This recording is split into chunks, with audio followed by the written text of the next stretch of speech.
Good afternoon, everyone. Welcome to the February 26th meeting of the Baltimore City Planning Commission. Present to my right is Director Keene, the Executive Secretary of the Board. Director Keene, would you please call roll? Certainly. Welcome, everybody. Commissioner Robin Allen, Present remotely. Commissioner and City Council Member John Bullock, Present. Commissioner Christine Griffin, Commissioner Talib Horn, Commissioner Claudia Jolin, Present. Commissioner Doug McCoach, Present. Commissioner and Deputy Mayor Calvin Young, Present. Vice Chair Eric Stevenson, Present. Chairman John Laria. He will be joining us tardy. All right. Next on the agenda is the approval of the minutes from the February 5th meeting. Any comments or corrections? Hearing none, I'll entertain a motion. So move. Second. Been moved by Deputy Mayor and seconded by the councilman. All in favor? Aye. Aye. Any opposed? Any abstentions? Thank you. Next on the consent agenda are the CIP transfers. We've got the Board of Estimates meeting from February 18th. We've got just two items that are listed as not consistent, and Nelson, you'll explain? Yes, good afternoon. Nelson Vasconcelos, CIP analyst for DOP. So there are actually a total of 5 transfers that are not consistent, but 4 of them are related. So starting with transfer 2 for DPW, that is a transfer to cover remaining costs related to project management to comply with the consent decree. They're coming from 3 different accounts. The first account, sewer overflow, is a reserve account dedicated to wastewater management. That second account is dedicated for consent decree program management. And that third account, construction reserve wastewater, it's a reserve account for a project that's been closed. And then moving on, did you have any questions there? I'm sorry. No, thank you. Okay, great. And then transfers 4 through 7 are all related. They are transfers going into the Palm House project. So Maryland DNR approved Project Open Space grants for the Palm House. And so these transfers are to match the amount that was awarded. And so I could just go through each of the accounts and just explain sort of, where those are from. So for transfer 4, that's a reserve account for projects that are either complete or have been closed out or on hold. Moving on to transfer 5, this is for the Clifton Mansion site improvements. Rec and Parks is waiting for an updated master plan from Morgan State before moving forward with that. Transfer 6 is from the Druid Park Community Center active account. That is the Reptile House project, so that's on hold while we're determining next steps. And then finally, transfer 7 is from an athletic fields account that originally included changes that were going to happen within Druid Hill Park, but Rec and Parks is no longer including that as part of that project, so those funds became available. Excellent, thank you. There's Sarah. My question on this one is just process related, because we heard from Rec and Parks and saw some pictures about the urgent needs in the Palm House and the condition of that historic building. So my question is just, how do these budget transfers relate to the fiscal year 26 budget that we're currently reviewing? So this actually, we'll get to it a little bit later when we present our recommendations, but this transfer will leave Rec and Parks about $2 million short, and we are recommending $2.5 million in the FY27 CIP to cover that shortfall. Got it. So these transfers are really kind of looking backward and the budget looks Exactly. forward? Okay, excellent. Any other questions from the commission? Thank you very much. With that, I'll entertain a motion to approve the CIP transfers. So moved. Thank you, Commissioner Jolin. Thank you, Councilman Bullock. All in favor? Aye. Aye. Any opposed? And any abstentions? Thank you. Next on the consent agenda is item number 4, forest conservation easement modification for the Maryland School for the Blind at 3501 Taylor Avenue. And we're just going to get a brief explanation for what's going on here. Thank you. Yeah, this is only my second planning commission hearing, so apologies if I get any of this wrong, but good afternoon. My name is Rachel Whitehart. I am the city's Forest Conservation Program Manager with the Department of Planning. So some context, the reason that this is on the agenda at all is because any forest conservation easement modification of 5,000 square feet or greater to an easement of at least 15,000 square feet must receive planning commission approval, but there's no qualification as to whether it needs to be a consent agenda item or a full hearing item. And in the past, for forest conservation easement modifications that have had no community questions or comments requiring sort of a public hearing forum, those have been placed on the consent agenda item or on the consent agenda. And so this follows in that vein. The Maryland School for the Blind has reached out to all of the neighboring community organizations and other property owners to essentially explain the project, see if there are any questions or comments. They did that, I believe, 3 weeks ago and haven't heard anything back from any of those organizations, other than just an acknowledgement that they understand what's happening. So because of that, this was placed on the consent agenda item, or on the consent agenda, with an understanding that there wasn't necessarily a need for a public hearing forum as part of this. But that being said, if the Planning Commission reviews these materials and thinks that there is a need for a public hearing option, then we can sort of defer this to a future agenda and follow through with that. And if there are any questions on the item, I'm happy to answer those too. Yeah, thank you for that context. No, it certainly wasn't my intention to object. I just wanted a little additional understanding. In your opinion, from a forest conservation perspective, is this impactful or is this more administrative? It's more administrative. It's a very minor adjustment to the easement. It's part of a public safety project for the school, which serves a very vulnerable community. And they are sort of, our typical requirement for an easement modification is a 1-to-1 replacement. They're actually doing a 2-to-1, and they're establishing a forest management plan. So it's sort of, they're going above and beyond the minimum requirements because they sort of understand the importance of preserving forests. So from our perspective, there's no real concern. Excellent, thank you very much. Yeah. Any other questions from the commission? Thank you Great. very much. Yeah, of course, thank you.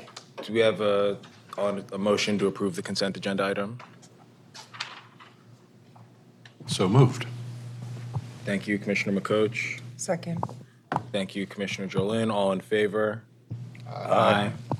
Any opposed? Any abstentions? The motion passes. Thank you very much. All right. Next on our agenda is item number 5, Planning Commission work session for the CIP. We are going to take a brief recess to allow Chairman Lariat to join us for that item. So it should only be about 5 to 10 minutes. Unfortunately, the next agenda item is not scheduled until 2 o'clock, and the rules prohibit us from beginning early. Sorry about that.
Thank you. Mr. Vice Chair, thank you for filling in. I do want to actually say one word about why my late arrival. There was coverage today in the newspaper about a bill in the General Assembly to do some reform at the Maryland Transit Administration, which provides, of course, core transit service, important service in Baltimore. I actually served on a work group last legislative session and chair a commission at the regional level that is focused on MTA and transit. The bill that came out of that work group, and which has now been introduced and which was just heard in the committee in Annapolis, is designed to replace the current commission with a somewhat elevated board that actually has more authority. The current commission is fundamentally advisory under the banner mostly of local control. The mayor and the county executive of Baltimore County and Anne Arundel County, the counties most affected by this, actually wrote a terrific op-ed in the Sun yesterday, which if you haven't seen, I recommend, or we'll send it around to you, explaining why the time has come to further elevate local involvement and broader constituency for MTA. It's not sort of the full goal that many people have, which is an independent authority, as other cities have. There are a lot of reasons. On a different day, we can talk about why that's complicated. But what was not complicated, well, it is complicated, but what was obvious was that we needed to go from an advisory situation to an entity that had some real authority over budgets and other things. That's what the bill was about. And I was asked by the sponsor to testify, so naturally I wanted to do that. So I appreciate my fellow commissioners and anybody who's been kept waiting accommodating that schedule. But it's relevant, and I just wanted to explain it. Hopefully we'll have a chance to talk about it further, and if the bill succeeds, we can really brief the commission. So thank you. And with that, Ms. Parnellum, I'm going to turn it over to you for the beginning. And the other thing I wanted to say is, we've talked about this. There are items on the let me just ask. Who is here for the CIP capital budget item at some point? Just raise your hand. Okay. Who is here for the Walter P. Carter Inspire Plan adoption? Back. Yeah. Who is here for the St. Peter Cemetery landmark? Okay, the vast majority of people. And then I think the next item has been postponed. The commission is bound not to call items earlier than their posted time. And the Walter P. Carter time is at 2, and the St. Peter's item is at 2:30. So I hope people appreciate, we won't be able to call the St. Peter's bill because of the public notice requirements until 2:30. But as soon as we hit those times, we may pause the CIP, which is going to take us quite a bit of time today. So Sarah and I have talked about this, and we'll try and figure out how to manage that in a way that isn't distracting. But we want to make an effort to have citizens who are here for items be heard as promptly as possible after the scheduled time so that they can get on with their days. So just a bit of context. And now, Sarah, with my apologies, back to you. Thank you. Good afternoon, Commissioners. My name is Sarah Parnellum. I'm the Division Chief for Policy and Data Analysis within the Planning Department, and very pleased to present initial recommendations for the FY27 through 32 Capital Improvement Program. So this is a work session today. We will be returning for the Planning Commission to vote on the CIP in 2 weeks. But today we're going to go through a set of recommendations, and this is really meant to be an interactive work session. So please feel free to ask lots of questions and provide comments. That really is the intention. Caitlin, I'm going to let you be my tech support.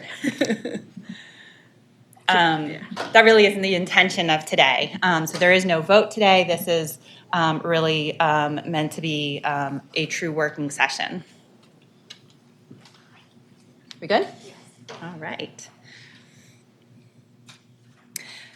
So I'll start with a little bit of introduction that may be familiar to the Planning Commission, but is helpful for anyone who is new to participating in the capital improvement program process. So why are we here today at the Planning Commission talking about the capital budget?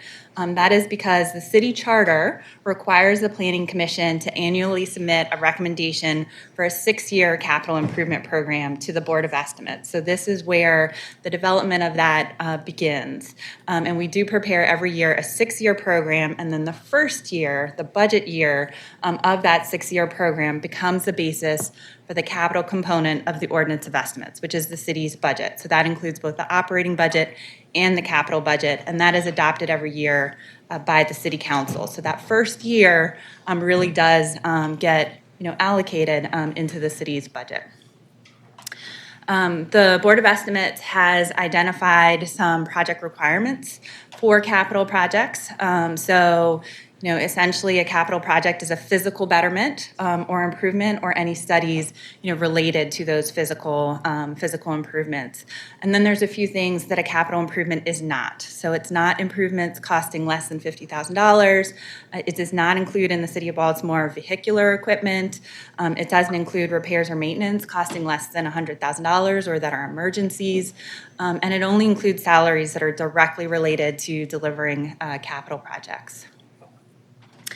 So here you can see the list of agencies that participate in the capital budget. So while every agency participates in the operating budget, we have a select set of agencies that participate in the capital budget. And they're the ones that you would expect, right? That build things or repair things in the city. So public works, transportation, schools, et cetera. I do want to note here that General Services serves as the property manager for many of our agencies that do not directly participate in the capital budget. So city office buildings like the one we're in today, as well as our health and senior centers, our libraries, our community action centers, the convention center, fire and police stations, all of those are managed by General Services. And then schools participates in the capital budget, but they participate on a different schedule than all of the other agencies. So the Planning Commission actually reviewed the FY 27 through 32 school CIP back in the fall. And you'll see it again here, but you've already reviewed it and it has not changed. So this is the schedule that we go through for the preparation of the capital budget. It essentially takes us a full year to prepare for the following year's capital improvement program. So we started in the fall by working with agents. First, we had a kickoff with the Planning Commission to understand what your priorities were, and then provided that guidance to agencies, as well as some fiscal guidance, policy guidance to agencies. And their requests were due to us in December, and we published those December 19th, so that they're available for the public to review and understand what they should be advocating for through this process. The Commission hosted agency briefings in January, which provide a lot of insight into the requests. Hopefully those were useful for commissioners. And then today we are presenting preliminary recommendations. We published those earlier this week, again, so that people would have a chance to review those and participate in the process in an informed way. And then 2 weeks from now, the Planning Commission will vote on recommendations. So today is, as I've said a couple of times, is a work session. So the first approval is March 12th, and then we go through a series of additional approval stages. So the Board of Finance will vote later in March, the Board of Estimates votes in May, and they're all voting on the 6-year program. And then the council in June, as part of the adoption of the city's budget, votes on the first year of the capital improvement program. Before we get started, I did want to highlight some of the resources and reports that we have available for commissioners. So on your Wix page, you'll see a series of different reports. This is all the same information, but it's sliced and diced in different ways. So there's a lot of data points related to preparing these recommendations. We can look at it by agency, we can look at it by revenue category, by project category, by request type. And so it's really can be overwhelming to look at all of the information at once. So we've tried to provide a series of different reports that you can use to look at it in a number of different ways. So those first two reports are summary reports. They tell you the totals for each agency, the totals for each revenue category. That third report, the detail report, has a one-page summary for every single project. So if you're looking to really dig in, that's the report that you would use, and it's a good reference. It is 500 plus pages, so it's not something you're necessarily, printing out for leisure reading, but but it is an excellent resource that you can search. And then the report that we've printed out for you today that's also available on Wix is the requests versus recommendations comparison report. And so we will be walking through that during today's presentation. If you're interested in looking at things by revenue category, you can look at each project and see how they were funded in that revenue category summary with projects. And then we have the comparison report that we provided last year, I think for the first time, that looks at the comparison between agencies and requests and has some of the justifications for the changes. Any questions on the introduction? Yeah. If you go to the agenda item for, for the CIP and then click on it, then you'll get another page, and then it has a link to CIP materials maybe, and you click on that, and then you'll see all of the reports. Are the slides or not? The slides are not there. We can add those. That's all right. I did just share those with the Okay. mayor. That's cool. Yeah. That's perfect. That's fine.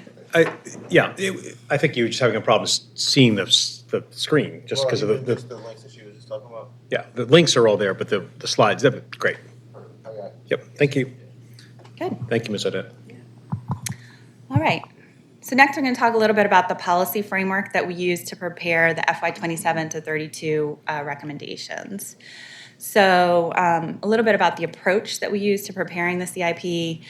This is something that we've been doing for a couple years now, is starting the planning process with the prior year capital improvement program. So until fairly recently, we started fresh essentially every year, which doesn't make sense. When you've developed a 6-year program, you want to have some consistency from year to year and really be building off of the prior 6-year program. And so that is what we're doing now. And that's kind of the foundation of our approach to preparing the CIP. We are also budgeting by project phase now, so we're looking at whether an agency is requesting funds for design or construction, and you can see that in that project details report. We've asked agencies to request, and we are trying to make recommendations to fund all of one phase in a single fiscal year rather than over multiple years. So historically, again, we had agencies that would request, if they had a $20 million project, they would request $3 million and $3 million and $3 million until eventually they had $20 million. At that point, that project was no longer a $20 million project. It was a $25 million or $30 million project. And so what we're trying to do is, once we know we want to do a project, let's fully fund that project and then move to the next one, rather than starting a lot of things and having them partially funded. We are also trying to focus the capital budget on a state of good repair. So this is something that our planners hear over and over again, as we engage with neighborhoods on neighborhood planning. Let's fix what we already have before we talk about something new, right? So there are so many things, and I think we can feel it after the snowstorm, especially on our streets. There's so many things that just need to be invested in to keep them in a state of good repair or bring them to a state of good repair. So we are reserving some funds for some special projects, and we'll highlight those today, but we're really making a big emphasis on state of good repair. We have identified within the CIP, some of the requests are for projects that have a discrete beginning and end, and some of them are for programs. These are ongoing things that we need to do every single year. We need to do street resurfacing every single year, whereas a bridge, we're going to take on that bridge project, do the design, do the construction, finish the bridge project. And so for these two different types of requests that we receive, we've started asking agencies to provide different sets of information. So we have for projects, we're identifying cost estimates by phase and location. And for programs, we're looking to understand what the optimal funding level is. We know we have a limited amount of funding for street resurfacing, but how much do we need if we were going to stay on top of a state of good repair? When we're building a 6-year program, we want to make sure that if we are providing funds for design, that we're also thinking about those construction costs, because we don't want to be funding design for a project and then the agency is ready for construction, but all of the funding is already spoken for other projects that are in the pipeline, and we're not able to fund the construction. So that's a new thing that we've implemented this year. For our state and federal funds, historically, we really looked at those in terms of what could we possibly get in terms of state and federal funds, and those were included in the budget. Now we're trying to be much more realistic in terms of what are we actually going to receive for the budget year in terms of state and federal funds, and only including what we know we're actually going to receive, what we have an award for in the budget year. And then we have developed a new approach to targets, which I'll talk about in a few minutes. So we provided this year some policy guidance to agencies to really focus on some high-level priorities of the administration and of our team. And so one of those priorities was, as I mentioned, focusing on a state of good repair. So we set a target of having at least 70% of the requests and recommendations be targeted to state of good repair improvements.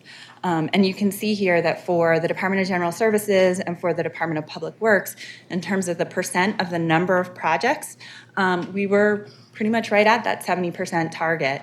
For recreation and parks and for transportation, we didn't meet that target yet. If you see on the right-hand side, you can see kind of the different categories that agencies could identify in terms of what type of project they were pursuing. So in some cases, they are addressing state of good repair, but they're doing more than state of good repair. They're replacing an asset, they're modernizing an asset, and so it may have been categorized as one of those for rec and parks or transportation. We also set a goal of really focusing investment in the vacancy reduction priority geographies. So we're trying to make sure that the city as a whole is coordinating our investment in these priority geographies, that this isn't just something that housing is doing in isolation, but that all of our agencies are working together to invest in these areas. And so these green maps may look familiar to some folks. These are we'll be looking at these later in the presentation in terms of our equity analysis, but here you can see the per capita allocation by community statistical area for all of the agencies except DPW, as well as for DPW. And you can see that for the agencies other than DPW, there really is a lot of alignment with those vacancy reduction priority geographies. You can see the heavy green kind of really overlaps with those target geographies. For DPW, we're not yet focusing necessarily on those vacancy reduction priority geographies. We do have some other things that are driving where we're making those investments, obviously, but you can see that there is some overlap. And then we also asked agencies this year to identify, the justifications for their projects. Why are their projects important? Why are you putting this project forward? Are you addressing a state or federal mandate? Are you addressing health and safety? Are you improving an asset that is in poor condition? And so for each request, they were able to identify kind of the top 3 justifications for that project. And so what we're seeing is that for the majority of our projects, agencies are requesting those because they are addressing or replacing an asset that's in poor condition.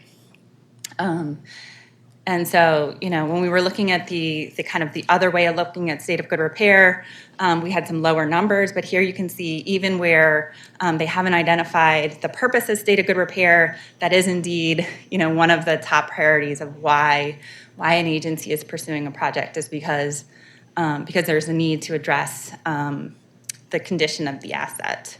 We're also seeing agencies focus on health and safety, environmental benefits, efficient and effective solution. I was surprised to see that provide a significant return on investment was kind of the least common of the justifications. So I'll pause there and see if there's any questions on that policy framework.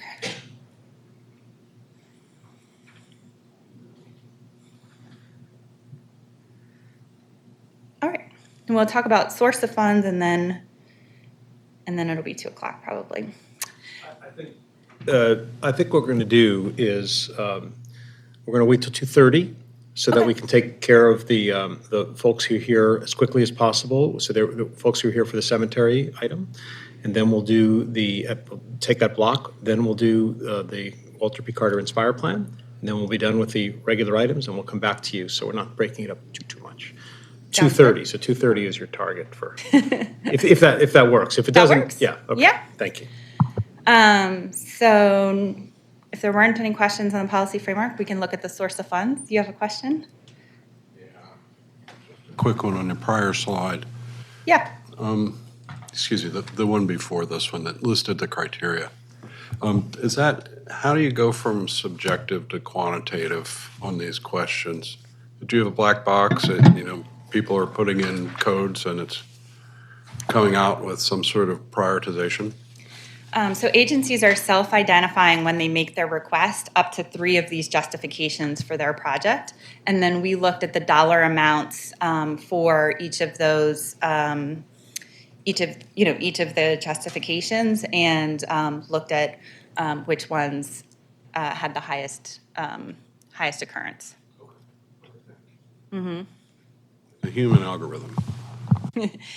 Yes, it's self-identified. So we may be meeting these criteria for projects that weren't identified.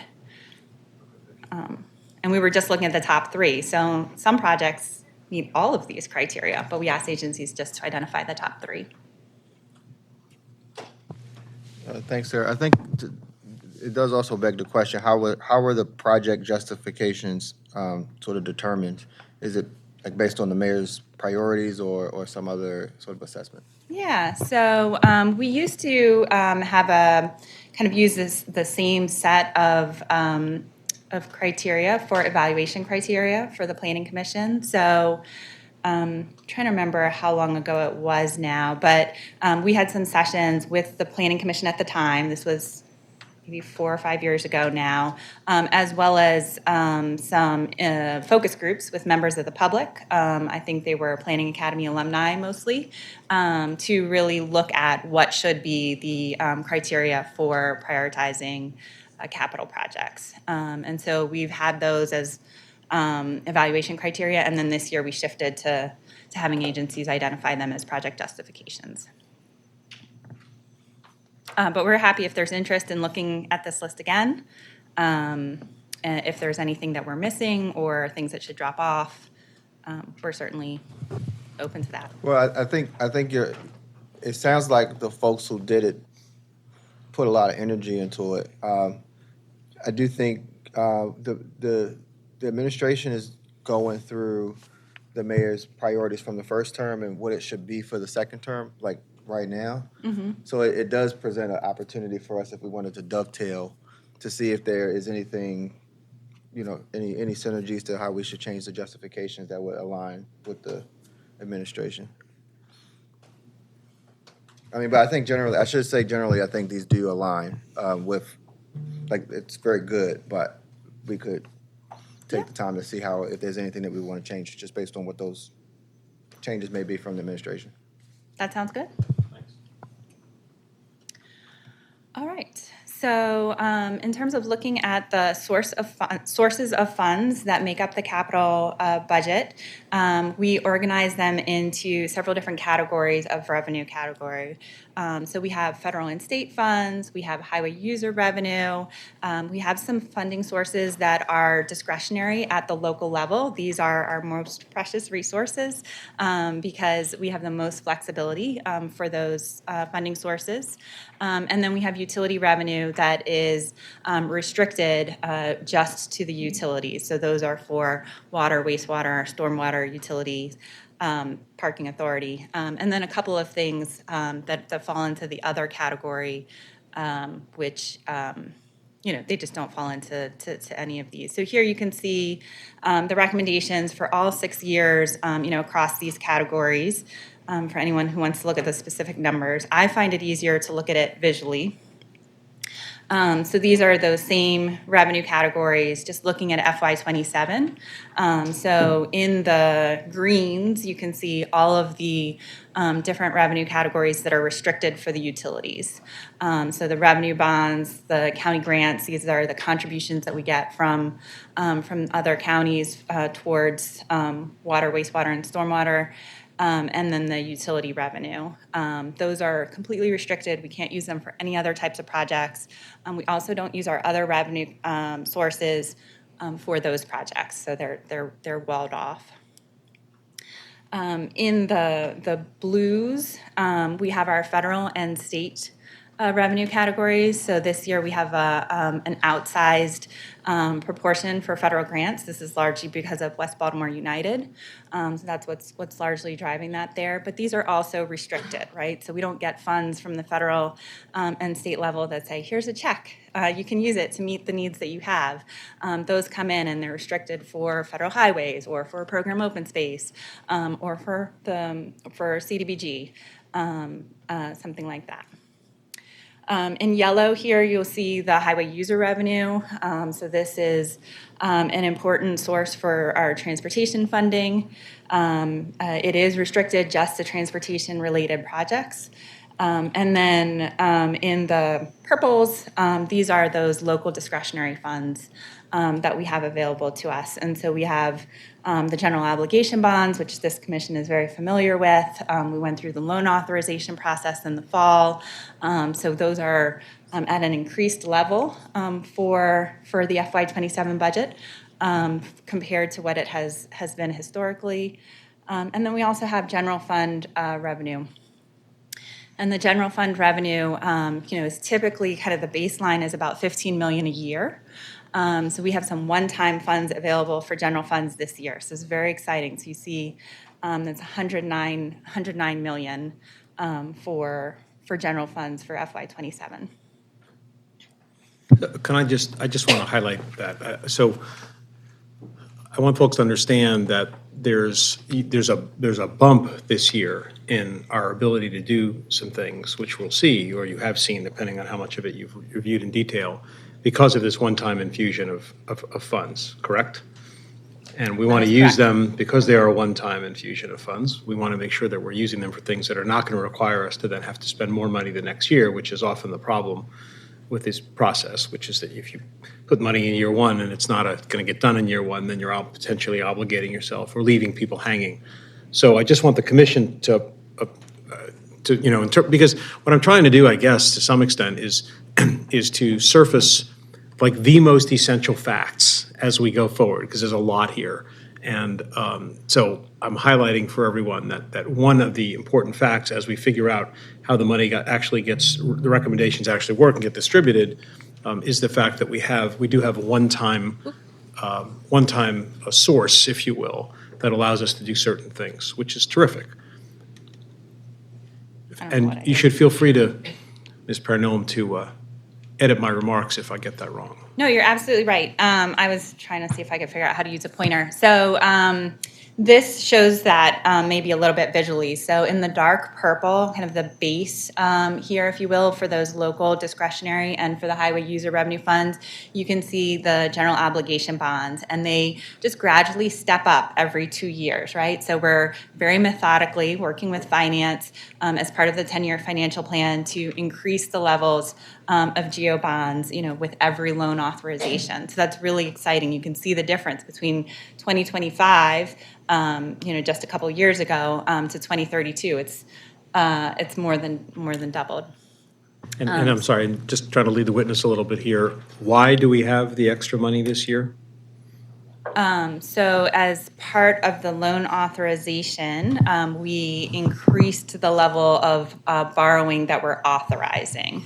So that's what that's why it's increased. And this is deliberate, right? So as part of the 10-year financial plan, one of the 3 pillars is to increase our investment in the city's capital infrastructure. And in order to do that, this being one of those critical discretionary sources we have, we're increasing the level of But the borrowing. number doesn't continue in 28, 29, 30, correct? I mean, the little bars reverts to a little segment, does it not? The dark purple Yeah. is the GEO bond, so it does increase. Well, I thought, what's the large, whatever grayish color that is? What, The gray one is, the light purple is the general fund. So Yeah. that's the one where we have a spike only in FY '27. But I was referring to the dark purple as the GEO bonds that are on that stair step. The general funds, yeah, you can see that there's a spike in FY '27, and then we go back down to 15 million a year, right? So the middle color on these and bars. the cause for the light gray spike or light purple spike? There's one-time funds available. So I think this is from FEMA reimbursements that the city has. And so, finance and the administration look at kind of the best use of those one-time funds. It doesn't make sense to use them on recurring operating expenses because they're only one time. And so we get that investment in our capital infrastructure. Thanks. Yeah. And then the yellow is the highway user revenue. So you can see, substantial amounts in FY '25, FY '26, FY '27, and then we see that dramatic decline that we've talked about. And hopefully, there's legislation in Annapolis that will change that. But the recommendations that you're seeing today are based on the current, the current law. Any questions on the source of funds?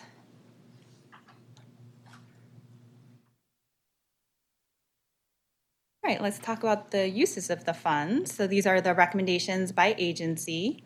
So here, once again, you can see the 6-year program and what we're recommending for each agency. And once again, I think it's easier to digest if we look at that visually. So if we look for FY '27, we can see a lot of parallels between the recommendations by agency and the revenue categories, right? So in green, similar to how all of those utility revenues were restricted for DPW, you see that the largest share, of the recommendations are indeed for public works. The next largest share is for the Department of Transportation.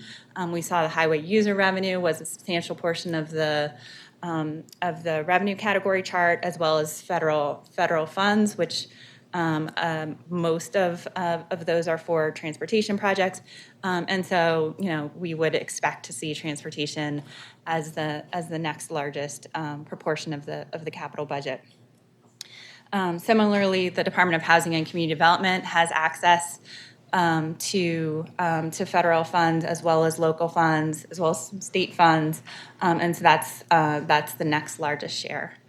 We're really excited for the Department of General Services to have kind of the next largest share of the capital budget. This is not something that we've seen historically. So we've seen DPW, DOT, and HCD kind of high on the chart because of their access to those other sources in the past. And General Services has really had very limited access to capital and a huge portfolio to manage. And so we have a bit of a bump this year.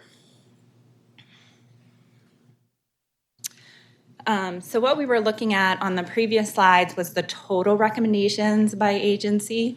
What we're looking at here is the recommendations by agency if we only look at select fund sources. So just the local discretionary sources, the general obligation bonds, the general funds, and highway user revenue. And you can see that this is quite different, right? So if we look just at those sources, this is what the distribution looks like by agency over the 6-year period.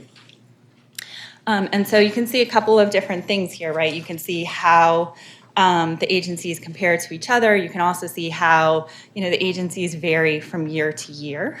Because we're fully funding a project in a single fiscal year, these are going to be much lumpier than you might have seen in the past, where we had, a standard amount that we were funding DGS at and a standard amount that we were funding Rec and Parks at. Now, if we're trying to get a big project over the finish line, you're going to see a bump up for that year.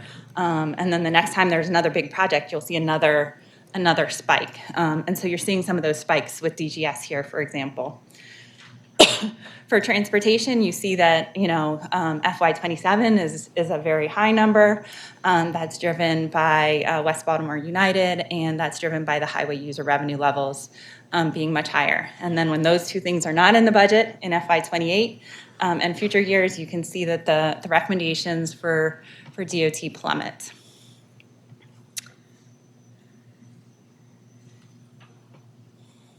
Any questions about the recommendations by agency?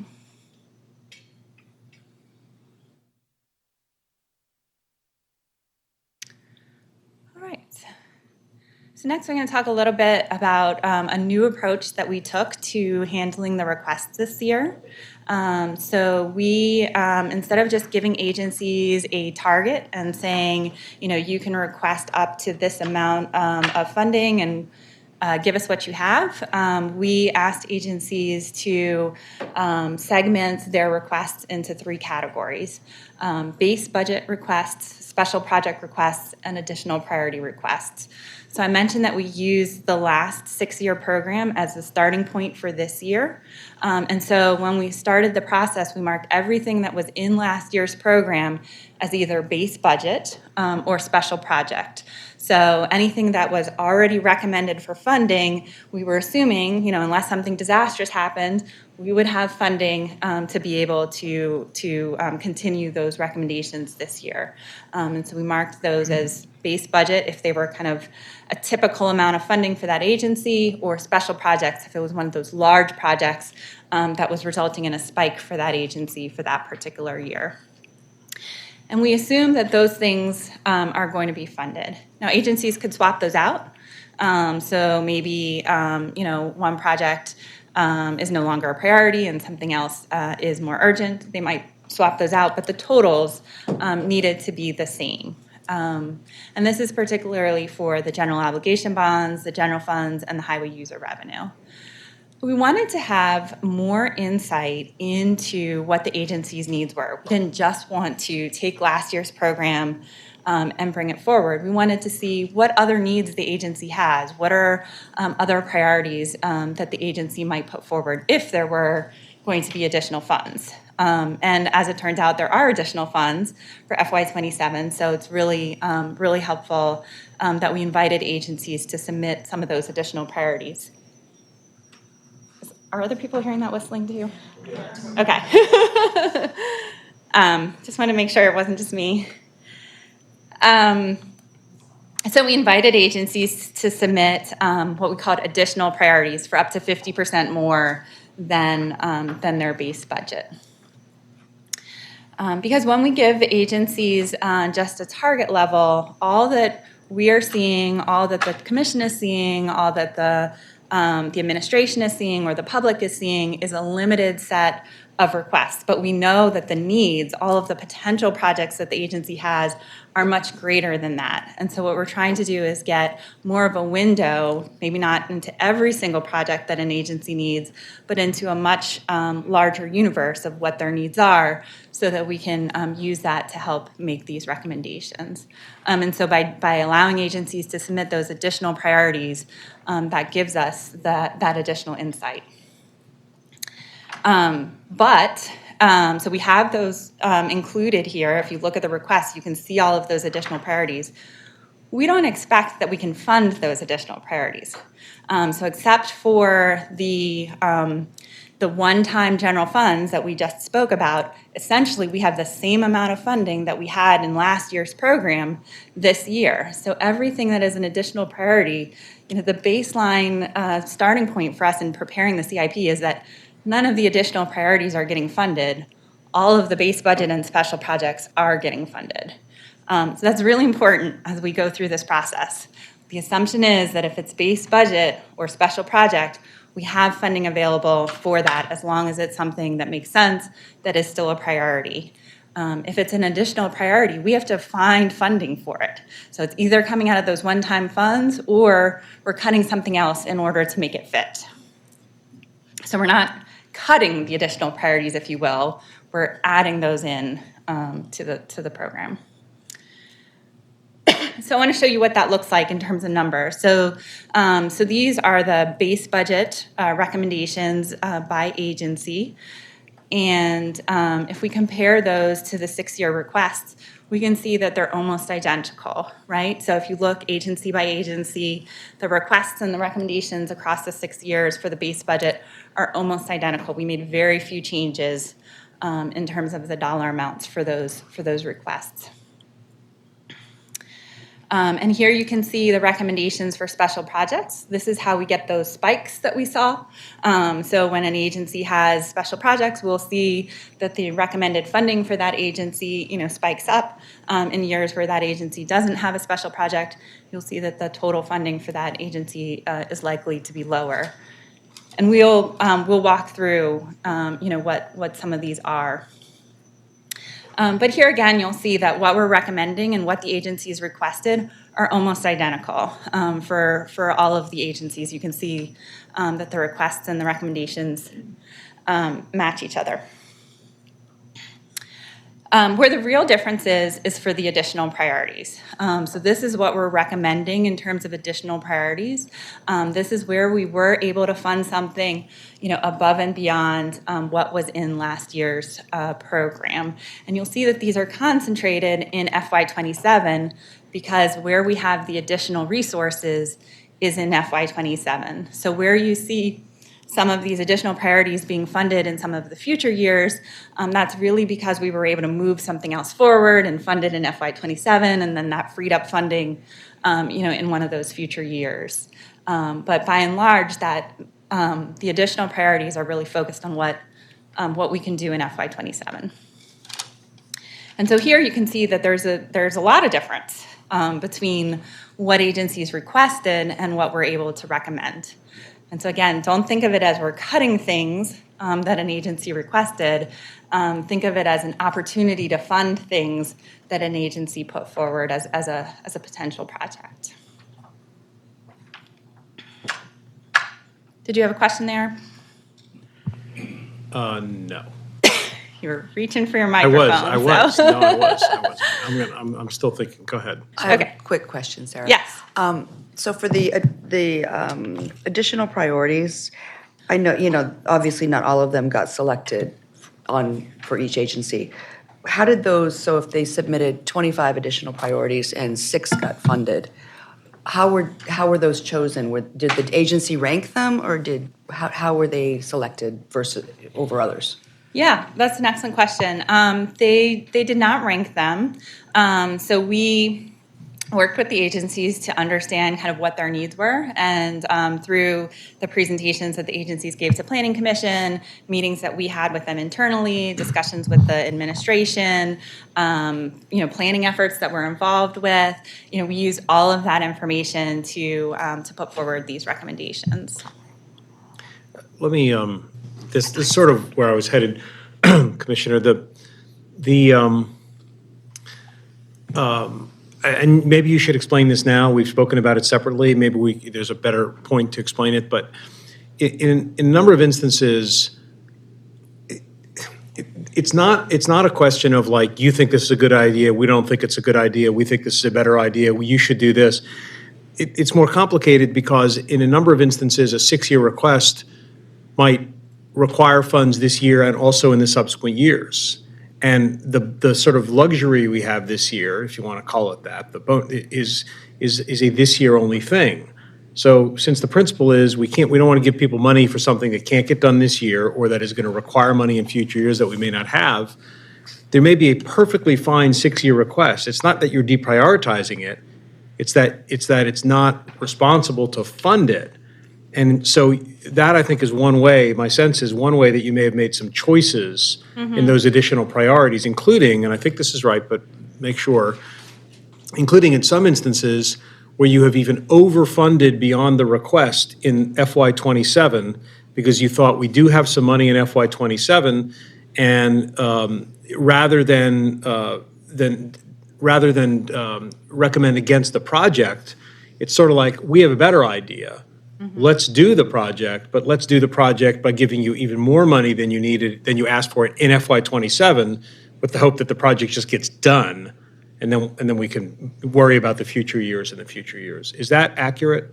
Yes, and in some of those cases, there's not necessarily a done if it's an Right. ongoing program, but it's giving it a heavy kickstart, right? So that we can really see some momentum at scale by over-investing in FY '27. But yes, you're absolutely right. Yeah, I mean, I'll just tell my fellow commissioners, I spent a lot of, we haven't gotten to the what I think is ultimately the most sort of useful and complicated spreadsheet, which was distributed today.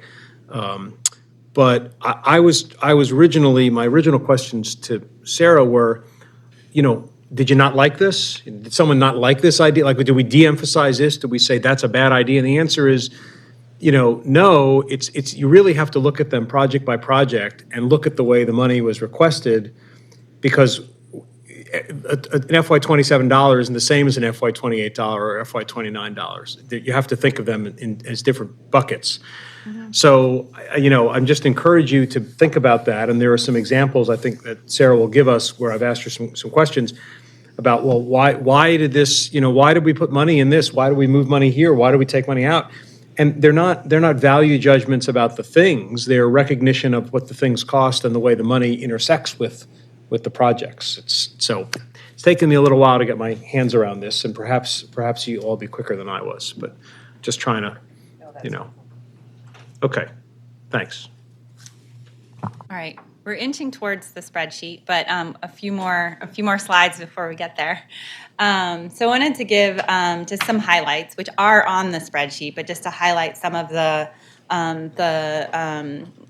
projects that we have funding for in FY '27 that we probably would not be able to fund in a typical year with typical levels of funding, if to be candid, right? So the first one on the list is CAD replacement. This was something that BSIT requested due to, the limits that we put on what agencies can request. They had requested in FY '28, but we have learned that there are both state and federal funds available for this project, which allows us to move it into FY '27. What's CAD for those who might be listening at home?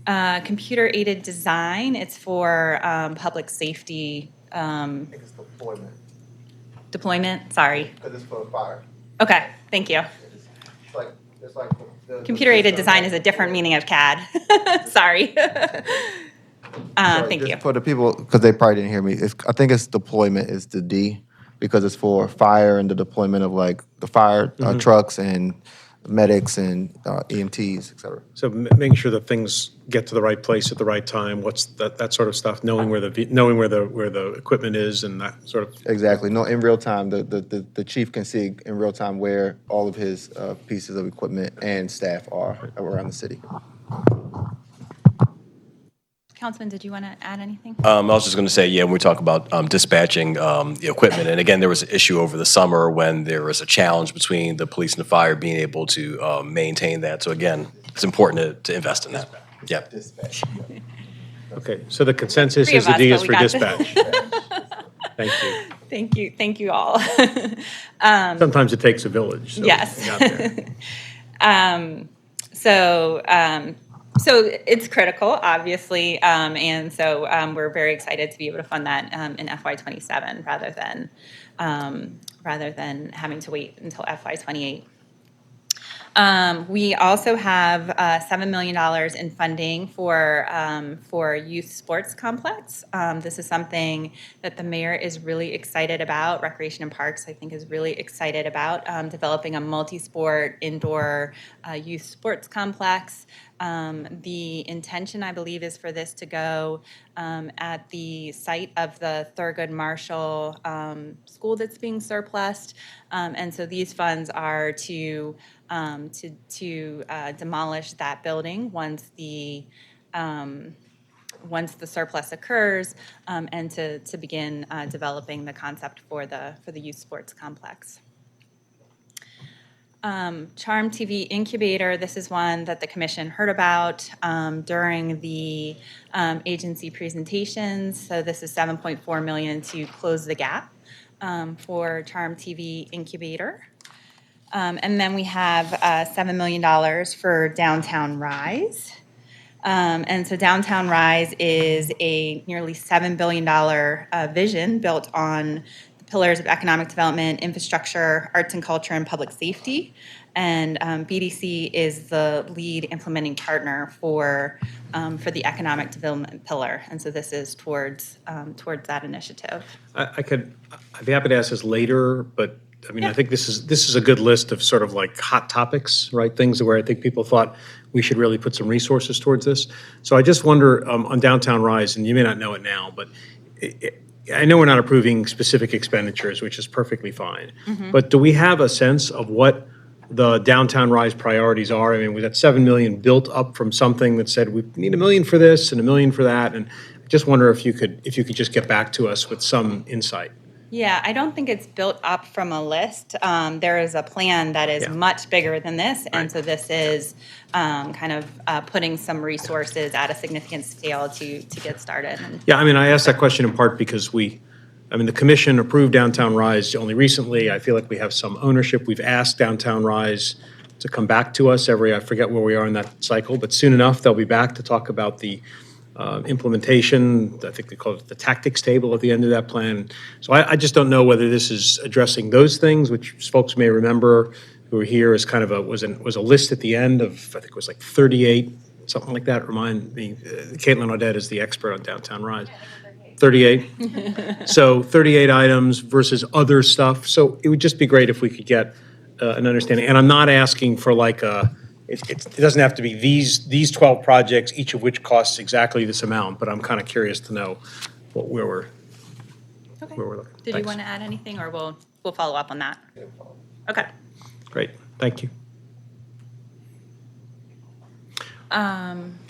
Yeah, so for all of these items, if you have questions that I can't or anyone else in this room can't answer today, we'll take notes and get back to you at the voting session, if not in advance. So that's great.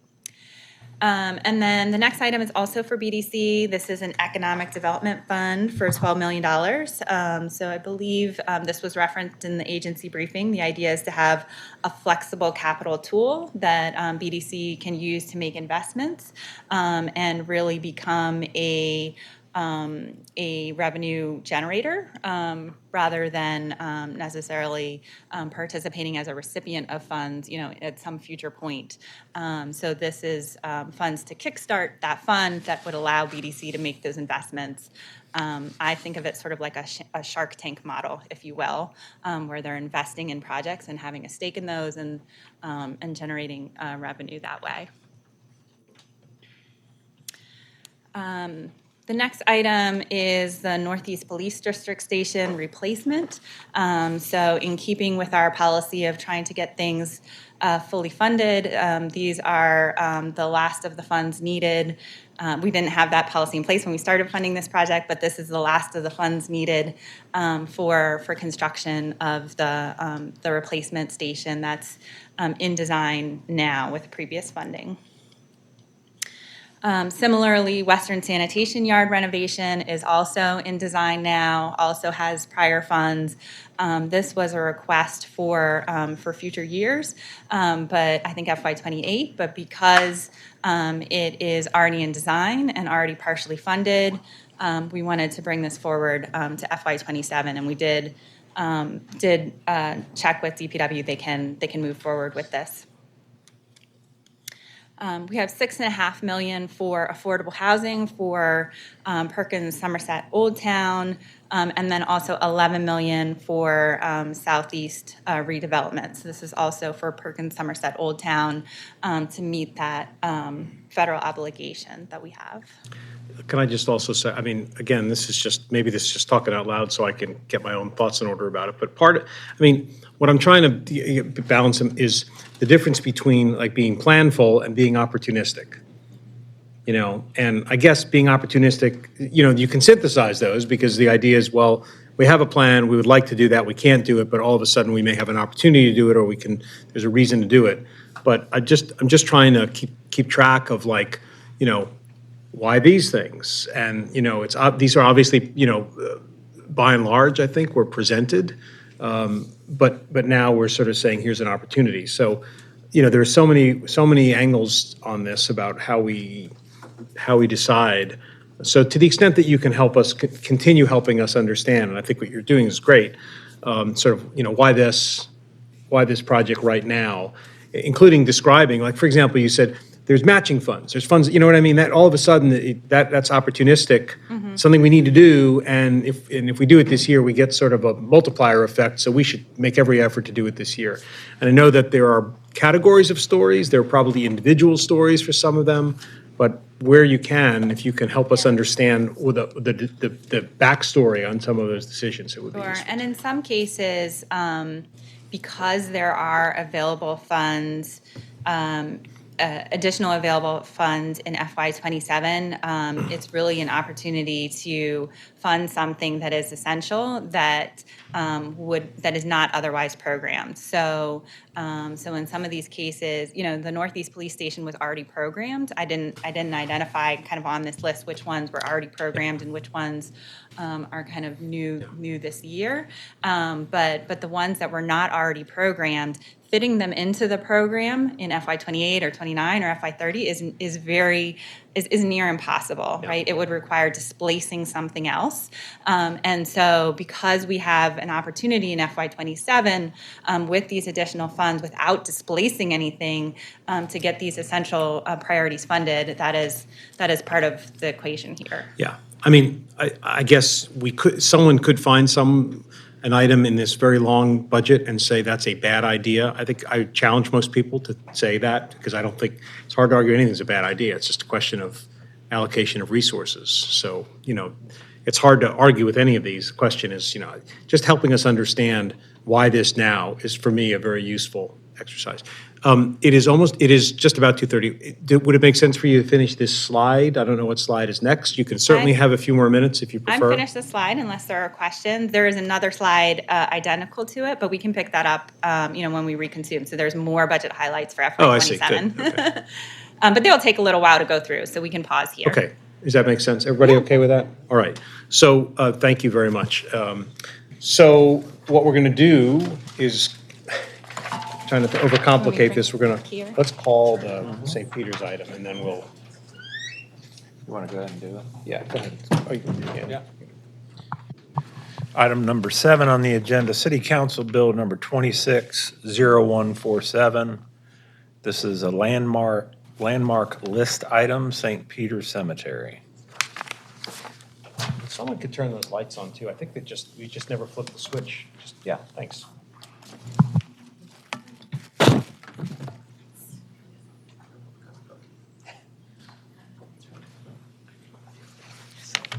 Thank you. Good afternoon, everyone. Sorry, that was fine. No, we did. Good to go. Okay, great. Thank you. So yes, I'm here to discuss City Council Bill 26-0147 for the purpose of designating St. Peter's Cemetery as a Baltimore City landmark. Could you introduce yourself? Oh, hi. Sorry. I'm Rachel Donaldson. I'm a CHAP staff. Thank you. Yes. Yeah, thank you.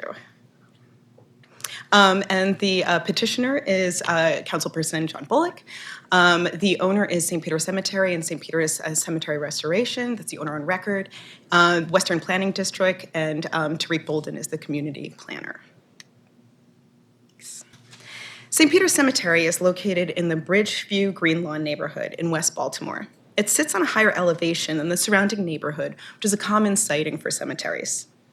It is bound by an unnamed alley adjacent to North Bentaloo Street to the west, the Rosemont Gardens Apartments and Midtown at Coppin Heights Housing Complex along Winchester Street to the south, the Melvin H. Cade Armory, a Baltimore City landmark, and a large industrial site to the west, and an industrial tire complex along Moreland Avenue to the north. The neighborhood itself is largely comprised of 2-story brick houses developed between the 1920s and the 1950s, with a couple of schools and parks as well. The eastern and northern boundaries of the neighborhood are defined by railroad tracks with adjacent industrial sites. And here is an aerial image of the cemetery. And two things I really want you to note here is the kind of encroachment of industry along the northwestern tip, as well as the state of overgrowth in the cemetery.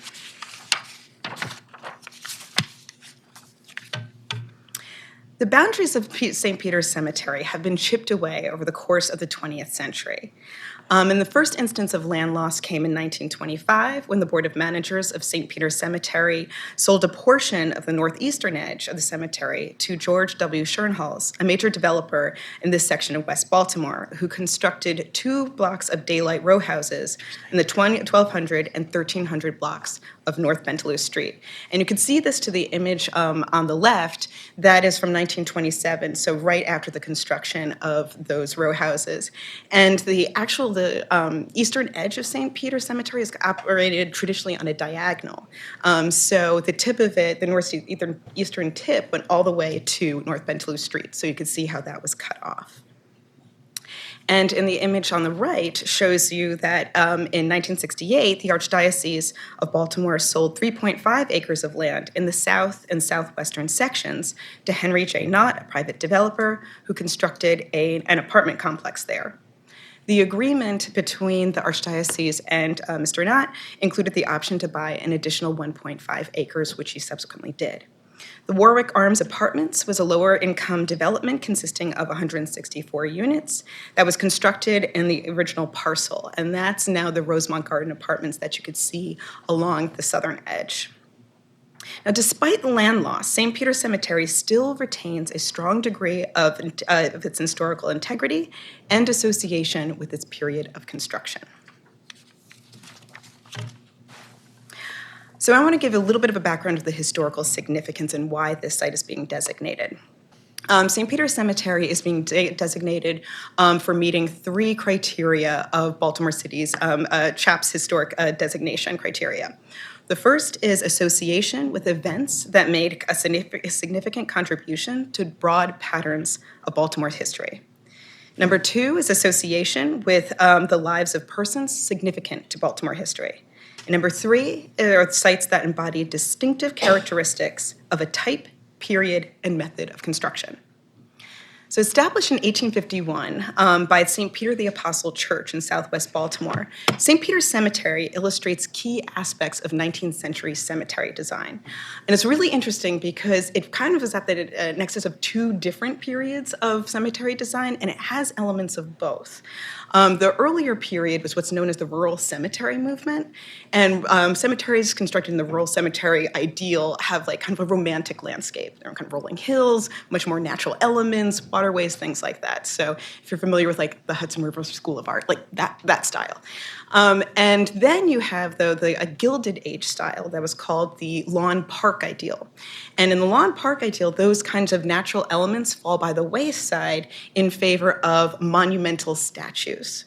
And so St. Peter's has both of these in the sense that it was constructed on the outskirts of the city, some distance away from the church that founded it, St. Peter the Apostle. So in that sense, it has the kind of rural cemetery ideal. It's on the outskirts. It's physically there's a good physical distance between the city and the site. But it also has elements of this lawn park ideal. And you can see that in these images here with the kind of monumental design of the tombstones. You also have a lot of obelisks that are still there. And I just want to go back to this for a second. In that 1927 aerial image, you can see a lack of vegetation. And so that's, you can see the overhead, that kind of lawn park ideal. Again, that became much more prevalent during the Gilded Age. The other aspect of cemetery design was that St. Peter the Apostle's Church was a largely ethnic immigrant church. So it started in the southeast of Baltimore, really close to the Billion Railroad. So it was really started by Irish Catholics and German Catholics. But over time, following the subsequent waves of immigration, it became a church dominated by Southern and Eastern Europeans. And the cemetery illustrates burial practices common among ethnic burial cemeteries in the late 19th century, particularly the tight formation of tombstones, which you could see, headstones that you could see here in this family burial plot. So again, even though there's overgrowth, you still have a lot of this integrity in illustrating the cemetery design. So St. Peter's Cemetery hosted Catholic burials through the 1960s. Several priests from St. Peter the Apostle Church were buried there, including Monsignor Edward McColgan, who founded St. Peter the Apostle. The cemetery also included burials of congregants from other Catholic churches, notably 3 historically Black Catholic churches, St. Peter Claver, which is a Baltimore City landmark, St. Gregory, and St. Francis Xavier. In addition to churches, the cemetery was also the burial grounds for girls who died while in the care of the House of the Good Shepherd. In Baltimore, there were 2 such institutions, one for white girls and women that opened up in 1864 close to St. Peter the Apostle Church, and another for Black girls and women run by the Magdalene Sisters that opened in 1892. If any of you are familiar with Billie Holiday's autobiography, Lady Sings the Blues, she talks about her time being institutionalized as a child at the House of the Good Shepherd. The most recent burial is also that of perhaps the most famous priest in Baltimore's history, that Philip Berrigan. Berrigan was a Josephite priest who served St. Peter Claver and was active in the civil rights movement going back to the 1950s. But he is most known for his anti-war activism during the 1960s through the 1980s. In 1968, Berrigan, along with his brother Daniel and 7 others known as the Catonsville Nine, took hundreds of draft files from the draft board in Catonsville, Maryland, and burned them in the parking lot with homemade napalm. Berrigan served 38 months in prison for his role in these protests and subsequently served 11 years in prison for his continued activism. Berrigan and his wife, Elizabeth McAllister, co-founded the Jonah House, a faith-based social justice group that is currently using the house on site. And if you'll know from the report, the Jonah House that was constructed probably around 1996 is a non-contributing aspect of this designation. On February 9th, 2026, so just a few weeks ago, Councilmember Bullock introduced legislation to designate St. Peter's Cemetery as a Baltimore City landmark. The legislation is pursuant to a request from Ms. Jennifer Johnson, founder of the Friends of St. Peter's Cemetery. This designation received dozens of letters of support from descendants of persons buried there, including Kate Berrigan, the daughter of Philip Berrigan. Along with letters of support from community and preservation organizations. We also received 1 letter of opposition for the designation from the Archdiocese of Baltimore. This is the second public hearing for this property as part of the Baltimore City landmark designation process. The first was the Commission for Historical and Architectural Preservation hearing on February 10th, during which the Commission reviewed and unanimously recommended approval of the landmark designation for meeting criteria 1, 2, and 3 of CHAP's criteria for designation.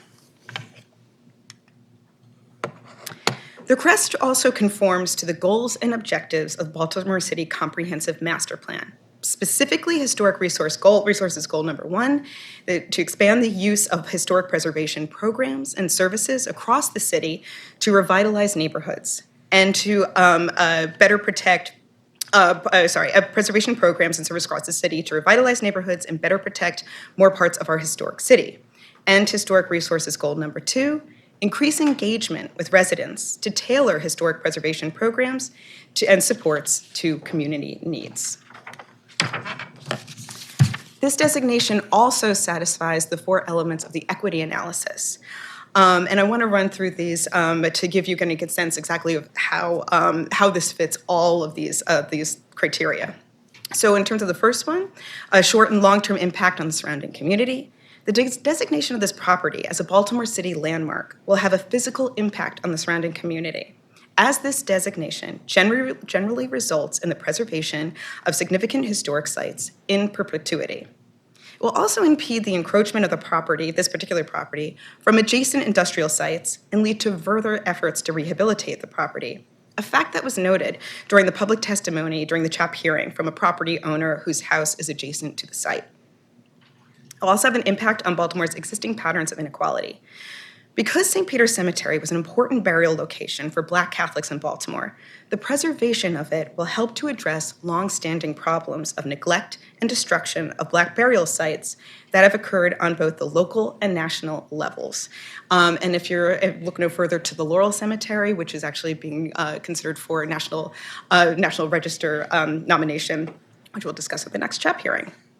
The designation will also help to increase the representation of Black history among Baltimore City landmarks. In terms of community engagement, community members, especially those in the immediate vicinity of the property, have been engaged by CHAP staff since the fall of 2025 regarding the possibility of landmark designation. This follows from the significant efforts of Ms. Jennifer Johnson, who formed the Friends of St. Peter's Cemetery and has been working since 2023 to restore the cemetery and to raise community awareness of its significance. In terms of addressing how residents who have been historically excluded from the planning process are being authentically included in the planning of the proposed policy or project, this designation will ensure that any major proposed alterations to this property, including major additions, significant alterations, or partial or full demolition, would require a public hearing in front of the Commission for Historical and Architectural Preservation. The hearing would offer an opportunity for public testimony and input on any design proposal. There is currently no requirement for public input requiring proposed alterations to or sale of this property. So in light of all of this, the recommendation is the approval of City Council Bill 26-0147, Baltimore City Landmark List, St. Peter's Cemetery. Thank you for a very thorough and educational and truly interesting presentation. There's a lot of really, really fascinating. Let me ask first whether the commissioners have questions for staff, and then we'll certainly hear from others here who want to speak. Are there questions? If we can, yeah, sure. Regarding the current operations of the cemetery, is it open to the public? It is open. However, it is, I don't know if it's, I was able to access it, but I don't know exactly what its hours are. There is a gate there, there's a fence surrounding it. So I am not actually aware of if it is truly open to the public. There are no hours marked. And even to find the access point is, kind of have to dig. So I'm sorry, that's kind of a weak answer to your question, but there are others who might be able to answer it more definitively. Thank you. Thanks. Before we hear, by the way, I went and looked because it's the first time I've had this come to us in this way, but the code requires that bills for landmarking specifically come both to CHAP and the Planning Commission. I was kind of curious, maybe you're curious, maybe you already knew that, but I wanted to find out. Is there precedent for landmarking a cemetery? Do we have other landmark cemeteries? Yes, we do. There are, I believe, 4 cemeteries in Baltimore City that are local landmarks. Gotcha. Okay. Okay. So who here would like to be heard on this issue? I know there were folks who are, okay. So I'll be happy to start. Ms. Johnson, it sounds like maybe you should go first. So please come up and just introduce yourself for the record, and then we'd love to hear from you. We try and give everybody 2 minutes. Hopefully that works for everybody. Well, I'm going to break that rule already, but I will just say that I cut this way down, so it's not going to be much more than that. But what's your definition of much? Like a minute, maybe. Please go ahead. But good afternoon, everyone, and thank you for the opportunity to speak before you today. My name is Jennifer Johnson, and I am the founder of Friends of St. Peter's Cemetery and president and CEO of Saved It Incorporated, a nonprofit focused on preservation. St. Peter's Cemetery is celebrating the 175th anniversary this year and is worthy of preservation. Many of the people buried at St. Peter's were responsible for helping to develop West Baltimore. The cemetery opened in 1851. West Baltimore began its development as a residential area in the mid-19th century with significant growth following the expansion of the city's western boundary in 1852. If you have never done so, I highly recommend reviewing Baltimore City's master plan. It will give you a renewed sense of hope and a beautiful vision of our city. Several different areas of the plan align directly with the cemetery. As Rachel mentioned, the equity framework. But for the sake of time, I'm going to focus on just 2 sections. The first area of focus is historic resources in the city's master plan. It states the greenest building is the one already built. The same holds even greener, if you will, for existing forests, which is very much a part of St. Peter's Cemetery. The report goes on to state historic resources stimulate the economy and restoration of historic resources create more jobs. Historic resources attract and retain residents, and historic rehabilitation is an important neighborhood revitalization and equity tool, all of which are directly applicable to St. Peter's Cemetery. Secondly, the city's master plan highlights a program entitled Inspire, investing in neighborhoods and schools to promote improvement, revitalization, and excellence. I thank Monica Bland, the president of Evergreen Protective Association, and Patrick J. McMahon, I believe his last name is. Sorry if I butchered that, but he is a Baltimore City planner with the Inspire program. They have graciously extended an invitation for me to come to their March 4th meeting of Inspire. I am hopeful we can work together, along with other local genealogists from the Baltimore Afro-American Historical and Genealogy Society, the Baltimore County Genealogical Society, and the Maryland Commission on African American History and Culture, to teach local area young people genealogy and all its wonderful benefits. For anyone present who may not be familiar, genealogy is the study of tracing family lineages, history, and kinship using records, DNA, and oral history to build a family tree. While I have always realized how important genealogy was for me as an African American, I only through working as the founder of Friends of St. Peter's Cemetery and meeting members of the Irish community have come to the realization of just how important genealogy is to them as immigrants. Our journeys may be different, but we have a lot of similarities.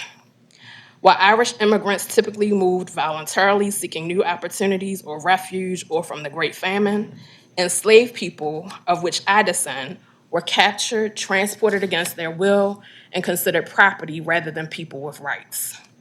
It was only through working with various members of the Irish community connected to St. Peter's Cemetery that I learned the Irish face severe discrimination in America. African Americans and Irish have faced similar hardships and make up the largest ethnic groups buried at St. Peter's Cemetery. It is time for these historical wrongs to change. It is time to celebrate the 175th anniversary of the cemetery. It is time for St. Peter's Cemetery to receive its proper honor of being named after one of the 12 apostles of Jesus Christ. A petition exists with 561 signatures, all who want to see the cemetery get historic landmark designation. Hopefully, in this year of 2026, that dream will become a reality. It is often said, the wait is long, but the work is quick. In the 175th year of St. Peter's Cemetery, I ask for your commission's full support in passing City Council Bill 26-0147 and making St. Peter's Cemetery a historic landmark designation. It is February and Black History Month. And on February 17th, we lost a civil rights giant, Jesse Jackson.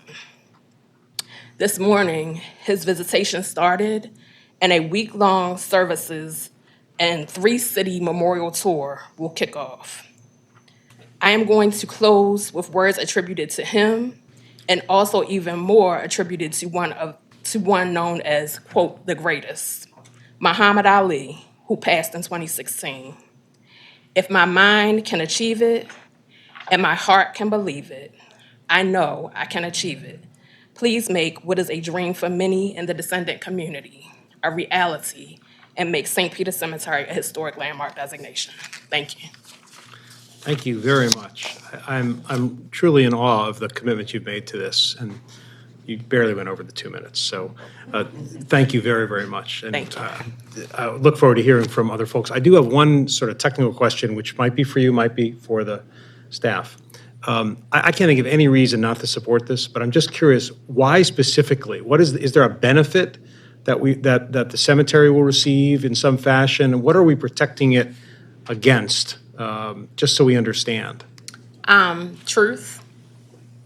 The Catholic Church is facing numerous sexual allegation lawsuits, and it is suspected that they will try to sell off anything they can to fulfill those lawsuits.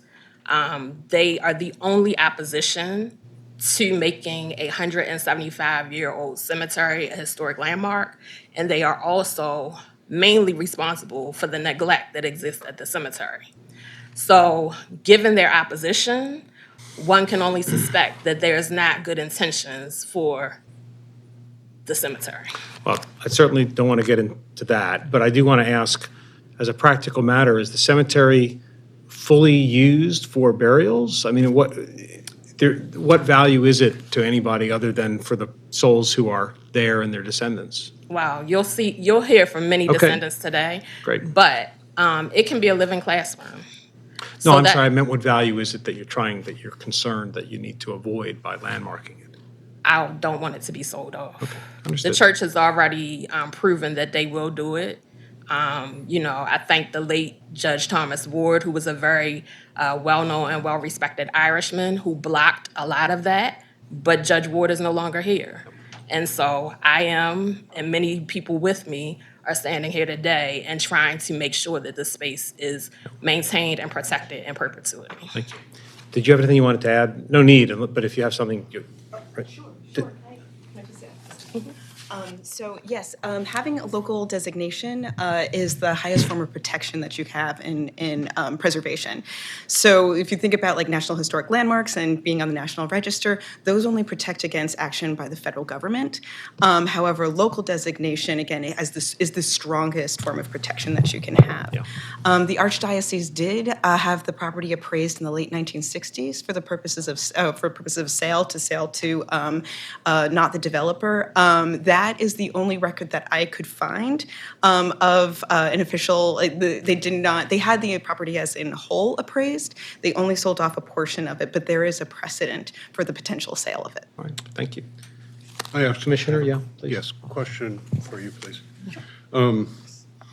It would seem to me that landmarking a site wouldn't prevent it being transferred to a new owner, though. Yes, that is true. But any kind of alteration, Right. yeah, Yeah, I that's- get that part. And then it would seem to me that it would be almost advantageous to protect the cemetery in the event of a sale. exactly. That's a key part of this. Sort of like the Senator Theater. The Senator Theater could get a new owner, it's still protected. Okay, that's, And we've seen that with some congregations. In order to, even though a congregation will move from a church, they will seek designation for the church itself so that the building that they had used, remains on the landscape. So, but this will not prevent a sale in No. any way. no. That could happen. Okay. So I do want to hear from others who are here, of course, after that, Councilman, that you're the sponsor, if you wouldn't mind a few words after we hear from other folks. So, I just wanted to Yes. answer your question. Yeah. The cemetery is open. People can visit it, and some people do, but it is fairly insulated. And so, unless you are someone that's connected to it, you really have no reason to go back there. And that is a beauty in the brokenness, if you will, because it's been fairly untouched, although neglected, for many years. And just another comment, St. Peter the Apostle Church, that was one of the main feeder churches for this, actually is on local landmark and the National Registry. And so although it's no longer owned by the Catholic Church, it is still protected. okay. So there were others who had their hands up. Sir, we'll just work our way down. Would you mind, gentleman on to your right, who let's go down the row. Yes, please, yeah, thanks. If you just introduce yourself there. I am going to hold folks to 2 minutes, though, if you don't mind. Thank you very much. My name is David Harrison Hunter. I am a native of Baltimore. I was born and raised here.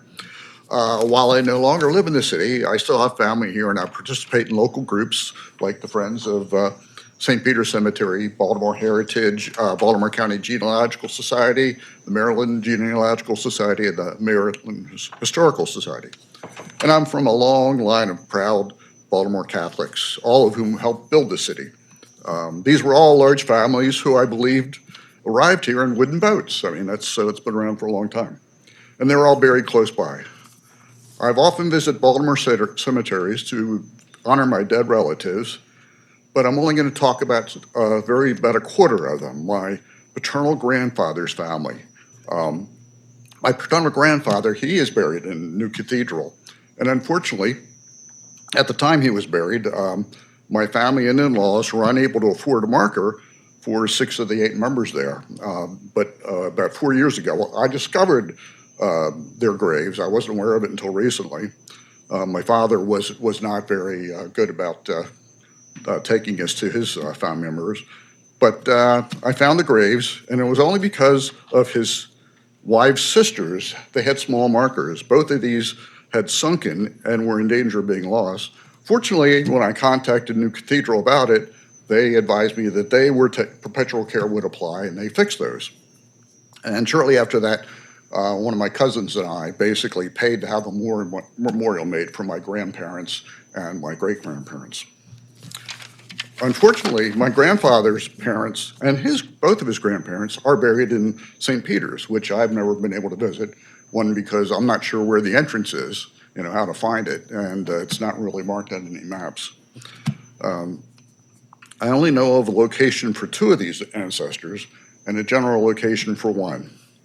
And these people were very, if it wasn't for them, I wouldn't be here. And I can tell you a little bit about one of them, or all of them, I should say. One of them was a cooper, and he was successful in that. And he helped, ship product from Baltimore around the country. His wife, basically, in 1900 census indicated that she was the mother of 19 children. Only 6 of them survived to adulthood. So interesting thing about her was she took that tragedy and she turned it into a benefit. She became a midwife. And in fact, she delivered my grandfather, which is pretty amazing to me.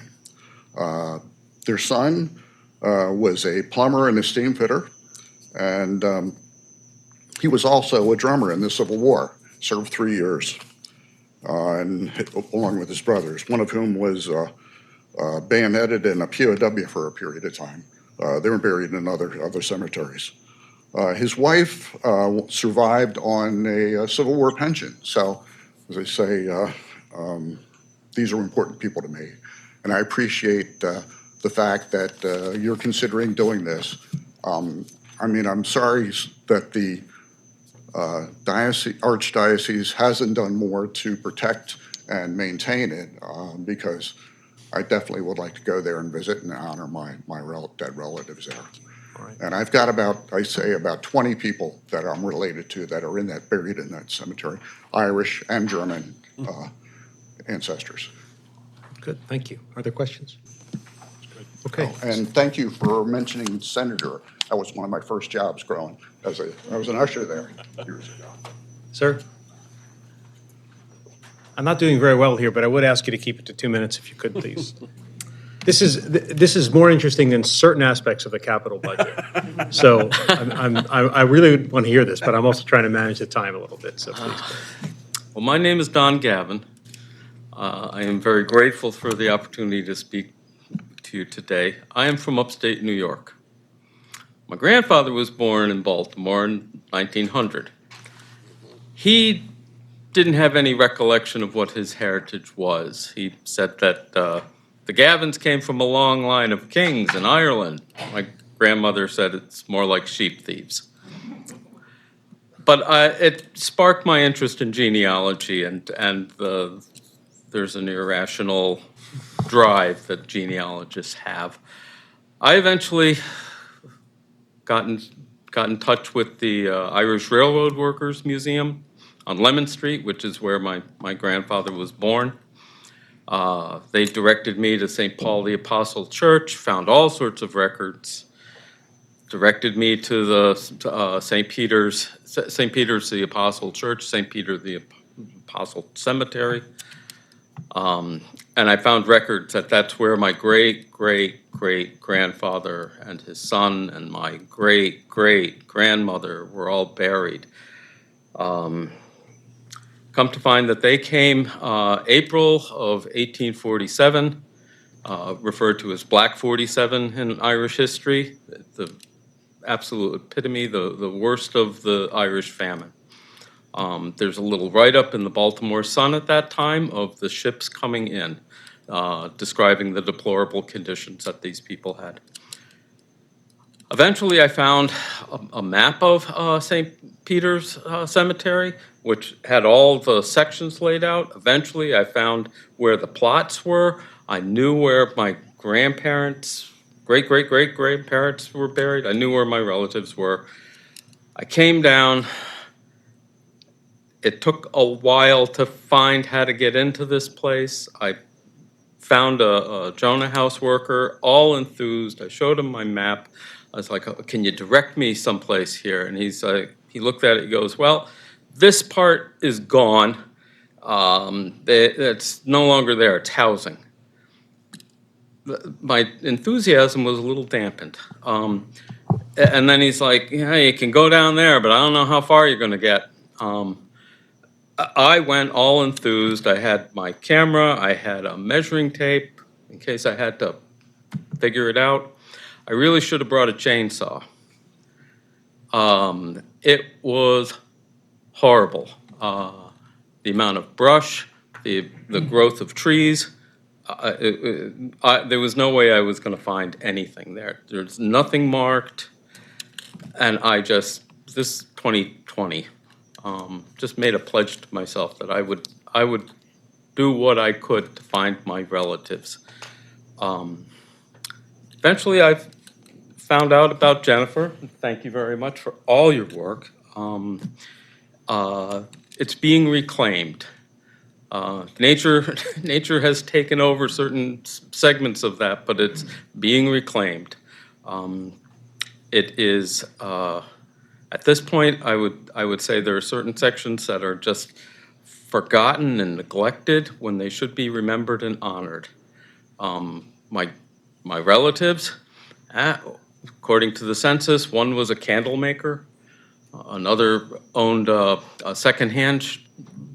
He was a secondhand dealer in Lexington Market. My great-great-great-grandmother had 9 kids.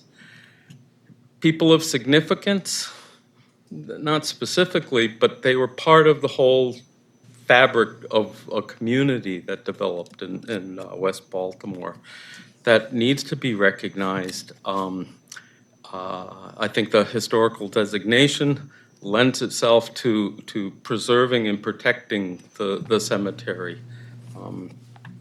And I will finish with just a Gaelic phrase. And if anybody speaks Gaelic, forgive me. Kunika anach noa on tanek. It is remember those from whom you came. So thank you. Thanks, sir. Questions for this gentleman? Sir, did you come from New York State today just to be here for this hearing? I got here yesterday. But I mean, you came just for this hearing? Yes. Okay. Ma'am, please come on up. My name is Sandra Johnson. I'm just waiting until you get up there so we can get it. Okay. Yes, thanks. I'm Sandra Johnson and the proud mother of Jennifer Johnson. I guess that I go back on this project to when I was 13 years old. My mother died when I was 13. And she was buried at St. Peter's Cemetery. I didn't do anything or know what to do because I didn't have any money and I didn't have any sense of what was done. But I will never forget the cemetery. My brother was in the service and he came home and we were able to drive around the cemetery. So we knew everything about it. But then several years later, I went back to the cemetery and I didn't recognize it. They had goats and llamas for keeping the grass short. So there was a lot that had changed. And they were burying people there still. This was in 1960.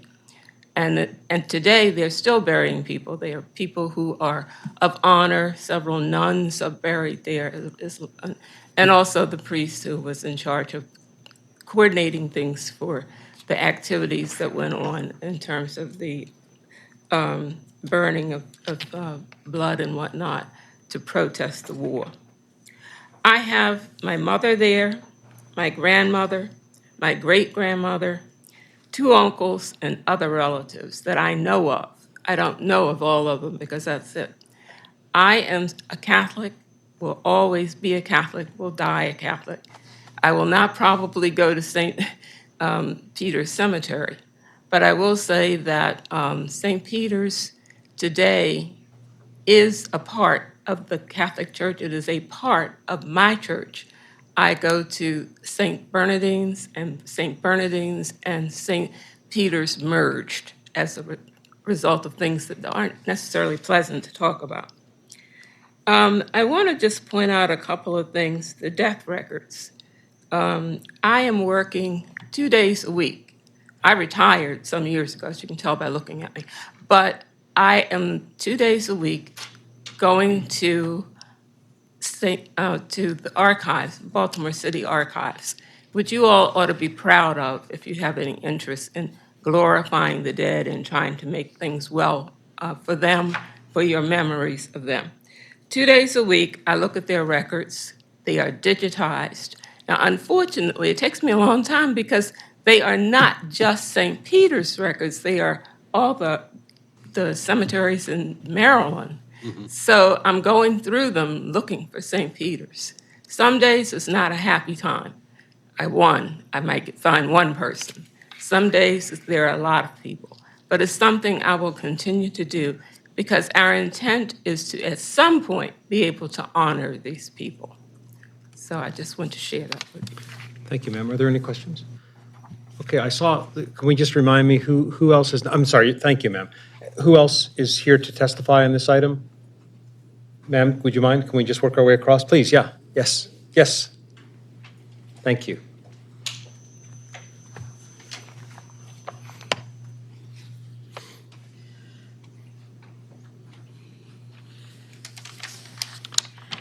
My name is Janet Williams. Good afternoon, everyone. Never done this in this capacity, excuse me, before.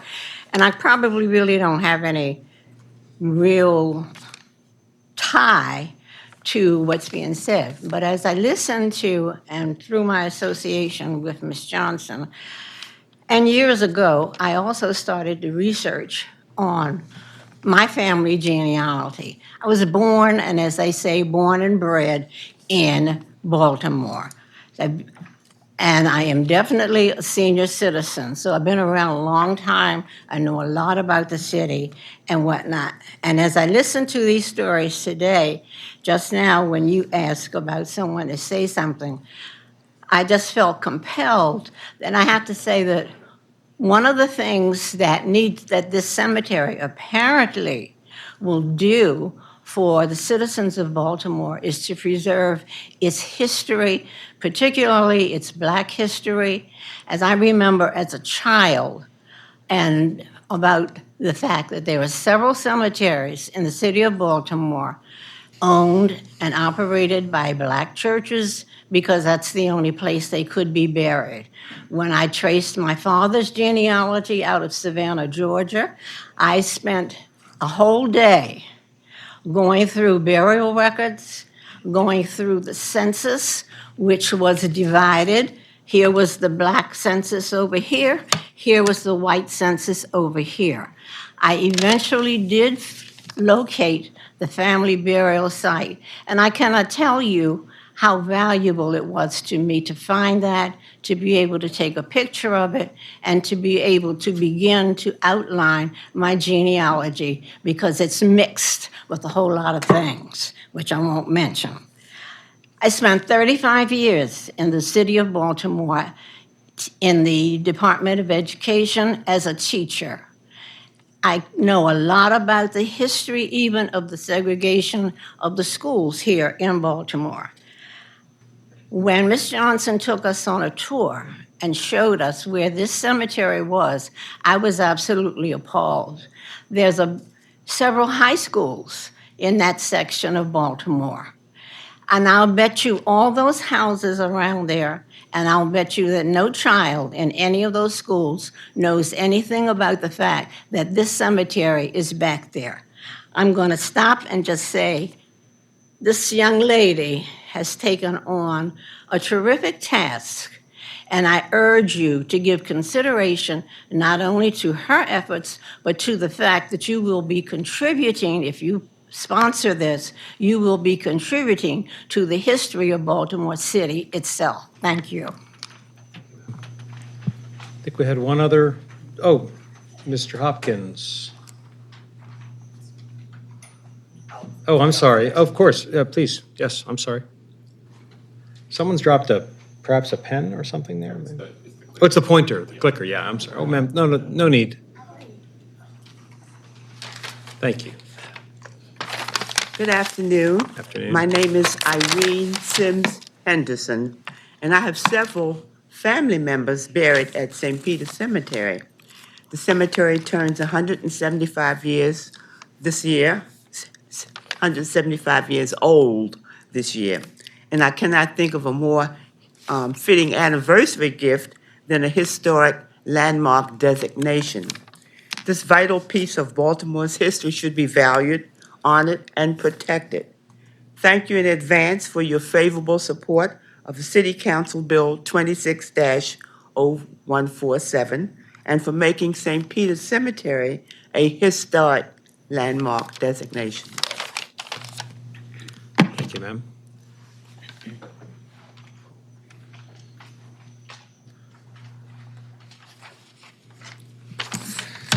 Good afternoon. My name is Johns Hopkins with Baltimore Heritage. I'm here to urge you to support this bill. For most of my adult life, I didn't think about cemeteries. I didn't have anything against cemeteries. I just didn't think about them. For me, that changed about 8 or 10 years ago when we and the public and in private started having conversations about which historical figures we wanted to honor, which figures we wanted to put on pedestals or remain on pedestals. What values do we want to celebrate that respect our values today? So for private organizations like Baltimore Heritage, we ask, what places do we tour? What videos do we do? And for public institutions in Baltimore City, included in that conversation, is what do we put on our city's landmark list? So today, Rachel showed us clearly some of the amazing things that happened. I think the thing that stuck to me was for 175 years, this place has been burying white Baltimoreans, black Baltimoreans, prominent Baltimoreans, women, girls at the margins of society. I think that speaks to the best of our religious community. So today, the question is, do you put this on the landmark list or recommend it that go on the landmark list? Rachel Chapp has shown us that it meets at least 3 of the Chapp criteria. I would suggest there's almost a bigger public idea, I would even say obligation, to uphold the values that this cemetery represents and show that we today care about that. Thank you. Thank you. Questions? I think, let me just make sure, is there anybody, just one moment, is anybody else wish to testify particularly in favor? I know that this gentleman's going to, I think you're testifying in opposition. Okay. All right, well, sir, please come on up. Thank you very much, Mr. Chair, members of the commission. My name is Colin Wojciechowski. I'm an attorney for the Archdiocese of Baltimore. I'm here representing St. Peter Cemetery, which is the owner of the property being considered for designation today. The cemetery is grateful to Chapp and Councilman Bullock for their concern and attention to the sacred burial ground of Baltimore City residents, in particular those interred at the cemetery. However, the cemetery is reluctant to support an elevation to landmark status. It is the policy and committed view of the Archdiocese that no governmental or other outside authority should be granted the right to override the Church's decisions as to the proper use or prioritization of religious property. This is not a position that is taken out of adversity to government oversight, but instead out of deference to religious practice. Under church canon law, only the Archbishop of Baltimore can approve or disapprove modifications to a cemetery, but a landmark designation would of course override such authority, depriving the church of its constitutionally protected right of practicing religion free of government direction. These are beliefs the church holds very sincerely. The cemetery is not just a property, but a sacred, consecrated place for the church's faithful, holding the remains of those destined for eternal life. The consecration of the grounds transforms the land into a shrine memorializing those buried there. And the cemetery and the Archdiocese of Baltimore take the obligations that come with this consecration very seriously and wish to note their opposition herein today. I would just conclude by answering Chairman Lariat 2 of your questions. The cemetery stopped accepting burials in 1965, has no intention to restart that, and the Archdiocese has no intention to sell the property. Sorry, let me just ask you a couple of questions.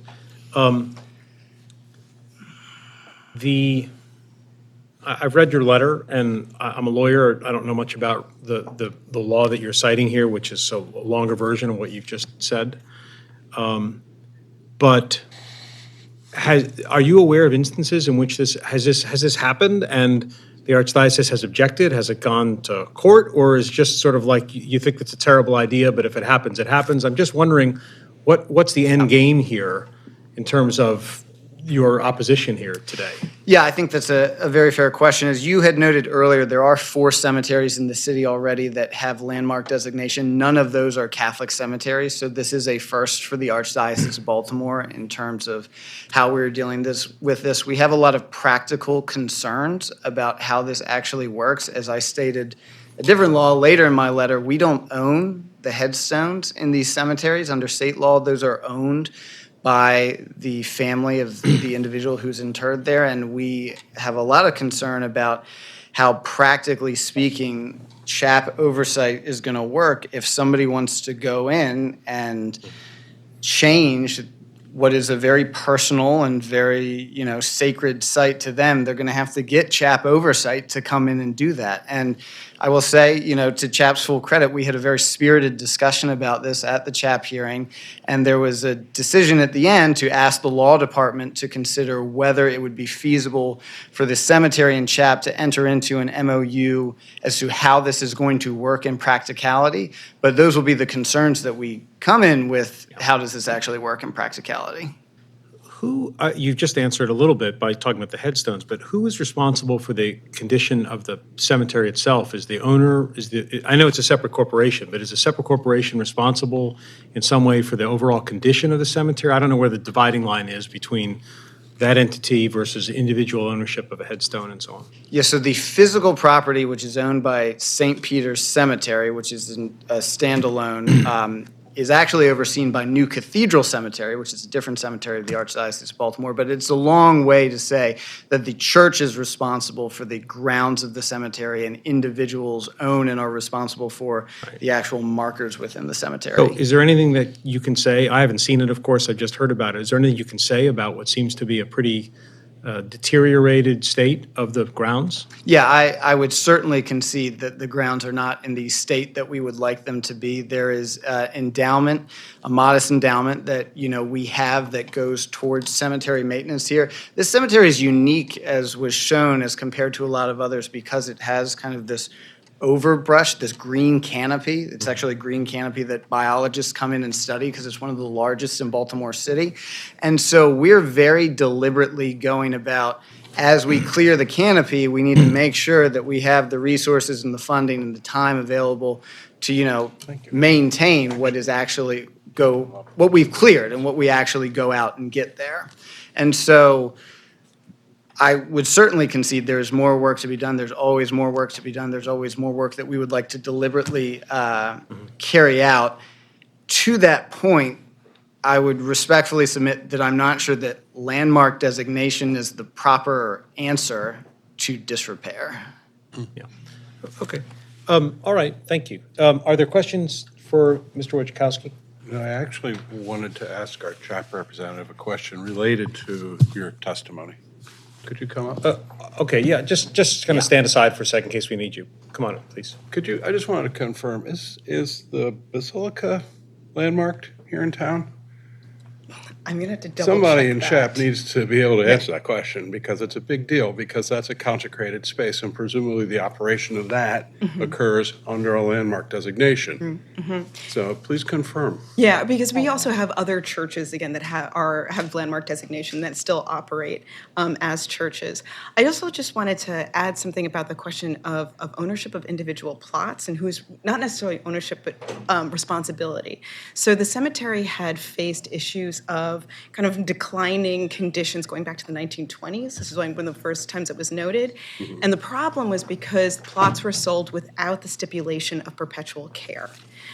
So even if the family members owned the plots, there was no kind of mandate that they would have to upkeep them. And I don't know legally what that means, but I know that that was part of the discussions about responsibility, ownership, and in the decline of the cemetery, again, at least going back 100 years. Okay, and then one other question quick, because I recall sitting here when, I think it was Mount Auburn Cemetery was landmarked, and maybe am I correct that the cemetery in the southwest side of town that was in severe decay, terrible condition, and I believe that the planning commission heard a request to landmark it, and we approved that, and it seemed to me, in driving by in the subsequent 15 years, that the cemetery was able to translate that designation into a mechanism for starting to care for the grounds more effectively, create new gates and entrances, and really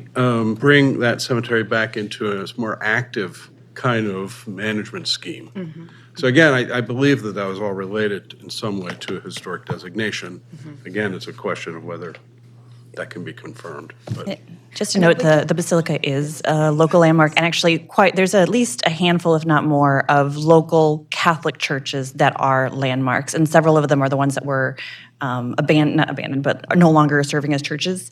But I think it's an issue of if it's a consecrated space, that's what you need to actually have a mass. And so if the church has been closed, its designation isn't really relevant to what the point here is. I would also like to add that St. Peter Claver is a Baltimore City landmark, and even though it has the parishes have been merged with St. Bernardine, they still hold Sunday Mass. Right. And even so, I think St. Peter Claver was designated in 1982 while it was still operational fully. Thank you. Okay, Commissioner, questions? Thank you. For Rachel as well. Are you done? I'm Yeah, sorry. go ahead. Specifically, similar to Doug's question, I'm curious about the precedents for CHAP designating a landmark that's specifically religious against the ownership. Do we have that? Do we have an example of something that we've done before? Not to my knowledge. I'm sorry, I don't have the institutional knowledge of that. I don't know. I know of other properties that have had opposition from the owner, but not in terms of an ecclesiastical building. Okay, thank you. And follow-up for that, it might be for Colin here, sorry. I'm curious of why this is the tool being used. Generally, I mean, we can say government intervention, however we like to look at this. What has failed for us to get here? Is there no MOU in place? Was there multiple asks to the church to fix and have access to this space? Like, what has failed for us to be looking at this now? So I can speak to the kind of historical circumstances. The first major effort to reapply I'm using preservation terms like renovate or rehabilitate, but applying those to the grounds of the cemetery came in the mid-1980s, again in response to the general neglect of it. Out of that formed the St. Peter's Cemetery Restoration Fund, and Vinnie Quayle, who was very prominent, started St. Ambrose Housing. He becomes one of the major founders of the St. Peter's Cemetery Restoration Fund, and they had been operating in a capacity of, a lot of, from what I understand, a volunteer basis. Then at some point, an agreement was entered between the Archdiocese and the Jonah House once they moved there in 1996, to maintain the property as to the best of their ability. As far as I know, that agreement is defunct. And so Into the Void is where Ms. Jennifer Johnson has stepped with the Friends of St. Peter's. So a lot of the efforts, at least going back to the mid-1980s, have been community efforts. Again, working in consort, perhaps, with the Archdiocese, but that's the extent of my knowledge. Thank you very much. Thanks. I can just address that question a little bit more. So Nolan McCoy is their real estate person that covers all of their properties for the Archdiocese in Baltimore. And I'm not sure what property it is, but when all of this started in 2023, he looked at me and said, you really don't need our approval for this. People have done it before and gotten historic landmark designation, although we are against it. So yes, it has been done and it can be done. And in my opinion, humbly, it should be done. Additionally, the Catholic Church has blocked numerous grants from multiple different sources, many of which have been Maryland State. Maryland State has been very, very kind in terms of extending, deadlines and all kinds of things. But I think the most, there have been very disrespectful things that have been done. A $250,000 grant was blocked that was probably definitely going to go through for the African American section. And a $50,000 grant was blocked for a cemetery sign that was going to be granite, which is basically indestructible. The current sign is wooden, dilapidated, on the ground, and turning into mulch. All right, I want to avoid, thank you, and thank you for answering the commissioner's question. I don't want to get into a back and forth. I have one more question for Mr. Wachkowski, then others, and I'd like to try and bring this to a conclusion. Clearly, the Basilica being maybe the prime, so other archdiocesan properties have been landmarked. Was that done over the objection of the archdiocese or the cooperation of the archdiocese? Was it a different archbishop who had a different view? I just wonder if you have a simple answer to that question. I don't. I'm a young man. I wasn't here.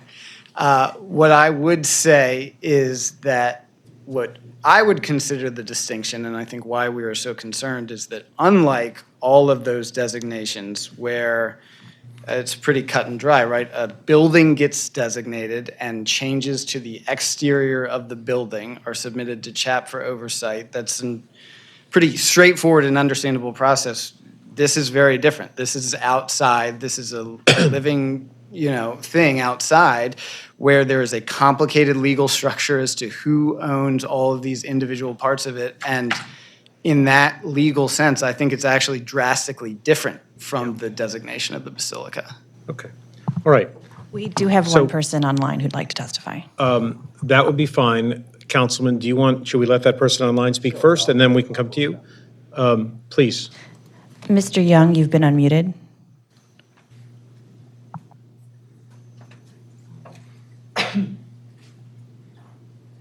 Sir, is there someone, Mr. Young is his name? Yeah, Rob Young, you can speak now. Can you hear me? Hello? Hello? Can you hear me? Mr. Young, yeah. Yeah, if you could speak up a little bit, that would be really helpful.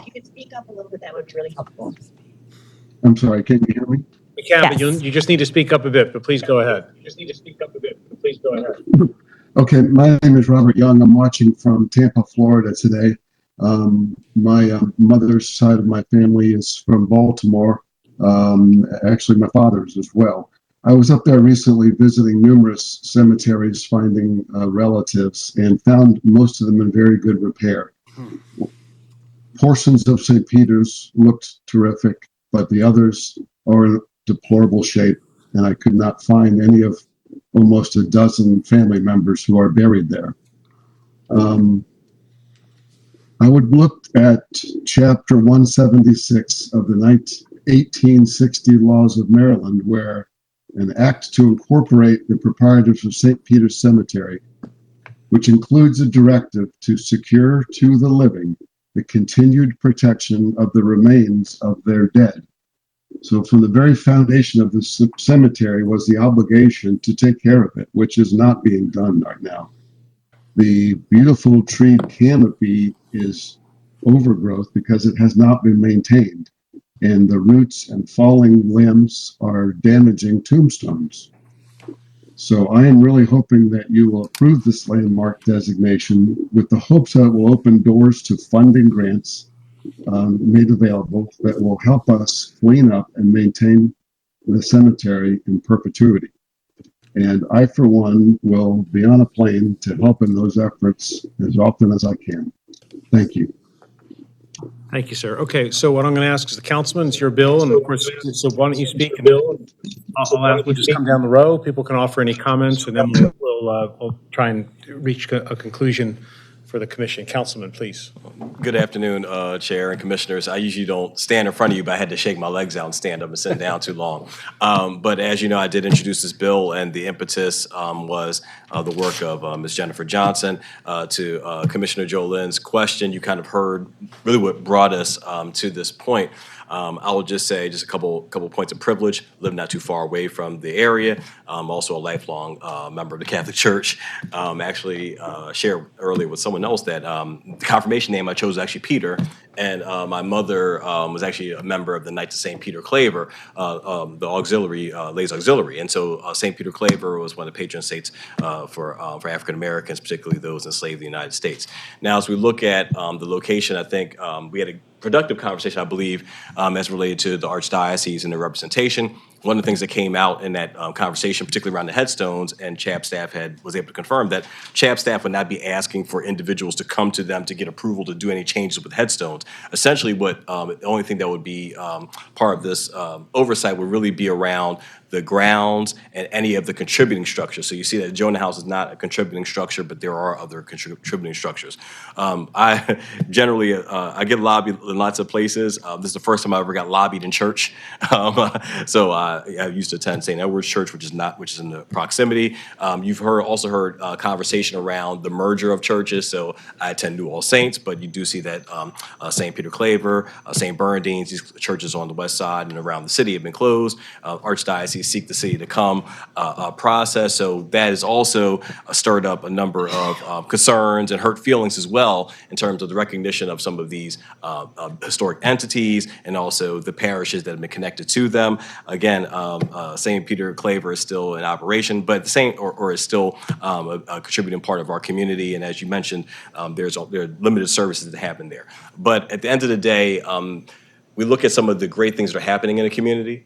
There's a new apartment complex or the renovation of that existing apartment complex. You also have a 21st century school, which is referred to in terms of Katherine Johnson Global Academy right in proximity. And so all the discussion about the interface between the Inspire program as well as the cemetery, looking at that as an asset in the community. And so that's what's spurring this this push for historic designation. I'm hopeful that there'll be greater communication and collaboration between the Archdiocese and Friends of St. Peter. I know in the past, there have been challenges with some of the grant applications as was referenced before. But again, I think this could be a great movement in terms of highlighting the history of the cemetery and even improving the current condition. So again, I appreciate the collaboration and ongoing conversation. So thank you. Thank you. Mr. Vice Chair, would you have any comments from you, please, before we? You could sit, not specifically for the councilman. Yeah. Thank you. Thank everyone for their comments and contributions to this issue. It does resonate with me. As a West Side resident, I'm familiar with the property, and I've got a lot of old maps on my wall, and this one is on every single one of them. And it's just really interesting to me as a history nerd to watch how the city has developed around the cemetery, et cetera. So I didn't really need to be convinced of the historic significance, although I did enjoy some of the additional tidbits that I got today. I want to push back a little bit on council's premise, because I don't think that owning property is the same as practicing religion. And so for me, the idea that, putting a designation that would restrict this property as an infringement of religious freedom, to me is a reach that I can't necessarily agree with. It's sort of specifically evidenced by the fact that the property is owned by a separate entity organized for the purpose of owning property, not a religious organization. So I think that the separation of church and state here is pretty clear. And additionally, thank you, Councilman, for clarifying, any potential complication around headstones.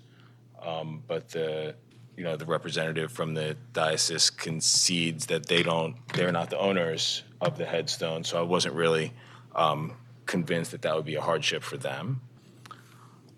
Lastly, I just wanted to say, thank you for the out-of-towners who came today and signed in online. We don't usually get folks from out of town that come to testify on issues in Baltimore City, but I think that that's significant because when we think about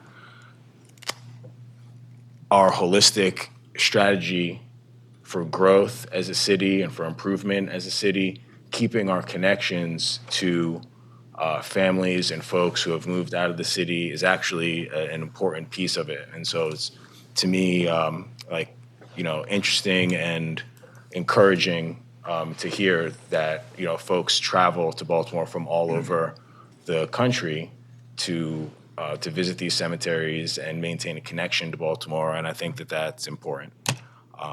So thank you, everyone, for sharing. And thank you, Ms. Johnson, for your work. Deputy Mayor, anything you want to say?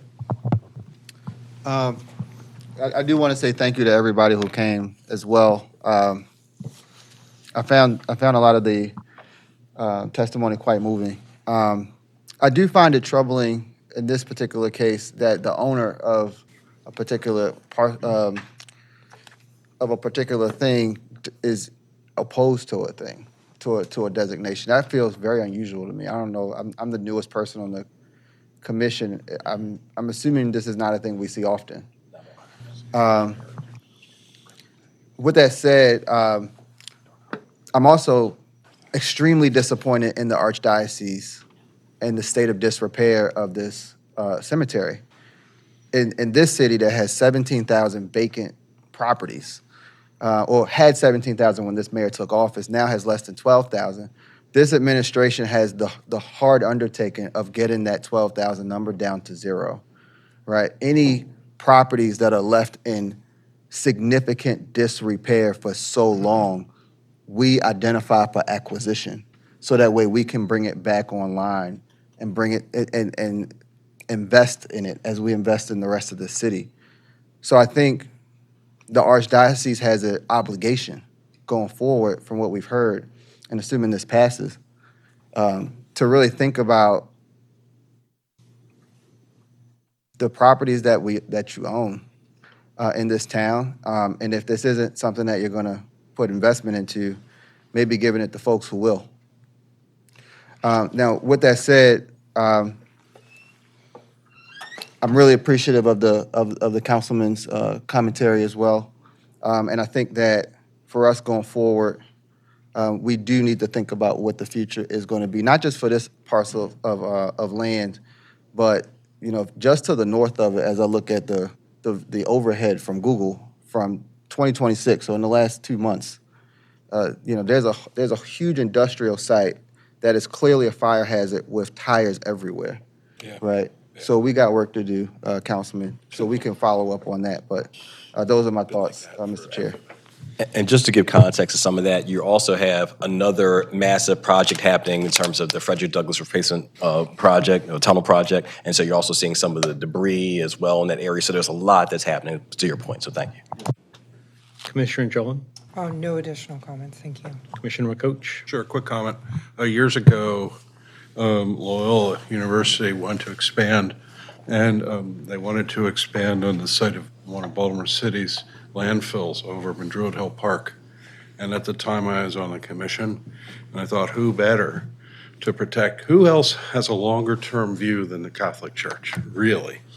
So I felt good about that land use decision because I knew we had an organization that would last a long time and be around. I still feel that way about the Catholic Church. I'm Catholic. And, I got family all over town underground. So I feel as though I think this is an opportunity to honor the citizens in this city. And I would really think, I'm sure there are legal complications, but I do think it's also an opportunity for the Archdiocese to reconsider some of their dire fears in terms of complications related to legal conditions, and continue to expand your good work by finding a way to work with these citizens to support a landmark designation, or at least support their endeavors. So that's all I would say. Thank you, Commissioner. Is Commissioner Allen still online? And if so, Commissioner, would you like to say something? I'm here. Don't have too much to say. I appreciate the very thorough and deeply historical report that, is it Ms. Johnson? Yes. The young lady provided to us. I was a history major after architecture, and still similar to the vice chair, history nerd to this day. And so I appreciate her, all the work that she's put into this and all the information she's provided. I grew up attending church right around the corner from there, Church of the Holy Trinity. Had no idea that this was there. So, and I've lived in Baltimore for more than 60 years. I also appreciate the information from that perspective. I'll leave it at that. Thank you. Thank you, Commissioner. Okay. My perspective on this is, I think folks know I'm a lawyer. As I said during our testimony, I know when to give advice and I know when to ask for advice, and I do not know what the correct legal analysis is here. But I am certainly supportive of the landmarking for all the purposes that have been described, in recognition of what's happened there, what's the work that folks have done. I think it deserves it. And I'm simply going to make a motion that we accept the staff recommendation and approve it with a note that, we expect that we want the law department to advise the city on whether this is appropriate. Now, we're not, and folks may not know this, I'll say this for the benefit of the citizens who are here today. You know the CHAP makes a recommendation, the planning department, planning commission makes a recommendation, but it's an ordinance to the city council. It's going to be in the city council, and ultimately the council is going to decide. So I'm very comfortable, I think, saying that the commission supports this, at least I do, but that the law department ought to weigh in. And if the law department says this is unlawful, then the city probably shouldn't do it. If, on the other hand, the law department says it's debatable or we disagree with counsel for the archdiocese, then I think that's a different conclusion. So I don't consider that to be a punt. I consider that to be just getting legal advice from the lawyers who are not here today. So I'm going to make that motion to accept the recommendation, subject to the caveat that we would want to hear advice from the law department. We recommend the council hear advice, and of course, the law department is required to and will at some point. I see they haven't yet, but they will post an agency report on the council's website, and they'll give advice to the city council, which presumably will take it into account. So that's the motion I would make. Is there a second? I'll second, Mr. Chair. Now, happy to hear discussion or debate on that. And if you don't mind, Councilman, I can start with you and just go down. Just quick point, and I'm glad that you mentioned this. So just for everybody's edification, each bill that comes in front of the council has to be approved by the law department for a form of legal sufficiency. So again, that will cover some of the bases that we have talked about. So thank you for mentioning that. Nothing additional. I think I appreciate your caveat on the law piece. I understand the councilman's point, but if the Archdiocese's council is saying a certain thing about its constitutionality, then maybe it is worth a second look. Thank you. Commissioner Jolin? Commissioner McCoach? Commissioner Allen? Anything further from you? thank you. Okay. All right. Well, hearing none, I'm going to call for a vote. We'll do a roll call vote. Is someone prepared to do that? Yeah. Ms. Audette? Robin Allen? Approved. Councilman John Bullock? Approved. Claudia Jolin? Approve. Doug McCoach? Approve. Calvin Young? Approve. Vice Chair Stevenson? Approve. And Chairman Laria? Approve.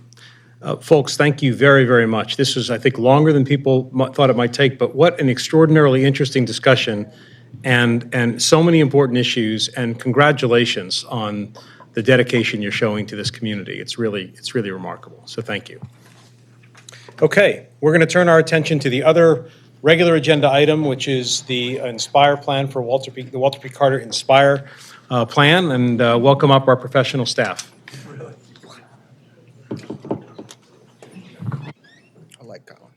He's a good lawyer.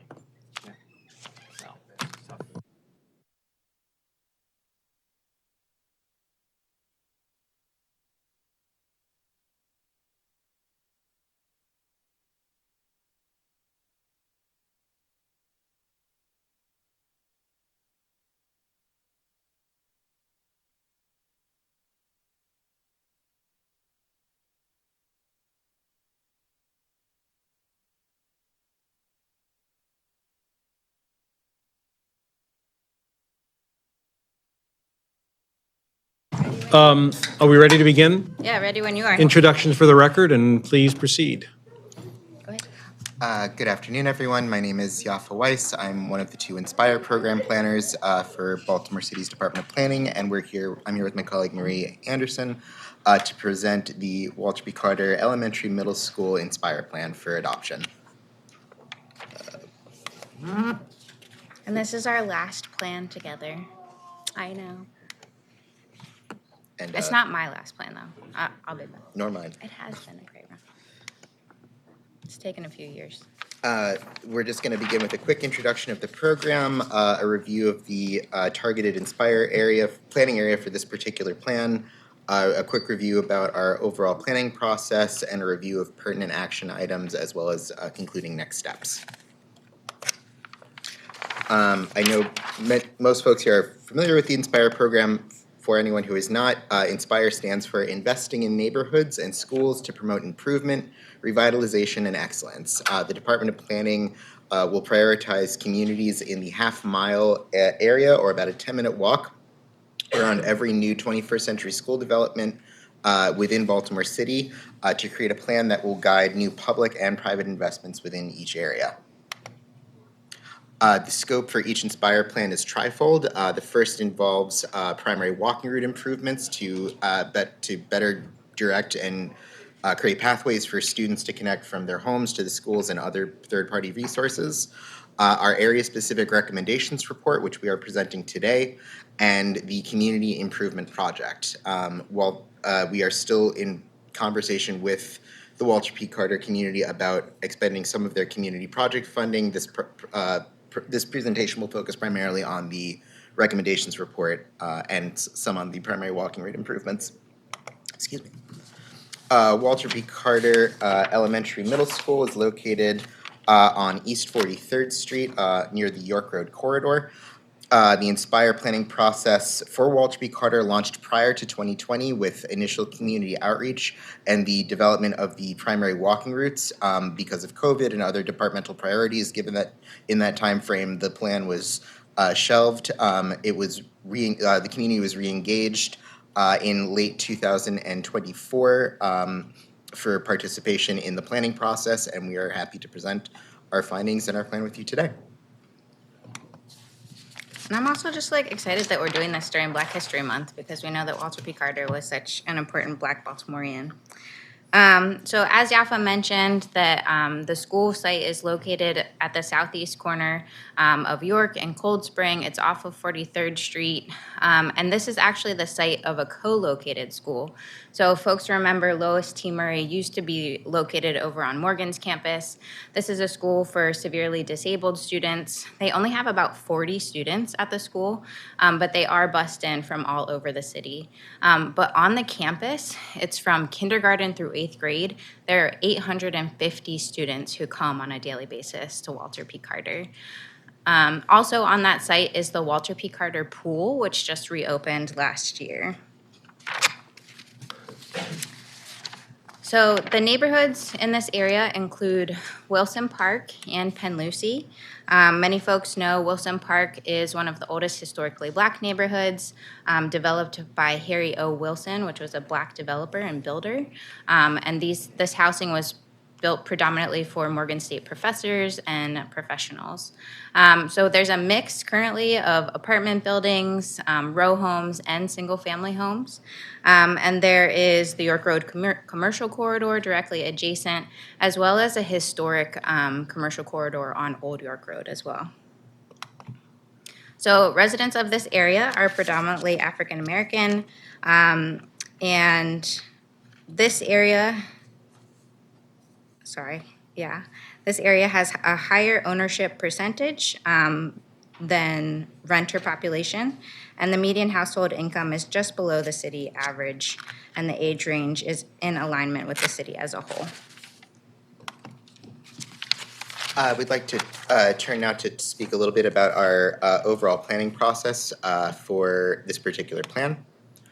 As mentioned previously, the primary walking routes were selected prior to 2020 with early community engagement. The map being displayed shows the routes that received treatment work for minor repairs, crosswalks, and I believe street tree and other work, including street tree planting. A full list of the streets is also been provided on the slide and in the report.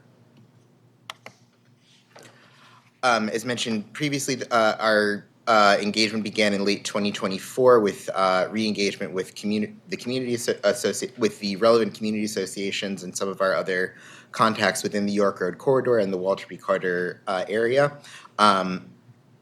Full kickoff began for the planning process began in early 2025 and continued through the calendar year.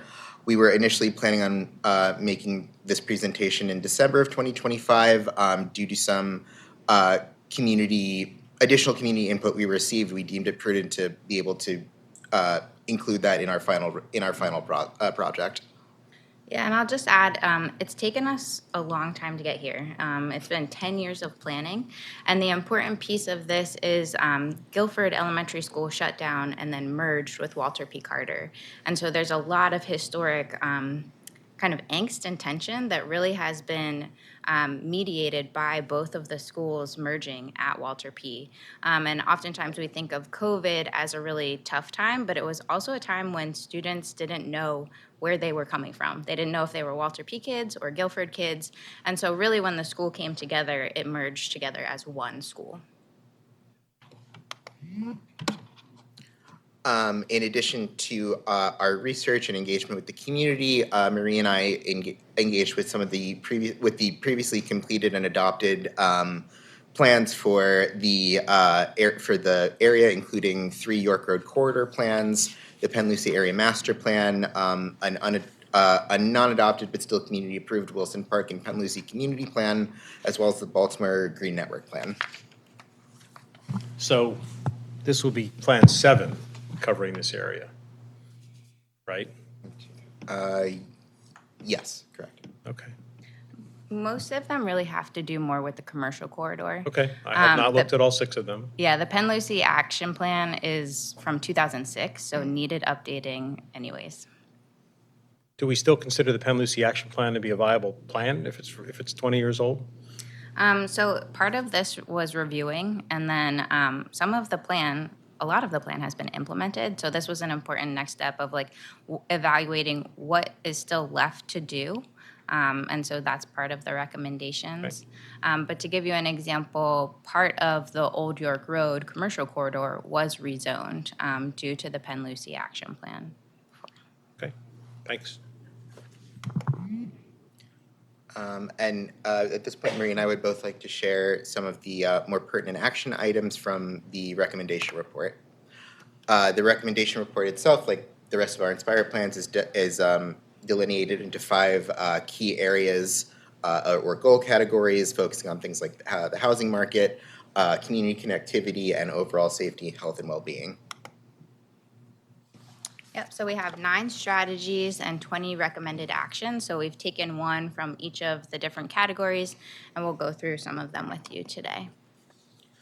To begin with, for investing in housing and market strengthening opportunities, the community expressed interest, and we are going to engage with the community to facilitate at least one forum on potential redevelopment of 40-20 York Road. This is a large cream-colored building at the gateway of the Penn Lucie community as you're traveling north along the York Road corridor. It's currently not being utilized in any capacity, and there's an interest in figuring out what could be next steps, the next life for this building, if nothing else, the exterior as a gateway. Yeah, and that is the entrance to the Wilson Park. Wilson Park, thank you. No My worries. apologies. No worries.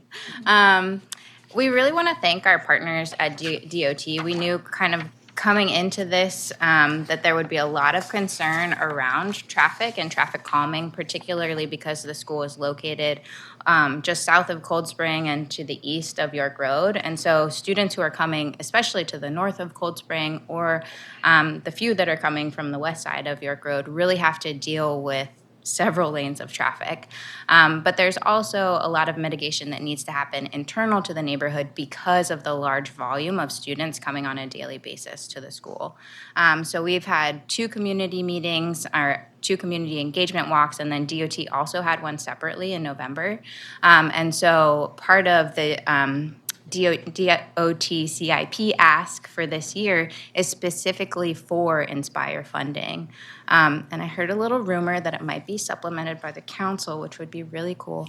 But in order to get a lot of this work done, it's simple work, but there needs to be funding associated with it. So we're really excited to see that some of the work that Yafa and I have done, not just here on this Inspire plan, but with Robert Poole and Medfield, has created a need for this fund to be able to pool to create traffic calming.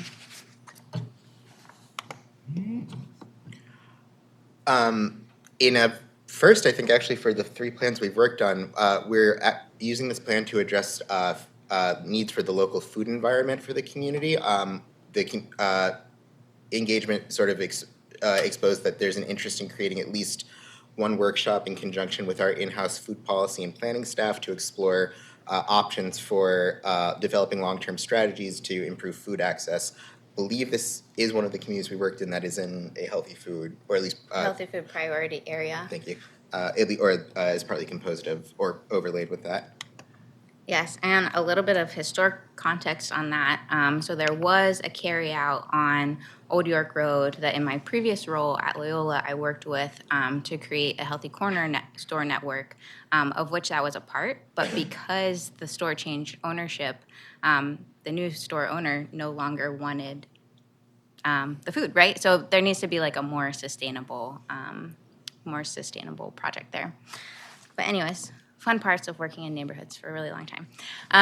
So the next recommendation that we have is particularly around safety. So if folks remember last summer, there was a young adult who was airlifted out of the Walter P. Carter pool area. There have been multiple break-ins to the pool, and so the neighborhood has asked for increased cameras and surveillance. So there needs to be a conversation between Rec and Parks and the community, since this seems to be an ongoing issue, and that's something that we're happy to help support. In addressing community environmental sustainability, the school property has been experiencing problems with stormwater runoff, as depicted in the picture. This was taken after a major rain, and the runoff and depletion of the field is fairly evident. We're interested in working with the Department of Public Works as well as any other agency partners to investigate the drainage and recommend any infrastructure or policy changes needed for abatement. Yeah, and there's a reason why Cold Spring Lane is named Cold Spring, right? So there's underground springs in this area that have led to other residents in the area experiencing issues as well. Okay, and last but not least, creating an environmentally sustainable neighborhood. So I love giving flowers to Springfield Woods. It's a 3.5 acre urban forest. Baltimore Green Space has done incredible work in creating a network of trails, benches, informational plaques throughout, and they're actually adding more this summer, which is really exciting. And they're still looking for, it's led in partnership with the neighborhood. There's long-term legacy residents who have been a part of the planning and implementation process, and they know that it's an underutilized resource. So reaching out and connecting with the school that's just catty corner to the site, as well as local legacy residents.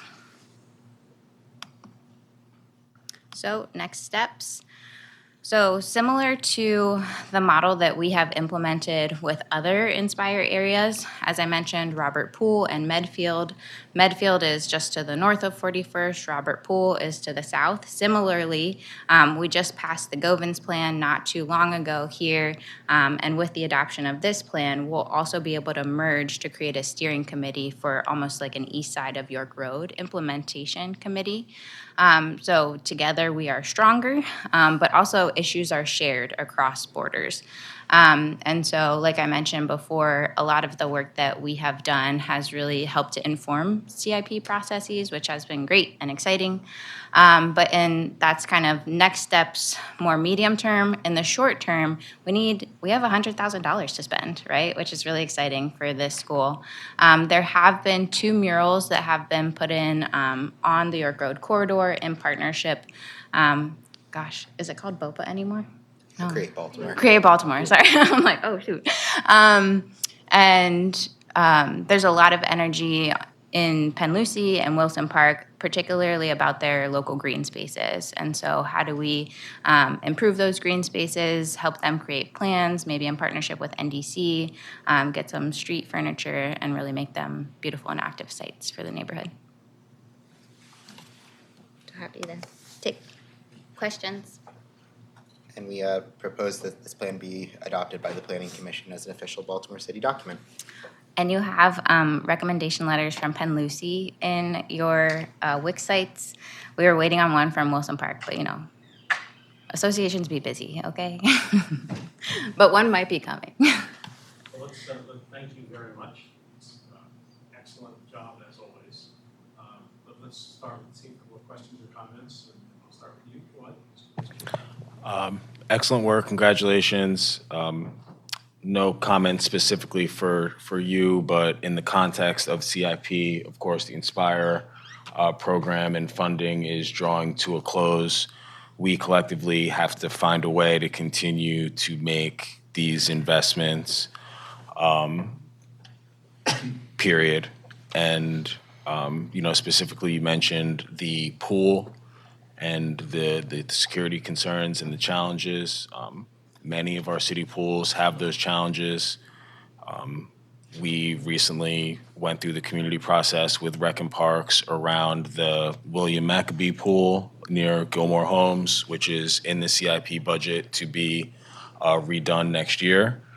But in those community meetings, concerns about after-hour security and vandalism and things like that. Why can't we have nice things? And so that's just important, and we need to continue to have the wraparound support and leverage these investments and make sure that we're doing all the things, not just the one thing. And so I will share that sentiment with Director Keene, but we just have to find a way in the absence of Inspire funding to continue that work. So thank you.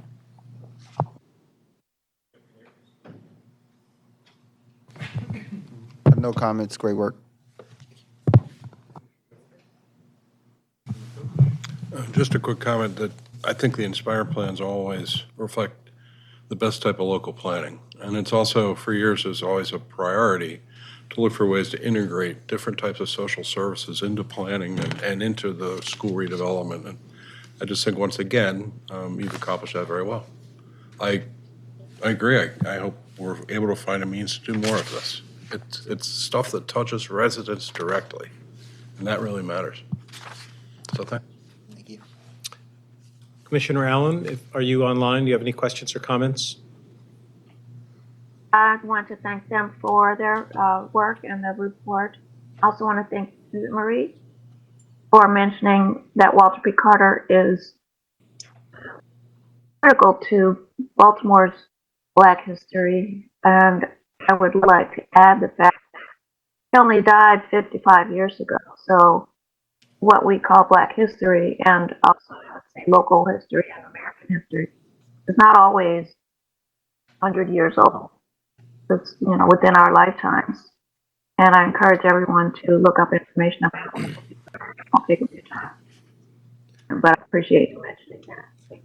Thank you, Commissioner. Councilman, return to you. So I just have a couple of comments. Again, it's a great plan. You guys have done a terrific job, and I think these plans are really, as Commissioner McCoach said, really high level, helpful. But you know my sort of general thesis about this, which is I want to know what it's going to do. And I've read all of the goals. I read all the ones, not just the ones you highlighted. And, you know, it's always the case that there's some tiering. You know, some of them are very specific, like let's install benches. Others are specific, but not like they're not physical, like identify properties for stabilization or demolition. And then you have a tier, that, for example, build relationships with developers. I mean, so that's just 3 examples of 3 very different kinds of recommendations. And all of them fall into some continuum of like, could you do it tomorrow if I gave you the money? Or is it a long-term thing? Does it even require any money? So I just want you to, come to the commission and all the planners to come to the commission with plans that are implementable and to tell us 2 things. What money you need to implement them and what barriers exist to implementation. And I think if we have those 2, we can help you. I think that, it's important for us to figure out how to move these forward. And, I think I saw, and I forget where it was written, that the benches are a high priority and sort of a near-term tangible thing. That's great. Like, that sounds perfect. In the category of near-term tangible, not very expensive things. So we should do that. So I'd like to know what it's going to take to get that done, and I'd like you to come back and tell us that it was done. So that's at one end, perhaps. But, then you sort of work your way through the more and more complex things. So I just, that's my reaction to these plans all the time. And you can, if you want to respond specifically in this context, that's fine. But I just want us to work in that direction. And I think you need to, at the end, there's a great implementation table. Here's what we should do. Here are the partners. Here's the time frame, short, medium, long. And then, it ends. And you're like, that's great, but what are we doing? By when? Yeah. Not only by when, but how? And with what money? And I really love that question. How much money? Okay. So if you have an answer, feel free. But I wasn't intended to make you answer it now. Great. It's just my. And I think part of it too is once we start the steering committee, just like we did with Medfield and Robert Poole, we asked the residents together to prioritize what is the most important. And we're also, hopefully it's okay to say this, Chad, CPR is putting together our trackable goals. And part of that is what will be implemented from our plan. So, and I hope to invite you all to a ribbon cutting coming up soon in Penlucia or Wilson Park. In addition to that, Patrick McMahon and I are working on curating an implementation database to be able to share and coordinate with our agency partners and as much as possible with our external partners to be able to track completion as well as be able to bring that hard information to you of what is being done with how much by when and when it is moved for what reason. But we appreciate that feedback. I mean, if, I come back to the benches, but if the benches need to be done, is there money for the benches? And if not, how much money do you need? And where are we going to get it? Deputy Mayor's here. I'm not suggesting he has a magic wand. No, but seriously, what are we here for? I was like, we have the money for the benches, but it's really exciting to know that we can ask for more money. That's right. Okay. Great. Well, thank you very much. Okay, is there a motion to adopt the Inspire plan as presented by our excellent staff? Move to adopt the plan. Is there a second? Second. Any further discussion?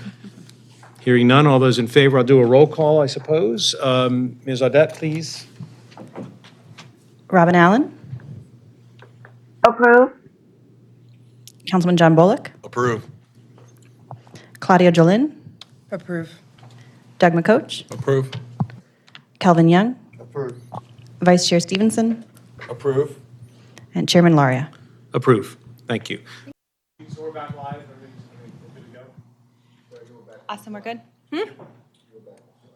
I think we finished this one, so I think we're here. All right. So we're resuming the presentation of the FY27 to FY32 Capital Improvement Program recommendations. Before we paused for the other agenda items, we had gone over a series of budget highlights for FY27, and we're going to pick up with some more highlights from the FY27 recommendations. So at the top of the list here, we have the vacancy reduction priority geography. We have nearly $15 million, and this is, as I mentioned at the beginning, we really have investments across city agencies in the vacancy reduction priority geography, but this line item is specifically within housing and community development to support that initiative. And many of the other items that are within housing's requests and recommendations also support the vacancy reduction priority geography, such as demolition and stabilization in the next line, but they're just specifically calling out, other activities of the agency. So we have $8 million for demolition and stabilization. In previous years, the Department of Housing and Community Development had 3 separate buckets for demolition and then another request for stabilization. They're really thinking about these kind of in a combined way. So what is the right strategy, for a particular property or for a particular block, rather than having kind of budget buckets guide that decision, really thinking about what makes the most sense. We have $6 million for Buy Back the Block.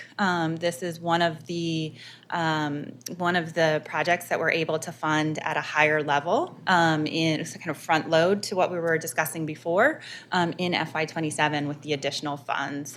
So I've spoken with the director of Live Baltimore, and there really is a huge demand for this program. It's been very successful to date. They've run out of funding, prior to the end of the fiscal year, and so this is, a scaled up investment in Buy Back the Block. So can I just say something about this? And if you're going to cover this later, you probably know what I'm going to say, as we talked about it previously. The reason I was talking about the presentation of the numbers, I mean, if you look at Buy Back the Block, and I guess we'll get to the spreadsheet at some point, and you can thank me for my insistence on line numbers so we can find each of these lines. So this is line 318. You don't have to look at it right now, but you read it, and it's a 6-year difference, a reduction of $8,250,000. Oh my God, what are we doing to buy back the block?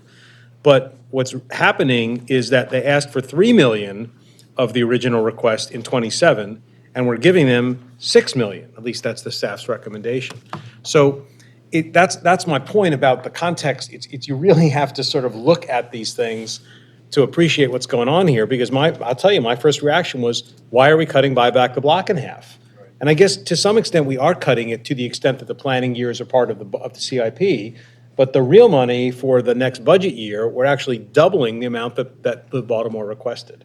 Which you actually, knowing Live Baltimore, which we do, there is even Your microphone. question. Right. Yeah, Live Baltimore is really effective, and they did great work Commissioner, your microphone.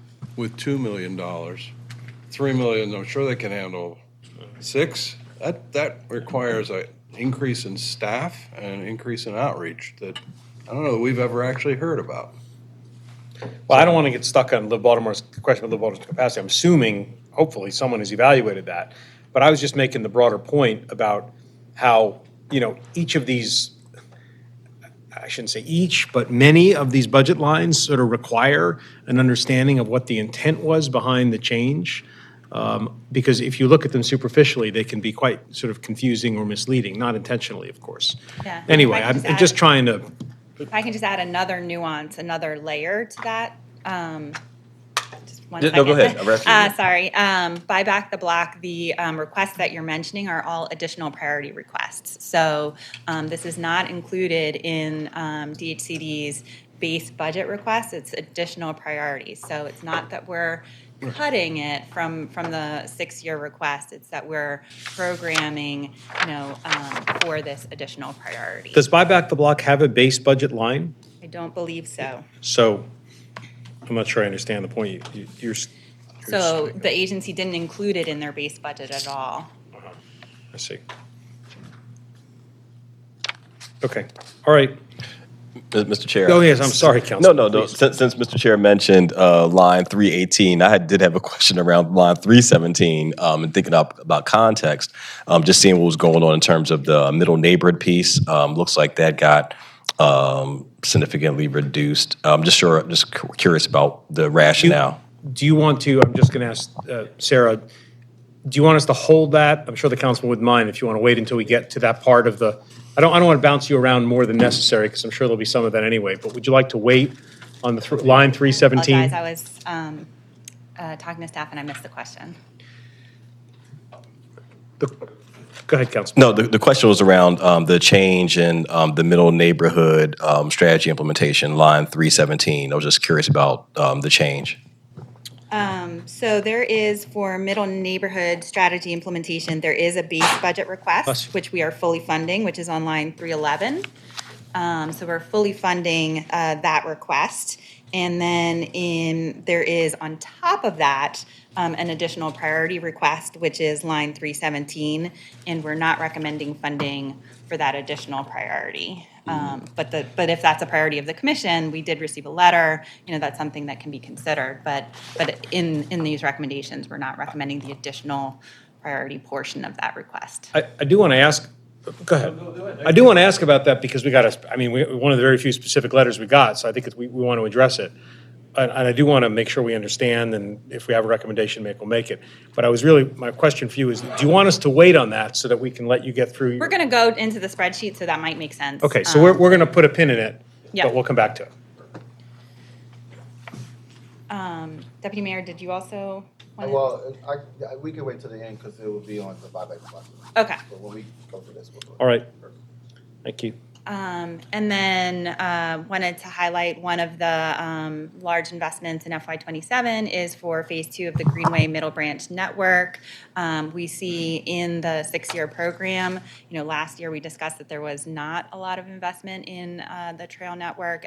Here in this year's program, you're seeing significantly more. So we can look at that. And then I've mentioned a couple of times already, West Baltimore United. This includes the $85 million in federal funds that the city was awarded. It also includes the state's contribution, which is actually federal funds that are passing through the state. So that is included here. And then we have a local match. And so that's included here as well. The local match actually extends into future years, but the state and federal portions are all in FY27. So that's why you see that one, that it's at such a large scale. And then we have the ADA consent decree, $12 million. This is something that is recurring for multiple years. So we had $12 million last year, $12 million this year, $12 million next year. And in addition to the ADA partial consent decree, we have other investments in ADA improvements and in sidewalks. So there's really, I think, been a shift in transportation to some of the non-vehicular modes of transportation and kind of catching up in terms of investment in those other modes. So here you see $5.6 million for sidewalk reconstruction. We do have $22 million for resurfacing in FY27. And then last year, the commission may recall, we had a significant amount for homeless services, something on the order of 18 or 19 million. I don't remember the exact number. And that is allowing the Mayor's Office of Homeless Services to purchase 2 of the 3 facilities they need. So they serve different populations, each of which needs their own facility for those populations and those purposes. And so this is recommended funding for the third facility that they need. Sarah, I wanted to ask you, I could wait to the spreadsheet, but I think it's broad enough. I don't know where exactly the resurfacing line or lines are in the numbers, and we can wait if you prefer to get to them. But I guess my question is, the resurfacing, the condition of the streets is a recognized problem. It only got worse because of the snow, which is nobody's fault, but it happens. Yeah. So the problem is even more acute.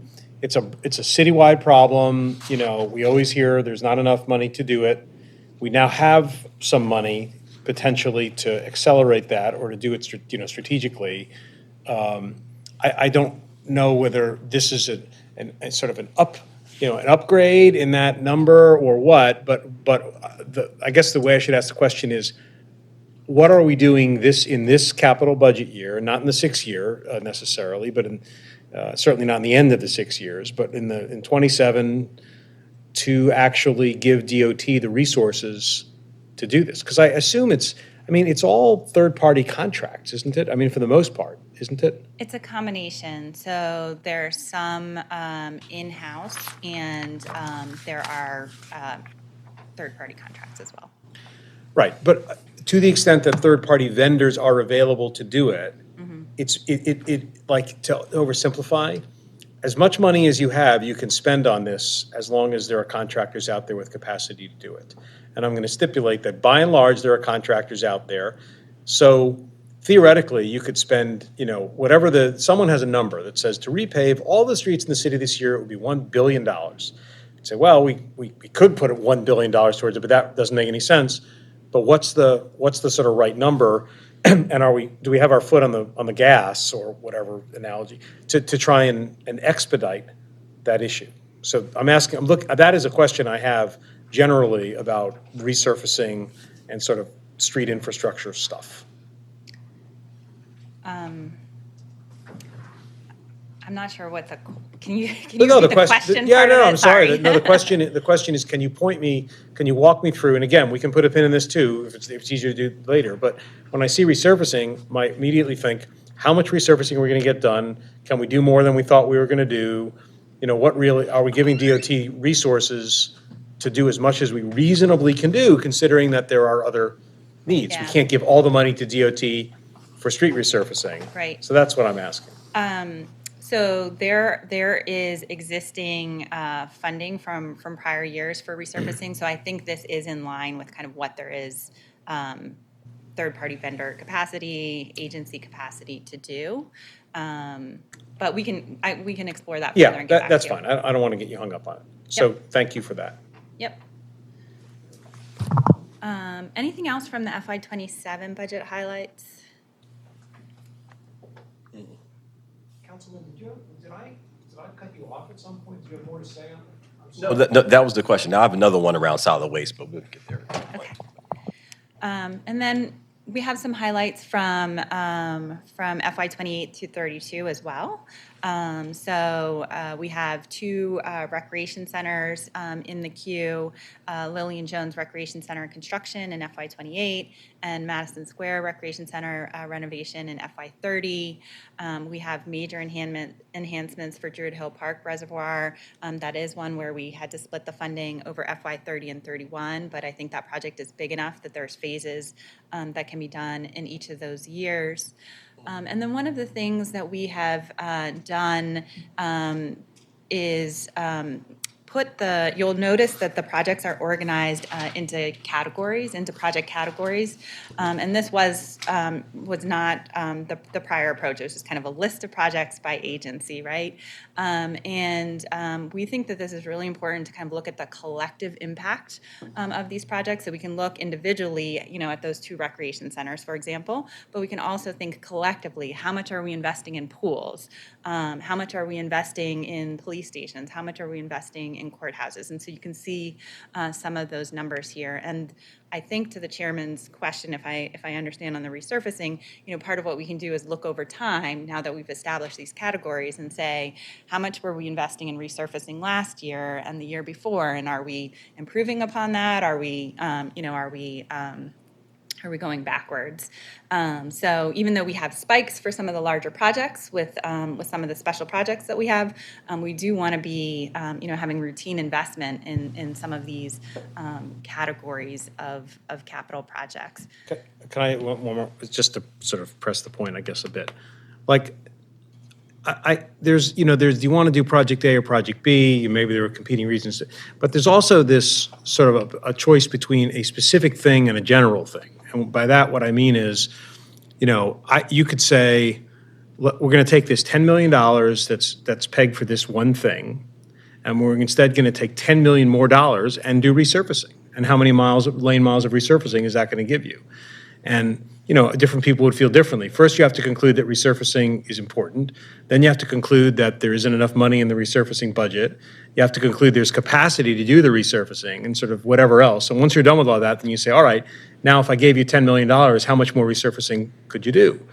And if the answer is a lot more, some more to a lot more resurfacing, someone has to say, well, is that more important than some $10 million thing over here? Or $10 million things? I mean, that's the whole exercise. Yep. But I am making a distinction between a specific thing you can point to, even if it's a really big thing, and sort of spreading the peanut butter, over something that affects a lot of people and is a persistent, big issue, I think, for the city in terms of just, citizen quality of life, business quality of life, reputational, and on and on and on. So that's what I'm, and like for me, it's a big priority. I mean, and if the answer to those first three questions were yes, right, we can do it, whatever, I'd think like, well, can we find some money to move to that because it's important. I realize that everybody can do that for everything, and you can't do that, but that's where I am on that. So, thank you. So by the time we conclude today, if there are things, and I know you were talking hypothetically about resurfacing, but if that's not just hypothetical, if there are things that the commission wants us to explore whether we can identify funds for, we need to know what those are. So that's really, one of the things that we want to get out of this. And I'll say out of this work one more session. thing. There's got to be some, if not mathematical, at least visceral ROI calculation here, that's a good thing. We should do it. It's going to benefit that corner of the city or that neighborhood who I know think it's very important. And I'm not trying to take anything away from anybody.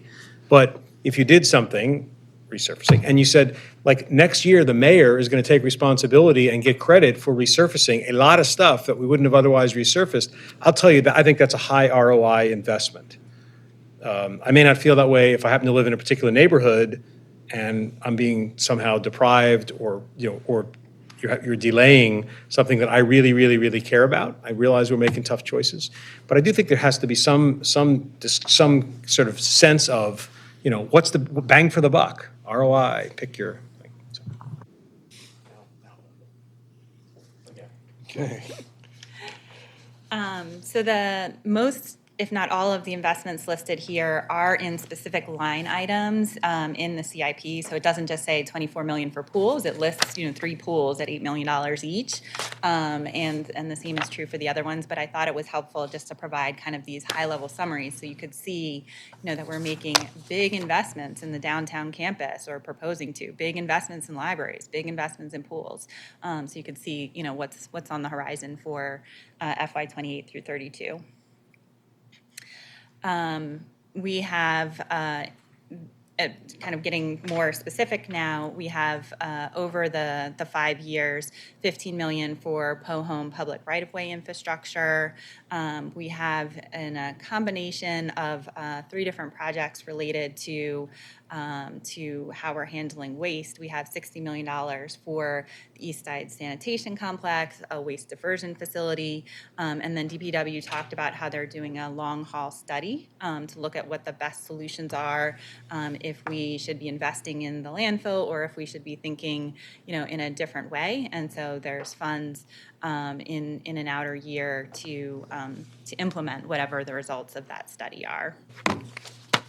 We talked about the FY 27 investment in sidewalks and ADA improvements. Those continue in the future years, although with the shrinking of the highway user revenue, you'll see that the amounts shrink, right? So for street resurfacing, we were looking at $22 million for a single fiscal year, and now we're looking at $25 million for 5 fiscal years, and that is a direct result of just the HUR cliff. We are looking at a significant investment in traffic engineering in the future years, approximately $50 million. We do have funding for addressing some of the surplus schools that the city has collected over time. There are some opportunities there, to put some of these sites into reuse for maybe housing or some other type of use, but the existing building is often a liability. So demolishing it would help facilitate that reuse. And then, as I mentioned earlier, the commission already saw the school's CIP, but just wanted to highlight, a couple of the large projects that were included. So Ben Franklin High School, $30 million, and Edmondson High School, also $30 million. So with those highlights, if there aren't any questions, we can transition to the spreadsheet. Cool, baby. Who doesn't love a good spreadsheet?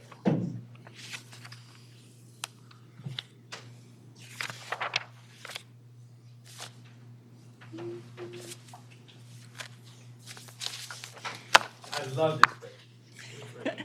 You can thank your chairman for this spreadsheet. We reviewed it with him earlier in the week, and he helped us catch an error as well as expand it. So we've packed a lot of information into this spreadsheet, and hopefully it's useful. Even with all the information that's packed in here, there's still other dimensions that are not included here. So you're not seeing a breakdown by revenue category here. You're not seeing a breakdown by phase here. There's some other dimensions, right, that it would not just be 3-dimensional, but like 8-dimensional if we tried to include everything. So it's a little bit difficult. But this does include the 6-year request and the 6-year recommendation, and then you can see the changes, and then the FY27 request, FY27 recommendation and the changes, and then just the recommendations for the 5 future years. So I'm not going to go line by line, but please speak up if you have questions about any of the lines. But you can see here, those categories that I was talking about. So for BSIT, all of their projects fall into 4 categories. They have applications, they have cybersecurity, they have infrastructure, and they have public safety technology. And I'll just highlight a couple things where there are some significant things that may have caught your eye. So broadband for public housing sites, which is line 19, it looks like we are recommending funding that the agency didn't ask for, but we're really just moving this. The original request was in mayoralty, but it really belongs in BSIT. So that's why it's showing that way. I was very proud of myself for catching that. I was wondering about Good detective work. Good. that. By the way, Sarah, in reading this, I'm mostly focusing on special projects and additional priorities because it appears, I like how you've subdivided it. The base budget requests, by and large, have been met. That's correct. So what we have to work with is everything else. Yes, and even the Okay. special projects, by and large, should be met. Yeah. They may have changed a little bit if the cost estimate changed from last year, or if we had to, play with what year they were in, or bring it down or up a little bit. But the special projects are also largely met. It's the additional priorities where you're seeing the difference, and that's what I was trying to frame for you earlier, but I know it's hard until you actually see it, right? So, where you see that in that recommendation a negative, by and large, you're going to see that in the additional priorities. And it's, again, not that we're cutting something, it's that we're not funding something that was below the line. Mm-hmm. Mm-hmm. So another one for BSIT I wanted to call your attention to, line 28, we already talked about CAD replacement, but here you can see, that $12.4 million.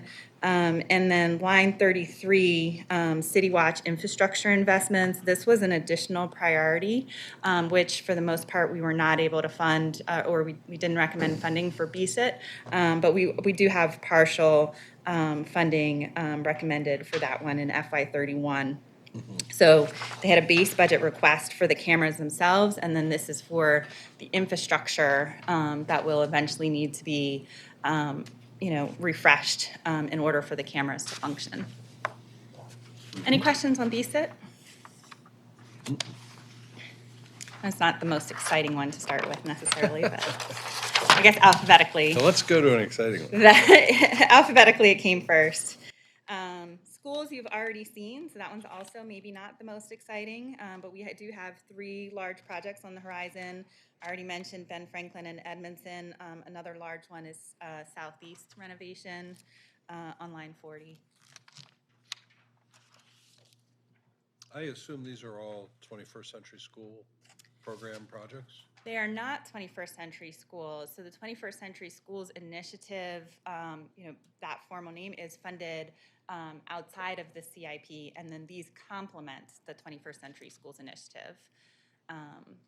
These funds complement the initiative, or these facilities are Both. complementary? Okay. Both. Okay. Yeah. So both these large construction projects complement it, but also the systemic improvements. So there are many buildings that aren't getting that total makeover or replacement, but we still need to invest in the roofs and the sprinklers and the HVACs and all of that. And so that's in that systemic improvements line. Anything else on schools?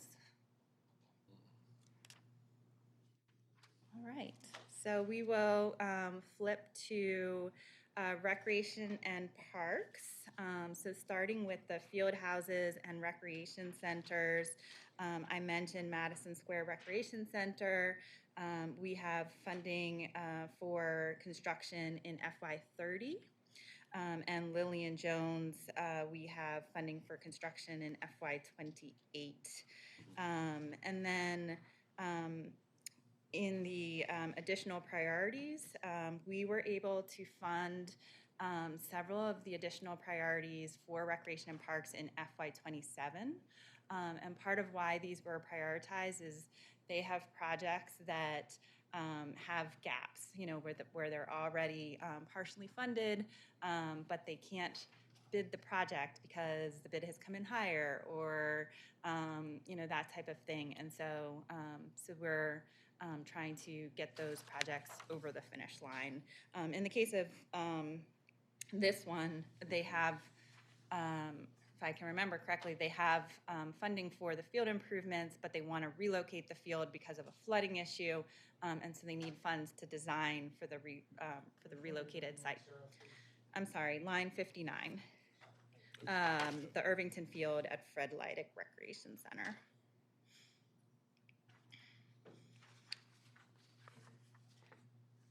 And then I already mentioned in the highlights, if we move to the other section. Before you do that, like yeah. the 60 and 61, where they asked for a 6-year item, you've taken it out, it's not anywhere. Like, is that just saying I'll ask you what happens there? Do we just decide that those are deferrable, or what? So, so pretty much anything in an additional priority that's in a future year is unlikely to be funded unless we have, particularly prioritized it, right? So those were additional priorities in future years, and we're not recommending funding for them. So it's not There wasn't a 27 request, right? Correct. And that was a similar question I was going to ask about Carroll Park on line 74, but I think you just answered that. Yep, same. And so in the cases of Irvington and Faring Baybrook, I noticed that they have other items also in the base budget. So were those additional priorities just for additional funding? Irvington, line 59. Yeah, does that correspond with, 50 and 60, and then 50 and 60 53 correspond. and 61? 53 and 61, yeah, but the Irvington one doesn't. Does not? Yeah. Yeah. Yeah. That's correct. So in those cases, we're funding the base budget request, that portion of their request, but not the additional priority. Sarah, I always assumed that out-year funding tracked along, and every year that got closer to the fiscal year, that it was likely that represented a priority as it came, as the calendar years passed, if something was right now identified in fiscal year 2032, by 2029 maybe, that's starting to get a little more real. By 2030, there's interest by the agencies. I'm just trying to understand if out years indicate a future priority. Yes, generally. I will say that for recreation and parks, one thing that we've discussed with them is that the first several years of this program are things that, kind of are already in progress in some way. There have been discussions about, maybe design has started, they're moving forward. And then in the outer years, they do expect that there will be changes, quite possibly very significant changes to align with the playbook. So as the playbook, and they'll be coming and doing a presentation for the commission, hopefully, within the next couple of months. So we do expect in the case of recreation and parks that the outer years, could change significantly based on the playbook. But it is not necessarily in an on-deck circle just because there's a number there in the future. It's intended to be an on-deck Oh, it is? circle. Okay, all right. Yeah, certainly.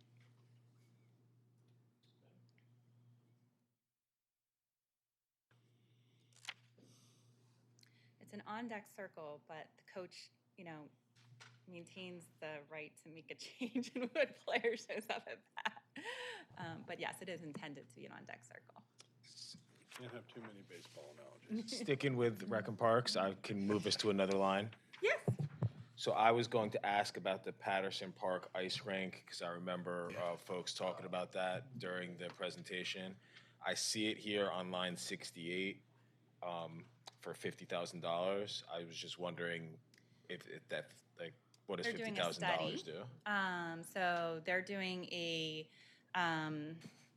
I don't know what the right term is, if it's feasibility study, but they're doing an analysis to see whether, what the problems are at the existing rink, like what is causing it to have challenges, whether they're solvable and how much that would cost.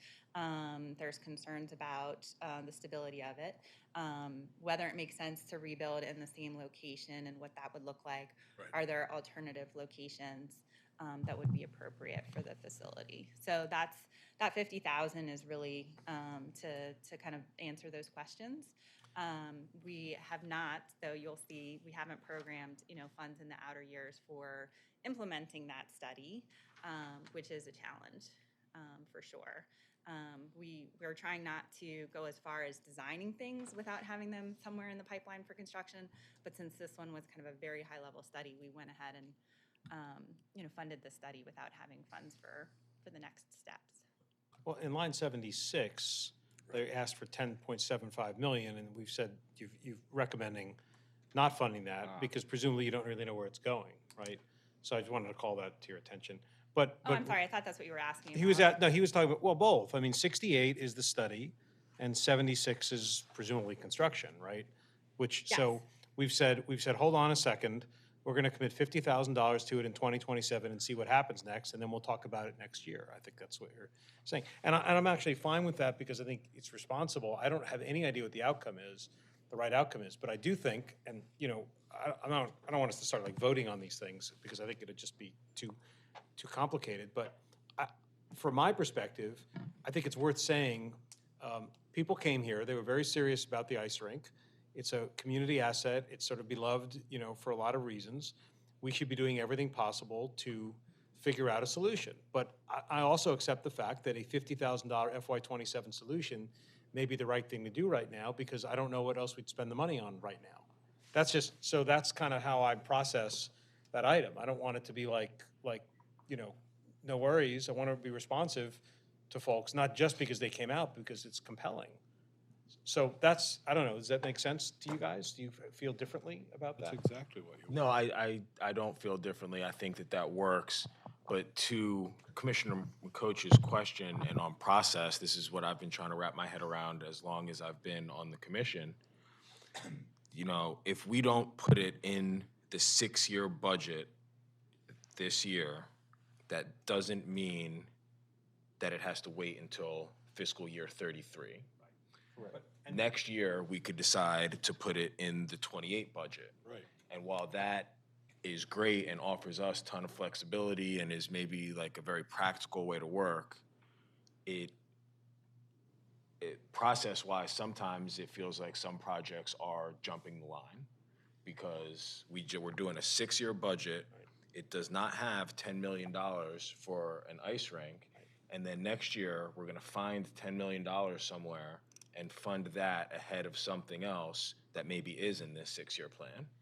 And so, I mean, that's how we do it. It works okay, we're getting better, but I'm just kind of flagging that as a frustration for some outside Well, I'd say two groups. things. One, you are right to flag it in that way, but I'm flagging it for a different reason. I'm flagging it so that next year people don't say, where is this coming from? The answer is it came from last year's discussion where we said 50,000 for the study, we're not putting anything in the 6-year CIP, but like, it's on our list, you know, so that when it comes back next year, you know, on the narrow point, like people say, jumping the line, you're like, no, it's not jumping the line. It's just that last year we tried to be responsible and we didn't really know the answer. We weren't gonna we weren't gonna like just spread even planning year, future year CIP dollars, you know, because we think that's gonna be the outcome.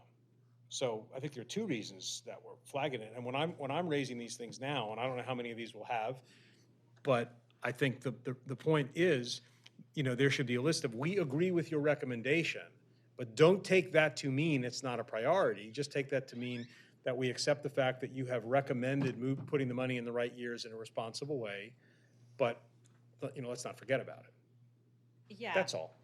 And I think that's fair, and I appreciate you agreeing with the recommendations, but I do want to amplify Commissioner Stevenson's point that not having it somewhere in the program, even if we don't know the exact amount, the exact year, the exact use, trying to fit it in next year is going to be a challenge because it will potentially displace something else, unless there's additional funds again, which hopefully we will be so lucky. But it is a challenge to fit things in that are not Well, accounted for in the let's- pipeline. Okay, so let's leave that with you to think about.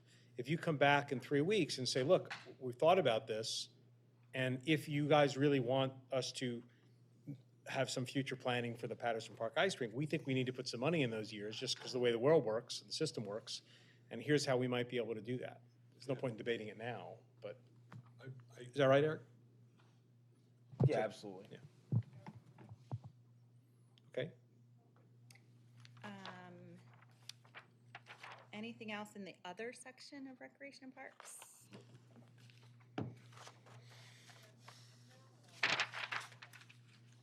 Not for me. In the park section, I'll highlight that we are funding, again, some of the FY27 additional priorities. That includes Henrietta Lacks Park expansion. This is something that was something that the Department of Planning staff, you know, highlighted for Recreation and Parks as a priority towards implementing a plan and work that we're doing in that neighborhood. So that's exciting. We have the youth campground at Gwynns Falls, Stony Run Trail Bridge repair. This is for design, and then the community has some fundraising efforts that I believe they're going to undertake, you know, once that design is done. For the athletic court resurfacing, we tried to recommend consistent funding for the athletic court resurfacing. So in their base budget request, Recreation and Parks was kind of inconsistent with their request for athletic court resurfacing. And so we have funded some of the additional priorities to be able to provide, you know, consistent funding for that. This is part of the idea that I talked about earlier about like really trying to prioritize state of good repair. So we know every year we should be resurfacing, you know, a certain number of courts. This doesn't allow us to do the number that we should be doing, but it allows us to do some every year so that we don't get even further behind. Sarah, can I ask you, lines 93 and 97, Solo Gibbs and Florence Cummins. Yes. We have substantially increased from not only the 6-year request, also the 1-year request. I mean, look, so what what's happening in those two projects that we are sort of So funding them in the this way? requests did not include the casino local impact aid, and the recommendations do. So there's casino local impact aid in both of those projects for the amounts that are the difference. So for Solo Gibbs, it's 1.1 million. Well, for both of them, it's essentially 1.1 million. Yeah, but why is that additional instead of just the source? Why is that additional? instead Like of- those, Solo Gibbs Park benefits from casino funds. So why are we putting that dedicated money on top of discretionary money instead of using the casino money to pay for Solo Gibbs and using the other money to do a different park? I'm not as well versed in the casino area, but I do have history with the Pimlico Local Impact Aid, which is not yet reflected here. And that funding is not intended to, I feel like I keep using the word displace, but is not intended to displace, city investments in Park Heights. It's intended to complement and extend city investments in Park Heights. So I believe the same philosophy holds true in South Baltimore, that the city should still be making investments in the assets in South Baltimore, and these funds are meant to supplement rather than, replace But city Sarah, investments. but the presence of supplemental funds actually maybe expedites the project, the budget request, because without those, you don't want to have $500,000 floating out there from a third party and not be able to use it. It actually makes a stronger case for whatever the project is to have those funds. So I would think, what I thought I heard you say, actually, if there is separate funding, that actually puts further emphasis on, the ability to fund a project. I think you could make that case. I wasn't, but I think you could. I was just saying that it wasn't meant to replace the city funds, that it's meant to be an addition. And then the last item in this section is the BGE Transmission Corridor Trail. So there is $500,000 for design in FY27 and $12 million that's intended for construction in FY31. And those numbers may need to be adjusted, but that's 1.2 million in 2031. 12 million. Weird. Actually, yeah, that's, Rutland Park has got the 1.2. Boy, I don't see any 12 million in. Line 114. Oh, okay, I was looking at line 101. Okay. So line 101 is a state grant that will contribute to the design. Oh, I see. Okay, interesting. And the reason why you're seeing the same project repeated twice is because Different funding sources? because it's base budget, and so all the state and federal funds are in the base budget because those aren't competitive, and then special projects and additional priorities. So it could end up, being a request in multiple request types. Gotcha. So I got a question on 106. Yes. The staff's not recommending $1 million for the Druid Hill Park Reservoir enhancement. Can you just give me some color there? 106. Yes, I'm trying to remember why. I believe that line is repeated. Well, there's a number for a special project above, but it doesn't really answer the question. Yeah. The 103, Cal. That's, But it doesn't answer. your Doesn't have that 1 million. I have to dig into that one further. I don't know off the top of my head. I just because can you, when you come back, can you just give us a little bit of the status on all of the work that's happening there too and what's left? Mhm. Yep. That was actually a question I believe Commissioner McCoach had asked to Rec and Parks in terms of who's doing what with DPW and Rec and Parks as that project moves forward.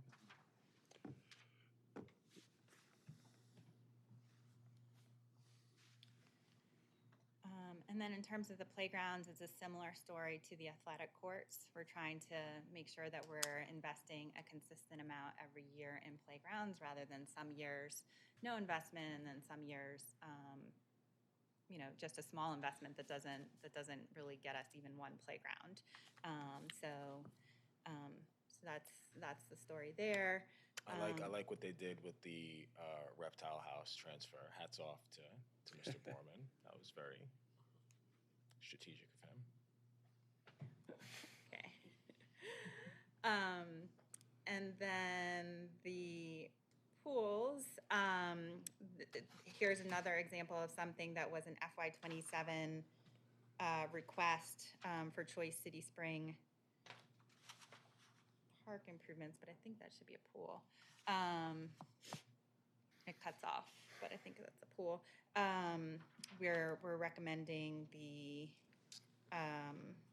$850,000 that they asked for as an additional priority in FY27.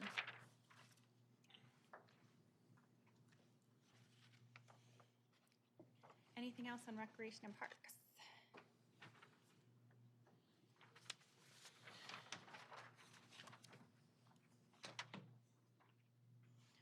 All right, we'll look at Baltimore Development Corporation next.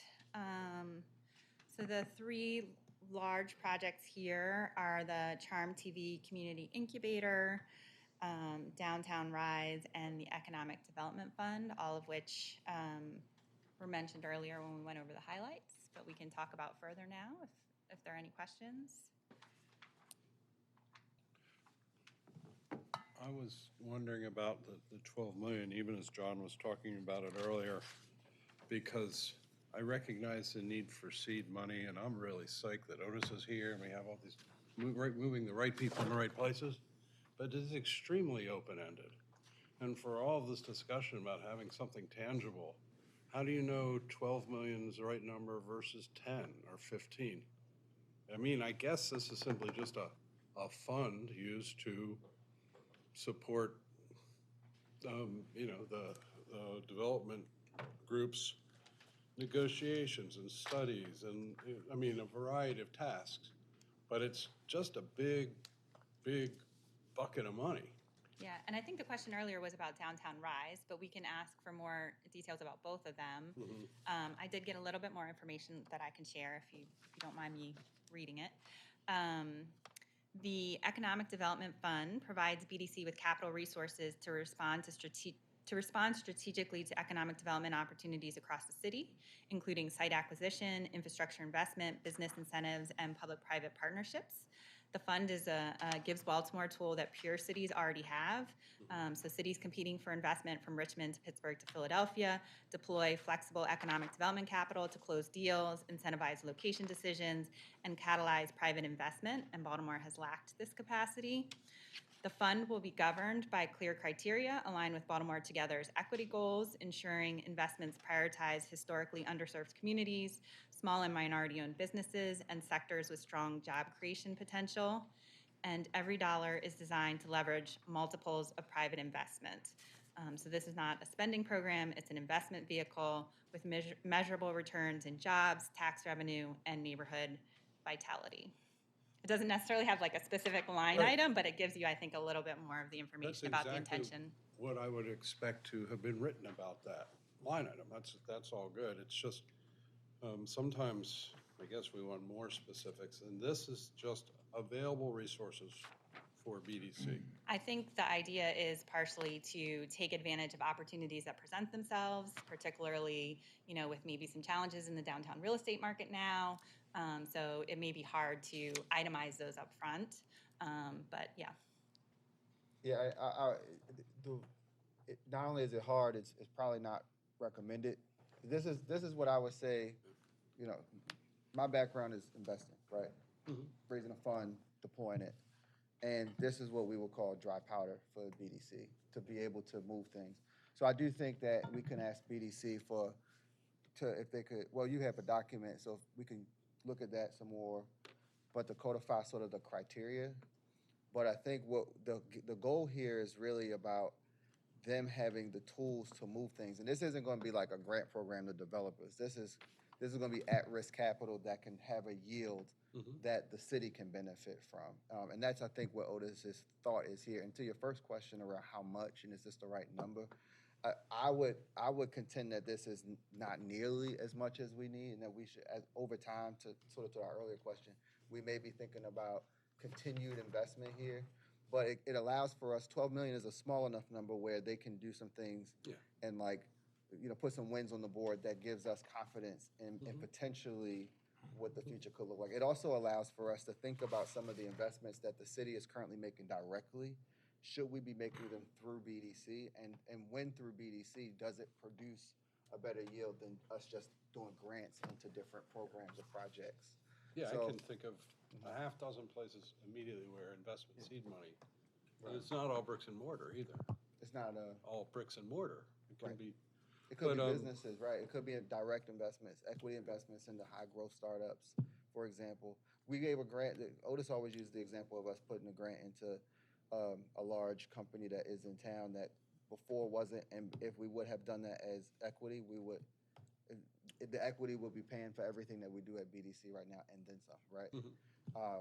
So that's, I think, the premise here. And part of the challenge of not having enough sort of, I guess, documented is the reality of the team changing so much, so fast under Otis, so up until this point. And us really saying we have a timeline to get capital to them.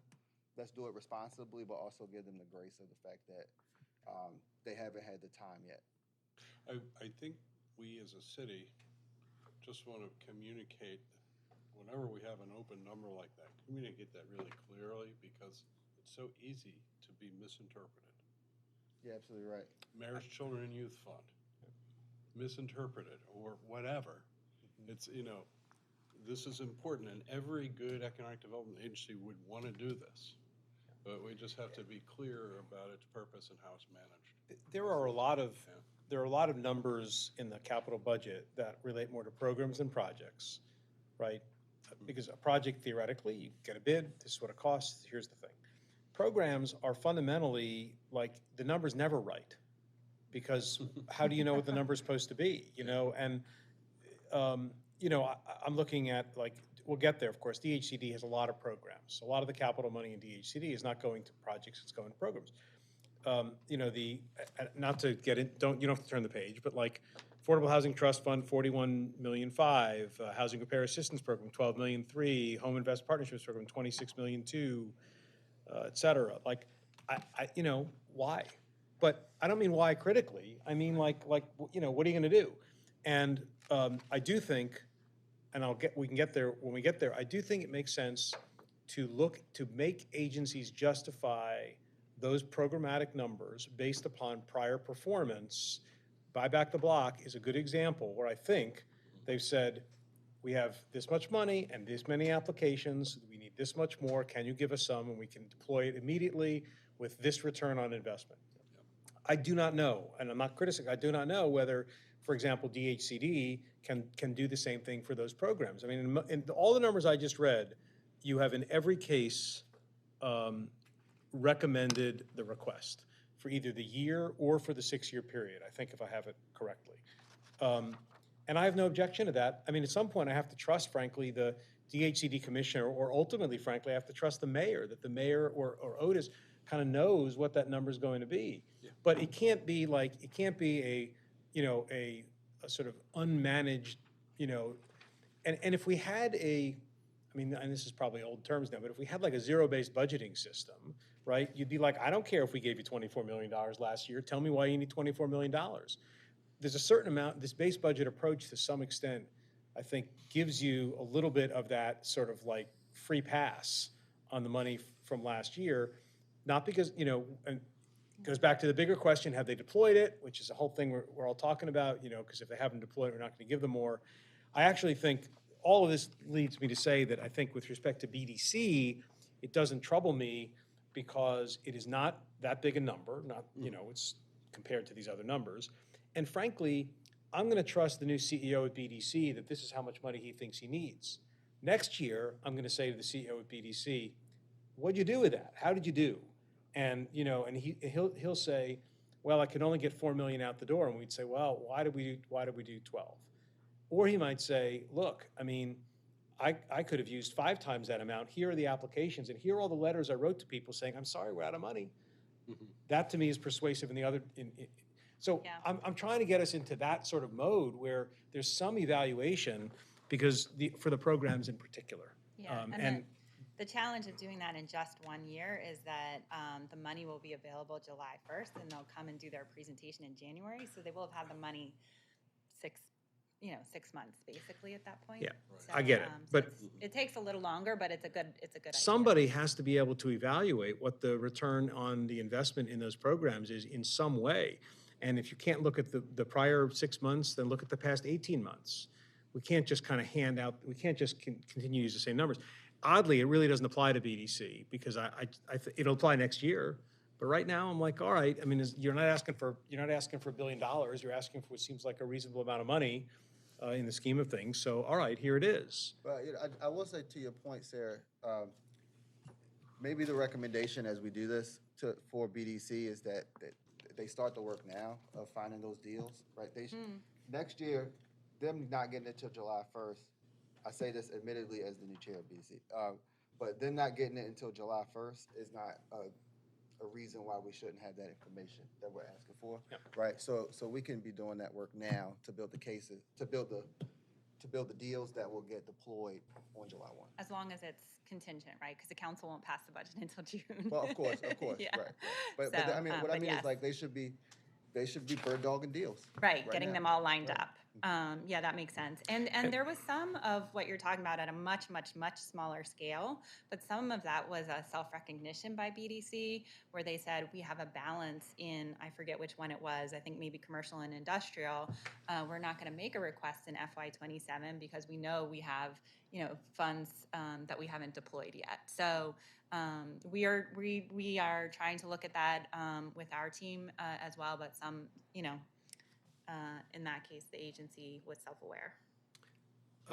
Just staying with BDC, because I do think that we have a little bit of a special relationship with Downtown Rise. I just want to make sure that we have, I'd like to get a little more of a sense of what's in that number. And again, I'm not asking for an accounting of every projected dollar, and I'm not going to hold someone accountable if it's a reasonable expense, but just some sense of what's in there. And I also don't know, I don't know where we stand on, like, I don't know if Downtown Rise, if that's hard costs, like infrastructure Downtown Rise, or whether it's more programmatic. There is clearly Downtown Rise hard capital infrastructure costs. We approved the Calvert Street slip lane closure, presumably there'll be work around that. I just need to understand a little bit better what that's about. I don't have any problem fundamentally with the idea that Downtown Rise could absorb $7 million worth of capital costs, but I have some idea. I think I could take that action item because I believe this might be the infrastructure money. Yeah.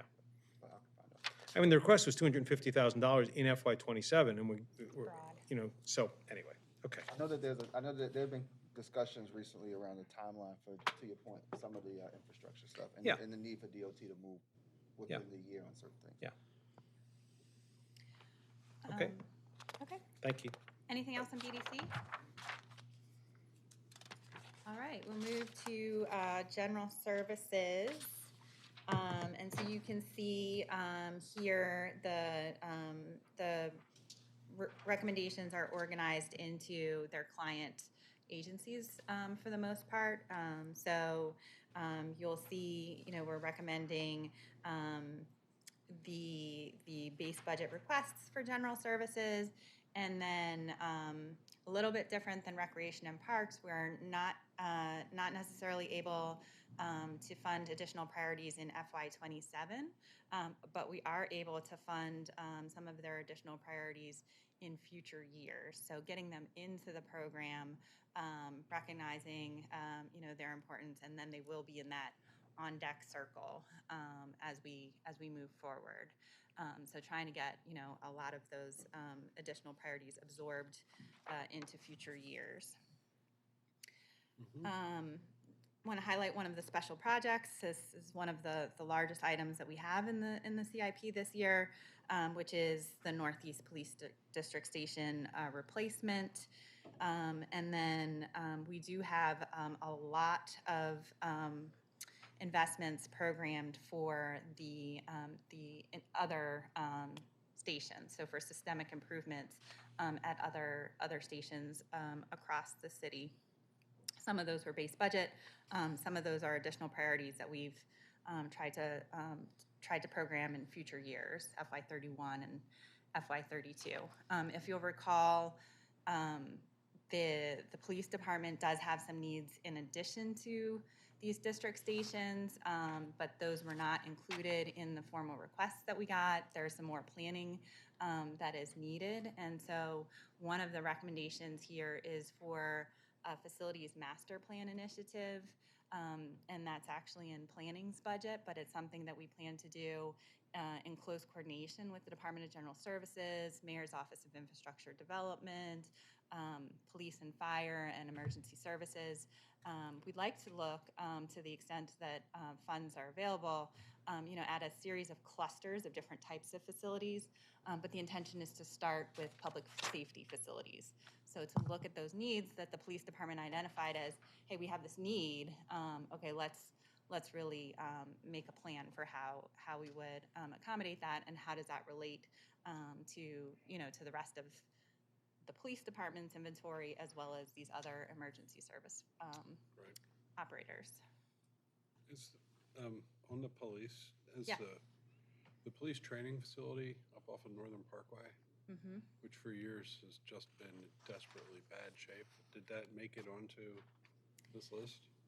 I don't believe it's on here. There's been a lot of discussion. Our director has been involved. I'm not sure there is a resolution yet on kind of what will happen, but it is a They hot may topic. decide they want to surplus it. I don't know.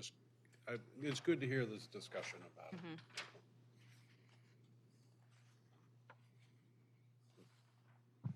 Sarah, Yes. I'm trying to get, in DGS, there's a whole bunch of convention center requests, lines 164 to 69, that were additionals, which are not being, they're not, you're recommending zero. Is that because, I'm trying to figure out which of the couple of major paradigms we're talking about here. Is that because they're an out year? And, I mean, help me understand.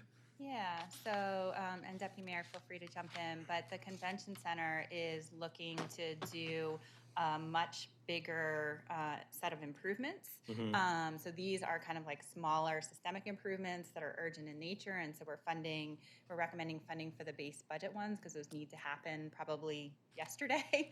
But if there's going to be kind of a big overhaul or addition or renovation of the convention center, we want to line up with that. Okay, well, that makes sense. And then similarly, lines 235 and to 237, the Mitchell Courthouse, there are a number of items there. I just know that these are like, Mitchell Courthouse is considered to be, in desperate shape, et cetera. Are those, but then I also I saw that under historic properties, the Mitchell Courthouse shows up again in line 267, bird deterrent anchor removal, with the same number of $1,673,000. Can you just help me unpack that a little bit?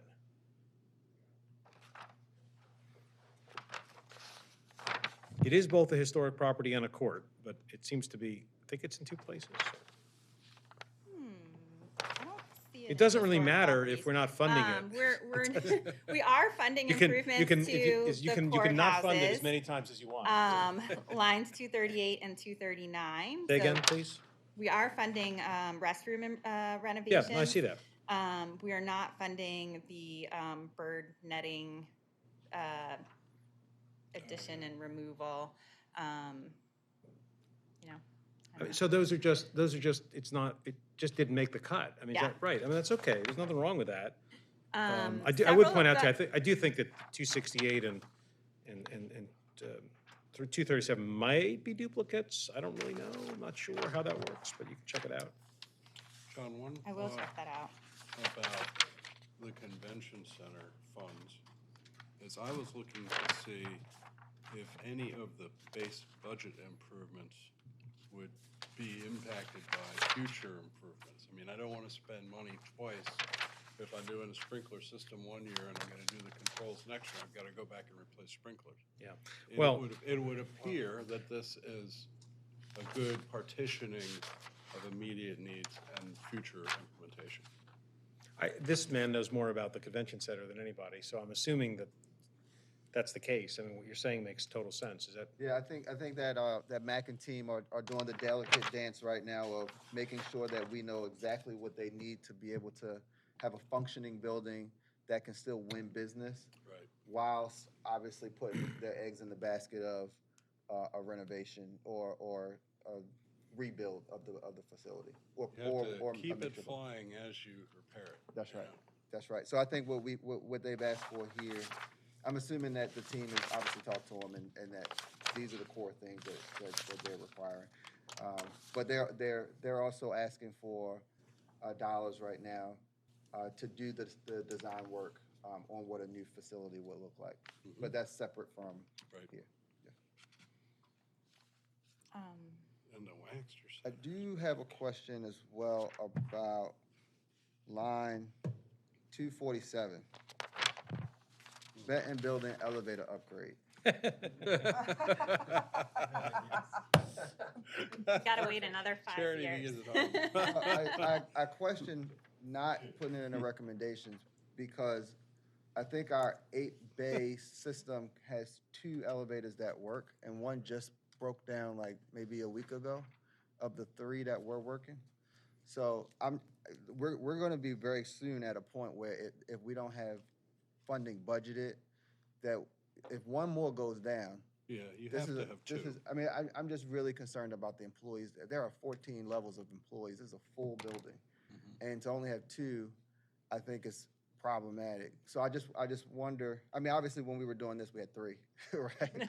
But We had I staff just- get stuck in an elevator. Well, it's a great, Right. I mean, it's a very good. In like- fact, I'm sorry. No, go. I was gonna say, in fact, it was last Friday or Friday before last, I was walking out of the Idea Lab and found people stuck in the elevator that broke, right? And had to make some phone calls. So I guess I would just think as it may be worth us having a discussion as a group before we come back to see if like this is something that, Yeah, talk to it's a DGS. little bit of a similar challenge, although a different version of it. There's discussions about the downtown campus and what buildings we should be keeping and what buildings may, maybe we want to think about in a different way, whether we want to sell some of these buildings, whether we want to move into other spaces, whether we want to, just kind of rethink the downtown campus. So the Benton building, I think, partially because of the elevators, but there's other problems with this building, that far beyond the elevators, right? And so like, does it make sense in the long run to stay in this building? Should this building even be demolished? If we're gonna sell it for, for different, a different way of staffing city employees. So yeah, it's a tough one. Well, I think you're right about the question of what we do with the building. I think this is similar to the convention center dance, right? The elevators are just at a point now where we may not have an option to figure out the answer to the bigger question because it's just too many people that work here right now. So is the suggestion to move that forward to 27 versus 31? Well, I think I would want to talk to, I would want us to have a discussion as a group, administration, between now and our next conversation with the commission to see if this is something we can lift up. And I mean, not to sort of persist with this, but like, I don't know what the $900,000, buys you. Like, I agree with you. Maybe we don't need to upgrade 8 elevators, but maybe we need to upgrade 2 elevators that we know we always have 2 really reliable elevators. I don't know what the proper compromise is and economies of scale and all that sort of stuff, but this number both things can be true, right? We don't want to spend $900,000, but we do need to do something sooner than FY 2031.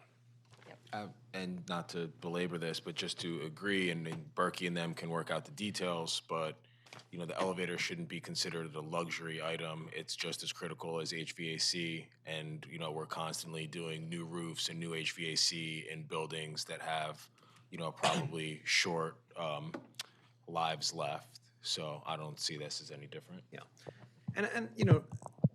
And to zoom out, it reflects badly on us. This is a building that has a lot of public and other visitor, traffic. So again, it's like, return on investment, like where are you going to spend your money? A building that has a lot of public access, then it would be nice if people, like imagine if we fixed the elevators efficiently, that people said, there used to be an issue with those building elevators, but, mayor really got on top of that and now it's okay. Like, that's a big win, right? You got to take the wins where you can. I've worked in this building for over 25 years now, and they were replaced at some point during the time I've worked here, and they have never worked properly, ever. I think they're jinxed or something. But yes, I hear you loud and clear. I do want to note that these are not the only buildings that are in this kind of state of limbo, if you will, where we're trying to both use the buildings and thinking about, maybe some different outcomes for the buildings. But to the earlier discussion, even if it's not going to be for exactly what's listed here, we know it's going to cost a lot of money, right? So, are we renovating the existing courthouses for the courthouses? Are the courthouses, is that function going to move into another building and we'll be reusing the courthouses for another purpose? I mean, I don't know if that's still on the table, but that has been a conversation. But we know that those buildings are going to need investment, and so we're still programming funds, even if it's not for that function. And so the same thing, applies in several of these as we're looking at our downtown campus. It may not be for these exact purposes, but we know that there's going to be just these huge capital needs, which one I want to highlight where we are going to be in the specific building, I believe, that is identified as Abel Woolman, which is on line 250, just due to the fact that that building is connected to City Hall and is if not landmarked, to your earlier conversation, it is historic, with a lowercase h at least. So we expect to be remaining in that building. So we have programmed the funds for the improvements to that building in FY 29 and 30. And then there is, the next section here is libraries. So we do have some significant investments in libraries, Walbrook Library, Hamilton Branch Library. But what I really want to highlight here is that there's $3 million for a master plan for libraries. So similar to how, Rec and Parks went through the BCRP playbook, the idea is to do something similar for libraries. And I think we do want to coordinate that, not just have it kind of be, siloed just looking at libraries, but also looking at some potential opportunities, if they exist, for co-location and that type of thing. But there's funding for that. And so that may change this. It may be that other library branches, need to be included and prioritized as well based on the results of that master plan. I'm sorry, can you say that last sentence one more time?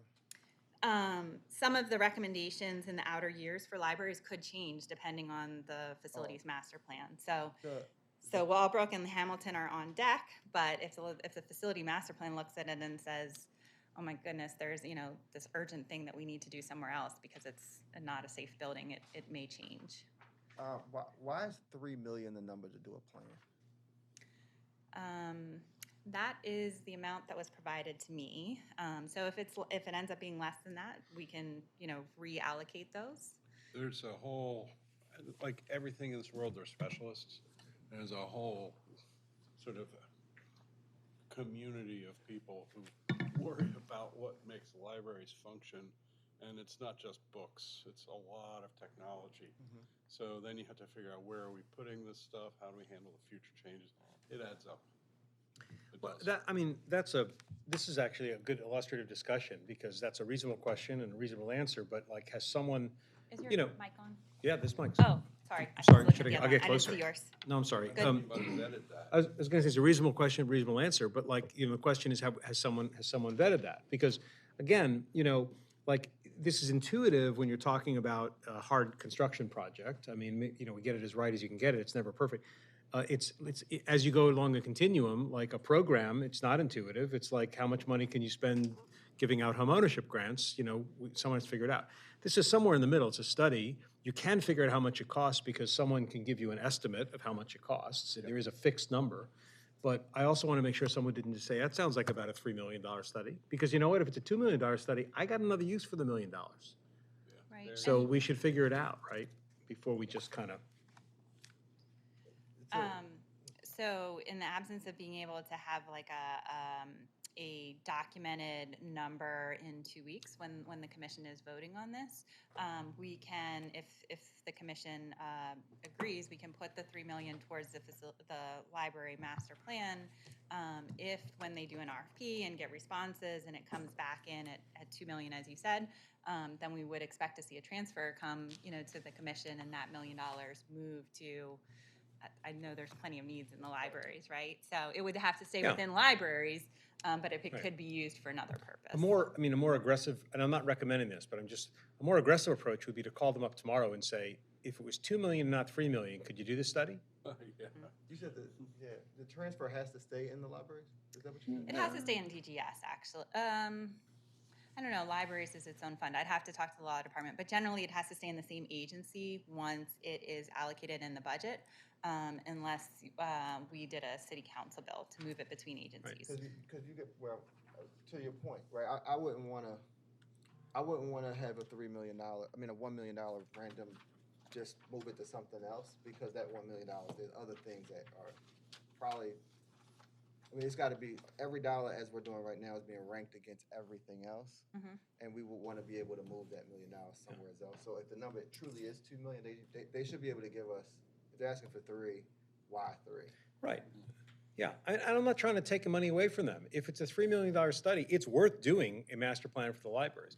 It's also worth doing a facility, there's other study stuff that we're talking about. But those things are cost estimable, just like anything else within reason. So I just want to make sure we're going through that, through that exercise. Mm-hmm. And if they say, no, we actually looked into it and we've talked to peer libraries and, others, and that's a $3 million item, okay. It's good use of money, but, so. May I ask one more question on studies? Yeah. 179, the animal control and bark study. I know it's co-located, but I thought we just did recently had a new facility done there. So I wonder what this study is.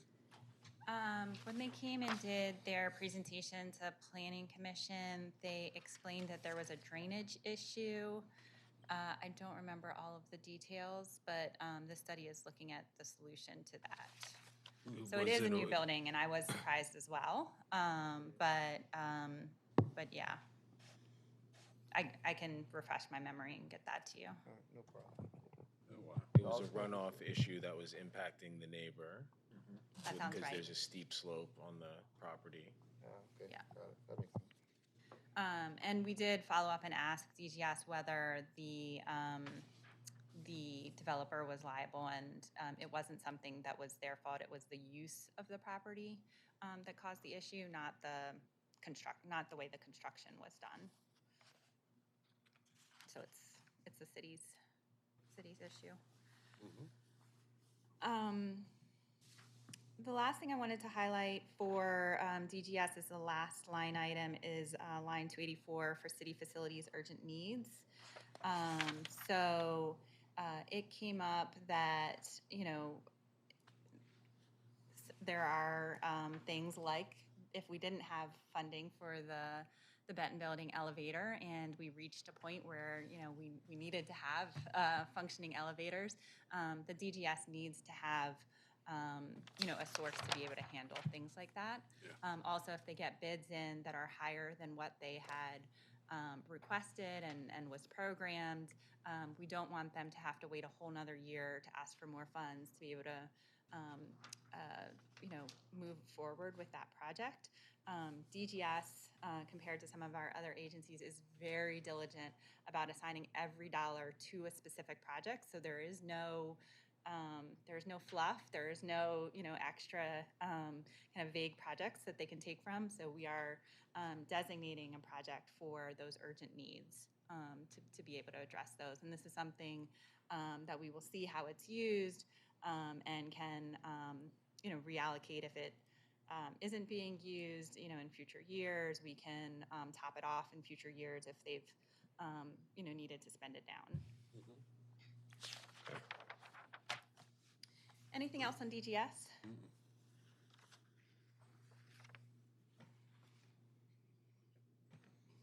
All right, we will go to housing. For housing, for the most part, we are recommending the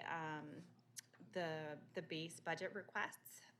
We've already talked about, and we can talk further about buy back the block, where we are recommending to fund the additional priority at a significantly higher level. And there was one more. No, yep, I think that's the primary one where we're recommending the additional priorities for housing. You had a question earlier about middle neighborhoods. We can take that up now. Yeah, no, we should take that up now. The only thing I'll say, because it's more higher up on the page, is, assuming we have, we know who the DHCD commissioner is going to be a year from now. I do think that we should have some expectation of defending these numbers. Not just what I said earlier. I don't want to just keep carrying forward. I don't know why we put $41,500,000 into the Affordable Housing Trust Fund. I thought that was funded with a particular revenue source, so maybe it's somehow tied to the amount from the revenue source, and I could be wrong in that. But all of these numbers, I suppose you can always use more money, but I think there should be some expectation of a little bit of a performance audit that says, well, how did you use last year's money? And, if you need more, and it's important and it's benefiting people, we will actually try and find you more money. But I don't want to just keep going like, yep, 13 million, just throw it in there.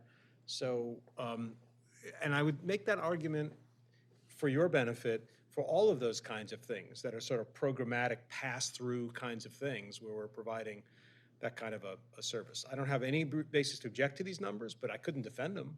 I mean, I don't know. I'm relying on somebody to tell me. So I say that. And then let's talk about middle neighborhoods, please. Can you walk us through that? Yeah. Do you want me to give you a little bit more information about the Affordable Housing Trust Fund, or were you just? Oh, sure, if you like. I mean, is there an easy?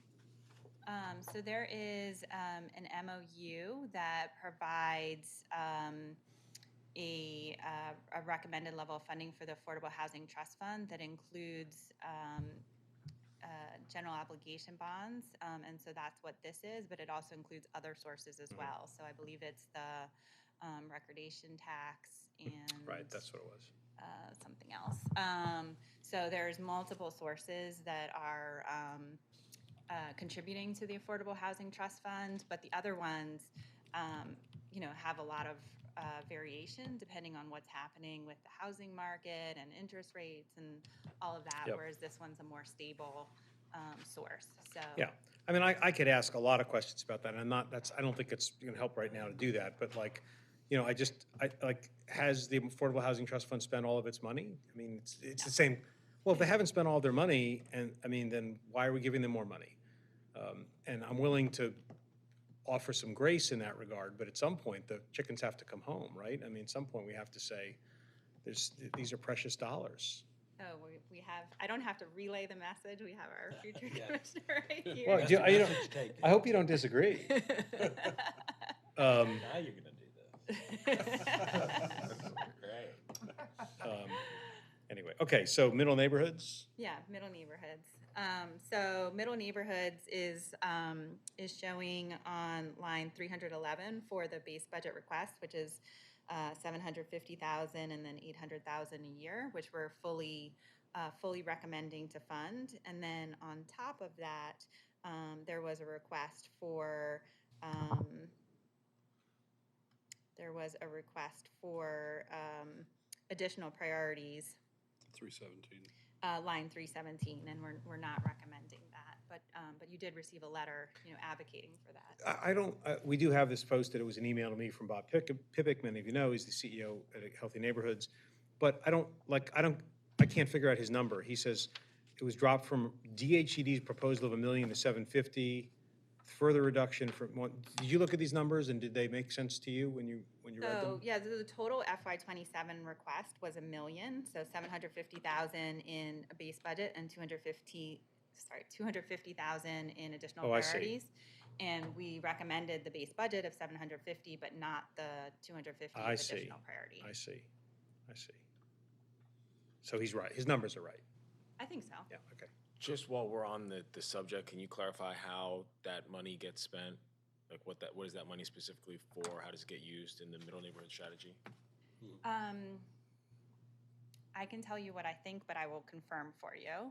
I believe it is used by the neighborhoods that Healthy Neighborhoods supports to provide different packages to homeowners to make improvements to their house. So it looks like the councilman were you trying to jump in if you had better No, I was just going to information? say, I know I've some of the work they're doing in Southwest Baltimore as well, kind of figures into that. So again, trying to expand some of the boundaries of Healthy Neighborhoods, but also just some loan products and grant products along with that in terms of homeownership.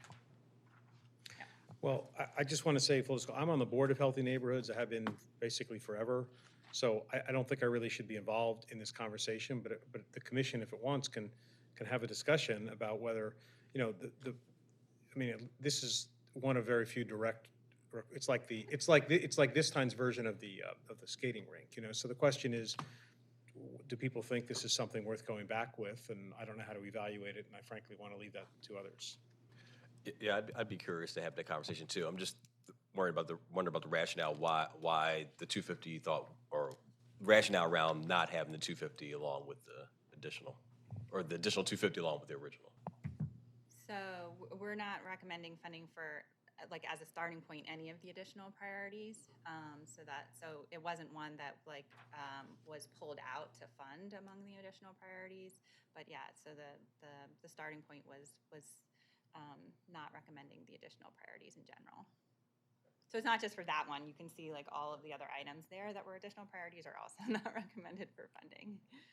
And so just to clarify, so your point is not a reduction, it's just not the additional. Correct. But it's in how it's perceived, right? So it was a request. They requested a total of $1 million, but the way we're looking at it is that we have funding available for only the base budget and special project as a starting point. And then this year we did receive, just for FY27, this additional one-time funds, which we have allocated, and that one didn't rise necessarily, as one for those additional funds, but it could be. Sarah, can I ask you real quick on that one? The base budget, the split between base budget and additional priorities, was it given to you that way by DHCD? Yes. Okay. Yes. And do we know, and I really, I think at one point I asked you, and I think you prepared a report, and I'm sorry, I don't have it in front of me, about, for these things that are continuing, what the prior year funding was to see sort of where it is versus a trend. Was the request higher or lower or consistent with the past, et cetera? We do not have that readily available. We could see what we can put together. It's just a data point. I mean, I don't know that it matters because frankly, what I've been saying all along is it doesn't really matter how much you have. Tell me how much you spent. Mm-hmm. But, more information sometimes can be helpful. Yep.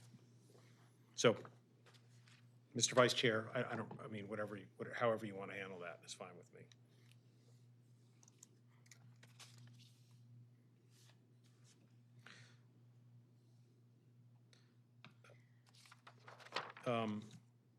Are we continuing in DHCD otherwise? Anything else on DHCD? Well, the Southeast Baltimore, did we talk about this? This is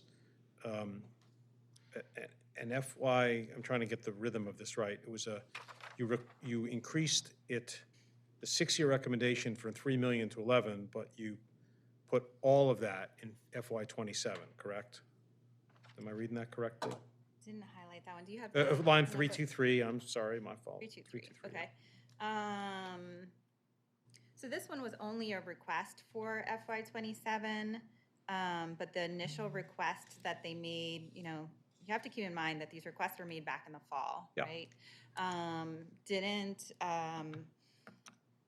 Didn't address kind of the full federal obligation. This doesn't fully address it as well, but the idea is to try and close the gap in meeting the city's obligations so that we can close out that project. So this takes us in that direction. I just think it would be useful just to understand that. I'm trying to give you some takeaways so we don't hold up things for too long. Could you just get a little more information on that? And then in the other direction, if I may, on 328 and 329, where there were requests for numbers and you're recommending zero. There are additional priorities, I understand, but is there a specific reason why those were not funded that you know? No, not a specific reason. And what are you looking for on PSO on Southeast? Oh, is that PSO? I don't know. Yeah, that's PSO. I'm Oh, sorry. just an explanation for it's $7 million more, like what's the basic use for that? So we have an outstanding obligation, I want to say it's 19 million, and this is, towards closing that obligation. And it was 3 before because you did not have those facts at the time the request was made? I don't think Like a think change in housing had those facts. Could you just confirm that? Yeah. That'd be great. And then I just don't know, you know, the 328, 29, and 30, those all sound like good things, but I don't know how to evaluate, like why would there, you know, I don't know, I'm looking to see if those do they have base budget? They do have base budget kind of brothers and sisters up above somewhere? Yeah, and so we did ask There, housing for I'm some sorry, of thank you, Doug. these kind of Oh, all similar. 3 of them, yeah. Similar to what you're asking us, to talk about kind of what you get for these additional dollars in these programs. We asked housing to provide that for these additional priorities, and we got limited information. So, you know, is this meeting a particular target and a milestone, or how many vacants does it get if we do the base budget versus the additional priority? And I know it was a little challenging. Okay, well, shame on them. 328 to 330, okay.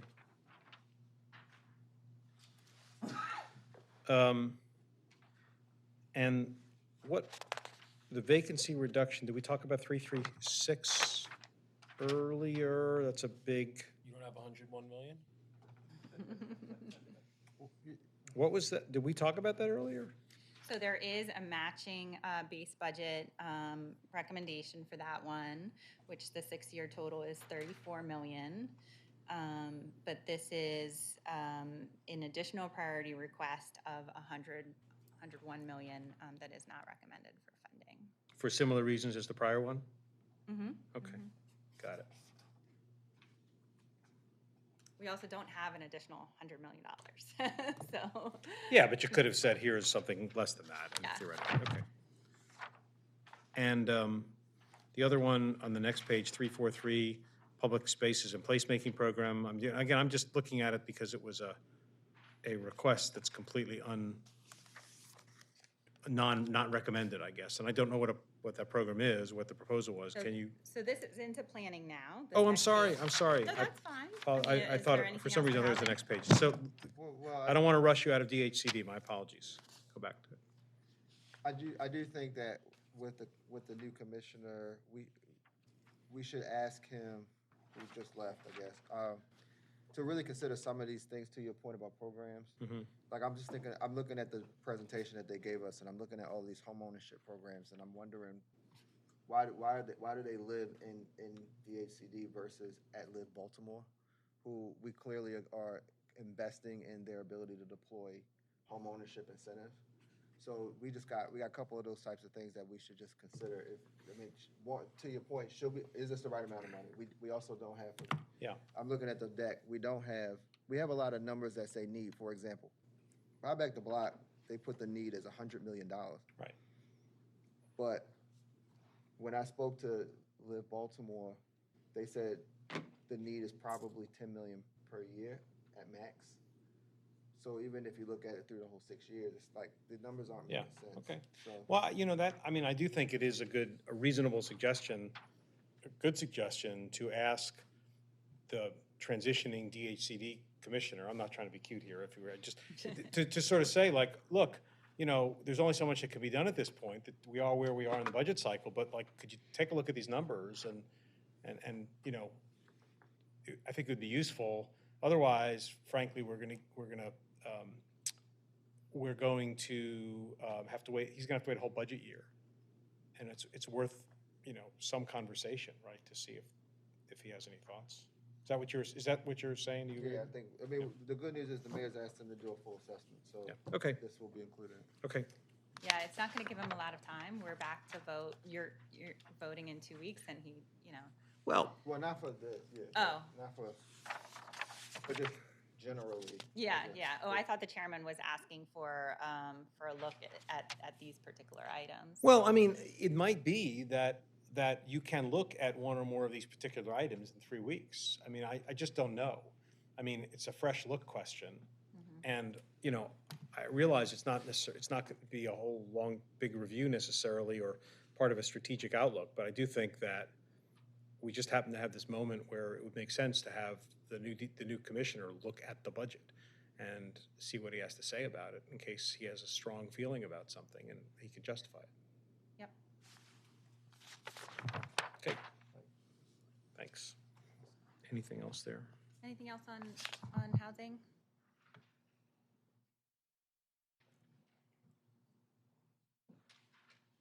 All right, planning.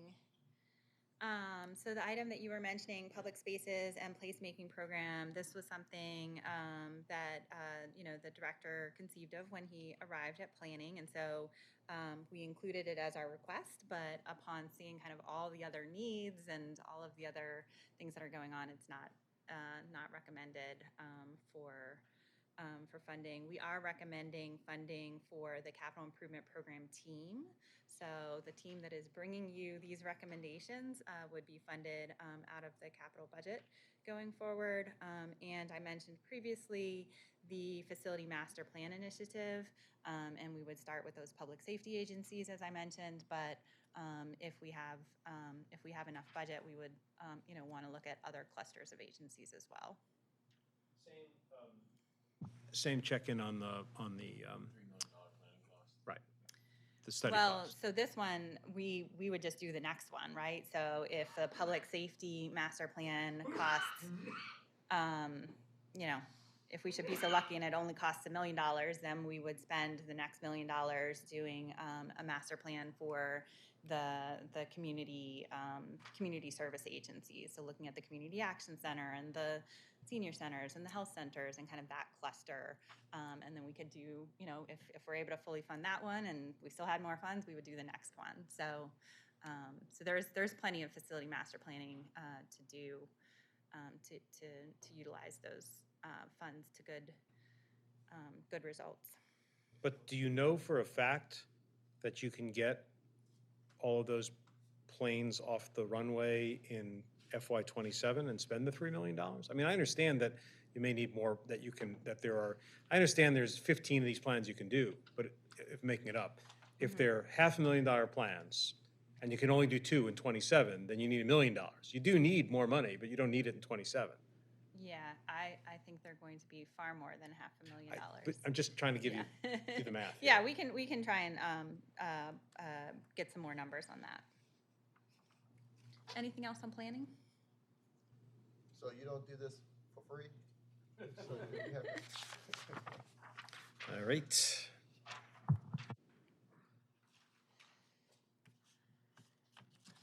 All right, Public Works.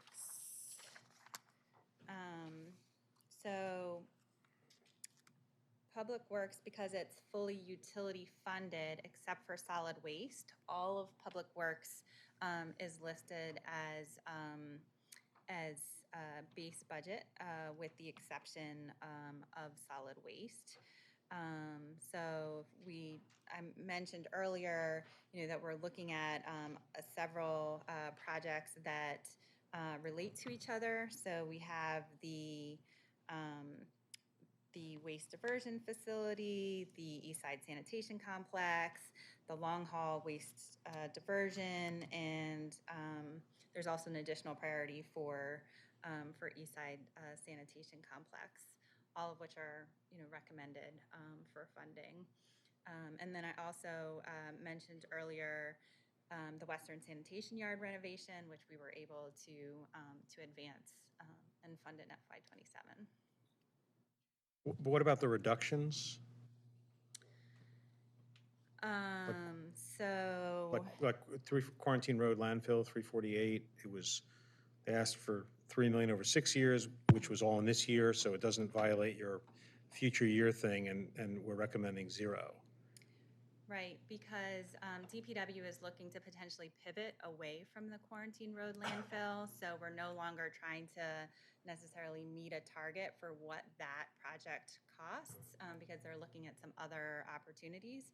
And so those funds are basically reallocated to the other facilities that I Yep. just mentioned, which would Yep. be kind of what they're pivoting to. Right.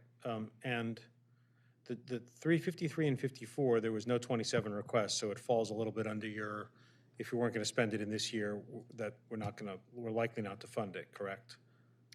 Say that number again. Well, 353 and 354, where you're recommending, 53.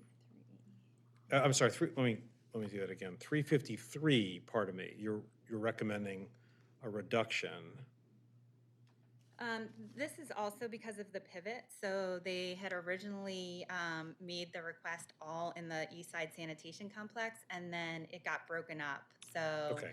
there is funds in the East Side Sanitation Complex and in the waste diversion facility and in the long haul waste diversion, which you can all think of as being interrelated, but Okay. it did move line items. Dare I ask how words I never thought I would say, aerated static pile compost facilities relates to any of that? Because it was 3 million over the 6 years, including 3 million this year, and the recommendation is to not fund it at all. Yeah, so that one, because we were funding all of these other items in solid waste, and it was an additional priority, it's Okay. not recommended. I believe there is compost as part of the East Side Sanitation Complex, though. Yeah, that was the follow-up I had, because I'm looking at a couple things, and just, I know in our last conversation, we were doubling back on zero waste, and I'm looking at two things. One, just the compost facility, where that's going to show up, but then also see the 25 million for waste diversion facility, and I know we talked in the past that it will be contingent upon the landfill study and what will come out of that, but I am a little worried not seeing composting showing up. I believe, but I will check, that there is a compost component to the East Side Sanitation Complex. There is. Austin knows there is. Please. Yeah, so they came through Planning Commission a month ago for a rezoning, a double-barreled approach of a rezoning and a conditional use, and then they will be coming back for a subdivision to give them the funding that the EPA is giving them for the composting at the East Side Sanitation Yard. Is that going to be additional cost, or is that wrapped in here? How does that show up? I think it's already funded, so the federal grant they got in a prior year. Do you know the amount of that? It's $4 million, I believe. Okay. But it should be cited in my staff report from Planning Commission, from the January Planning Commission. Yeah, and we can look it up. I was going to say it was in that ballpark too, so that sounds right. Thank you, Austin.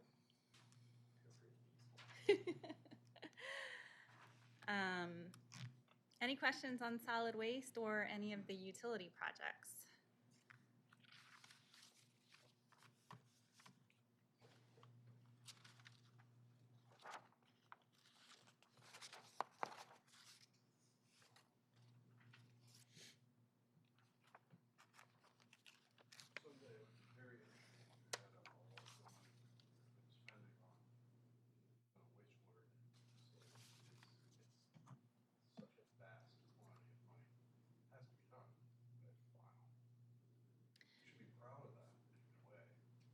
Yeah.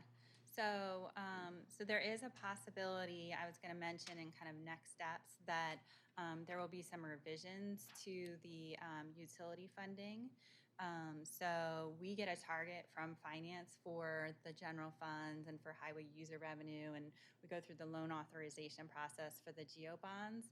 We don't have a parallel process for the utility funds, right? So we get that information directly from DPW, but finance has expressed an interest in being part of the process of determining those funding levels. And so whether that will be an adjustment for FY27 or whether that's something that would happen in the future, remains to be seen, but it is a possibility that we'll see some adjustments there. The commission will probably also see some, outside of the CIP process, some deappropriations of prior appropriations for revenue bonds and utility funds where, other agencies that have very precious appropriations make sure that they're kind of moving things around and playing that game of chess, whereas DPW doesn't do any deappropriations from projects that were previously appropriated and that are no longer moving forward. They just come in and ask for new appropriations. And so there's some projects that are canceled that have large appropriations on the books that they'll probably be coming in and asking for deappropriations. So just a heads up that that's on the horizon.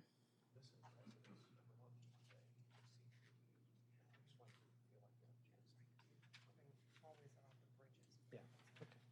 There's nothing else for DPW. We can move to transportation, Okay. which is, I believe, no, mayoralty. It's almost our last agency. We're almost there.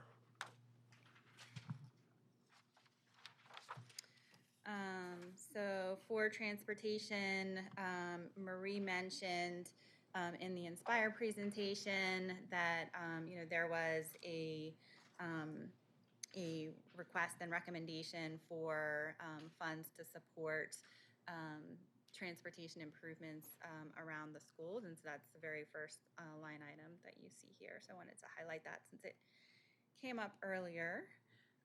You also see the ADA consent decree, $12 million.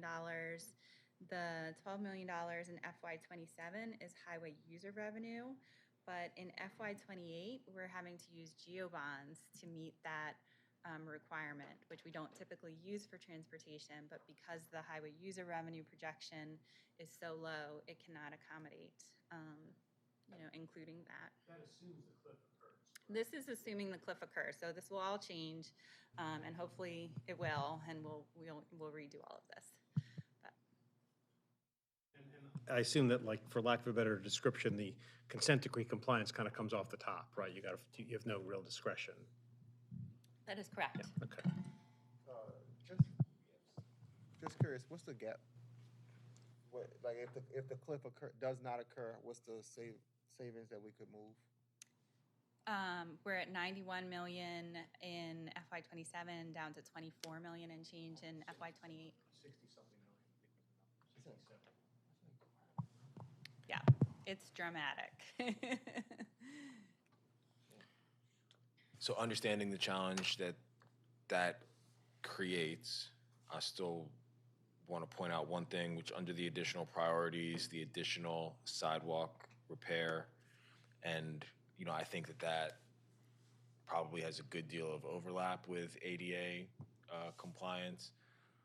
But we heard from Director Macbeth about the 7-year ridiculous backlog for sidewalk repairs. Yeah.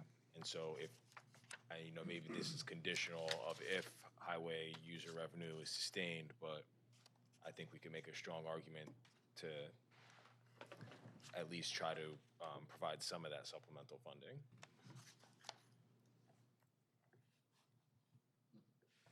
And I have one more that I will bring up here because there's no other place to bring it up, which is lighting. So street lighting is DOT's responsibility. They had a slide in their presentation lamenting the fact that they've not been awarded any money for lighting in the last 3 years. The average was 0. I remember the slide very vividly. I don't think they've requested any. That's what I either. was going to say. I don't see it in here, even requested or denied, but, you know, street lighting, one, it's got to be somewhere. And I'm concerned that not only do we not have a budget for it, but like, we don't have a plan. Nobody is responsible for it. No one cares about it. And it comes up, you know, and it, just like we talked about with the Inspire plan, you know, every community meeting talks about public safety, street lighting. It relates to so many things. And as you know, so much in here is about complete streets and multimodal transportation. We have 0 lighting for multimodal transportation. We only have street lighting for cars, which is why everybody walks in the street in my neighborhood, because the sidewalks are treacherous and there's no light. So anyway, and then additionally, we've seen how like pretty much every community has had to take it upon themselves to do like string lights on their streets because there's no public lighting. So we have to do something. You know, whether or not DOT is the, you know, correct agency to be responsible for this in the future, but I think that we should insist that someone takes some initiative on lighting. I want to expand on that a little bit to say, because I talked about paving, there's lighting. These things are not getting done. And I have no idea who's responsible. I'm actually totally unready to put the blame on DOT because I don't know what the reason is. And like one reason may be they don't have the money, in which case it's definitely not, you know, what are they going to do? They have to prioritize. But I just think that we're what was the quote in the planner, said to the built environment people or something in an email? One of your planners said, we're the built environment people up here, right? This is like fundamental built environment stuff. You know, it's not like skyscrapers, it's fundamental every day, every street, every light, every sidewalk. Like we have to be focused on that. And we need a better outcome. We need a better outcome. And if the outcome, if we can help that through the capital budget, we should help. I'm not a management consultant. I don't know what the reason is, but on an outcome basis, it's not acceptable. And, you know, I understand the HUR crisis. I understand the city has obligations other jurisdictions don't have. But we have to have a plan to get ahead of this and help, not blame, help DOT to try and figure out how to do these things. Because I really think all that stuff is dragging us down in a big way. So I don't know what that looks like, but if you want to take away from at least the Planning Commission chair in terms of going forward through this capital budget process, we have to get our arms around that set of meat and potatoes, blocking and tackling, paving streets, sidewalks, lights, and so on. I don't know what you want to do with that, but I feel strongly about it. And I'm serious. I don't want people to say that the chair was criticizing DOT. I genuinely do not know. It's just outcome based. The outcome is not acceptable. Yeah, I can give a little bit of just kind of my observations in terms of lighting. In the 10 plus years I've been working on the capital budget, I have never seen a standalone lighting request. So there is lighting that happens as part of projects. And that could be a project that's in DOT, that could be a project that's initiated by BDC or even HCD, Rec and Parks, you know, but there haven't been standalone lighting requests in the capital budget. What is BGE? Doesn't BGE have a big responsibility for street lighting? I have to admit, I don't actually know. You probably know. BGE is responsible for the poles, correct? But we pay for it, but there's actually no, am I correct? There's no agreement, I think but they they do changed it. out the lights when they did that whole replacement to change them out for, I forget whether it was LED or some other technology, but that was BGE that did that. And there was also an energy component that helped pay for that, like an energy savings component that helped pay for that. So that's part of why we don't see it in the capital budget. But if you're talking about like new poles where they don't exist to have more frequent lighting or at a different scale, That's something that just outside of kind of being part of a streetscape project, we haven't seen as a standalone request. And then the lighting itself is done by BGE. So this is something we just don't have precedent for, really. The only one I can think of is through Pimlico Community Development, the Pimlico Local Impact Aid Funds. We did see a small, request. I think it was last year. Well, but so it's at least, not typical, at but we least can one, raise the at least question. one planning commissioner, me, is asking you to, let's figure out, let's get a presentation on like lighting in the city. Let's figure out, if no one, if people are unclear about this, let's get clear about this Well, it and sounds like figure it there's out. two, right?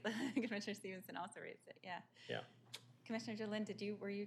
Oh, I have a different one that Oh, I'm okay. waiting for. So, so just want, like, your time limited, right? So please go ahead. No, please. All right, I'm gonna completely change the subject. It's all right. So my one biggest top number I was talking to Doug about, 523 to and 536. Hanover Street Bridge is my favorite project ever, always. What's the difference between these two? 523 and 520. 36, sorry, 36. 536. One's an additional priority, so it's more funding for the same project. Can you just separate it out? And something Yeah. out? Okay. And this is not the Hanover Street Bridge. I have to look at the full name because it's cut off here, but I do not believe this is the Hanover Street Bridge. It's over CSX. Yeah, this is over But it's CSX. Yeah, it's a little, right, It's not like the primary one. right, like not the when we one talk over about. the water. Okay. The one over Yeah, the I just want to road. make Yeah, sure no, that. no, the whole thing, I have lots of concerns Okay. over, so, yeah, but, okay, great, Yeah, so it's the same project. thank you. That's it, that was my only thing. Okay. So, again, like, I don't, 514, 515, sidewalks, alleys, and then, tell me a little more, Sarah, about 551 to 556, which is all this, I know they're additional priorities, and I see that they have base budget companions, or whatever we're calling them, up above. But I guess this was DOT's way of saying, look, we could use more money to do these things. Here are additional priorities, and we decided the recommendation is no. And I guess my recommendation would be yes, as long as it makes sense. As long as there's the capacity to do it, as long as, all the caveats that we keep talking about. Because I just think that, I think that a massive investment, if we have the opportunity in resurfacing and, whatever, you've heard this list, is really worth doing. And I'm just concerned that, I'd like to see us do more. So that's my feedback, whether that feedback leads, whether it's reasonable to lead to a change, either because people may just disagree with me, which is fine, of course, or it may be that there's an actual technical reason, like we don't have the capacity to do it. If they don't have the capacity to do it, that's another problem we should fix, because you can't not have the capacity to do it. That makes no sense. It's paving, and like, there's somebody out there who will do it if you pay them. So anyway, I just find this very frustrating, and I think the sort of general deterioration of that, meat and potatoes city infrastructure is something that we should take some ownership of in the CIP. Does anybody disagree? Feel free, push back. So we can explore that and come back to you with a recommendation. Obviously, adding more funding for resurfacing means that we would need to, because this is balanced. I know. Means we would need to take it from something else.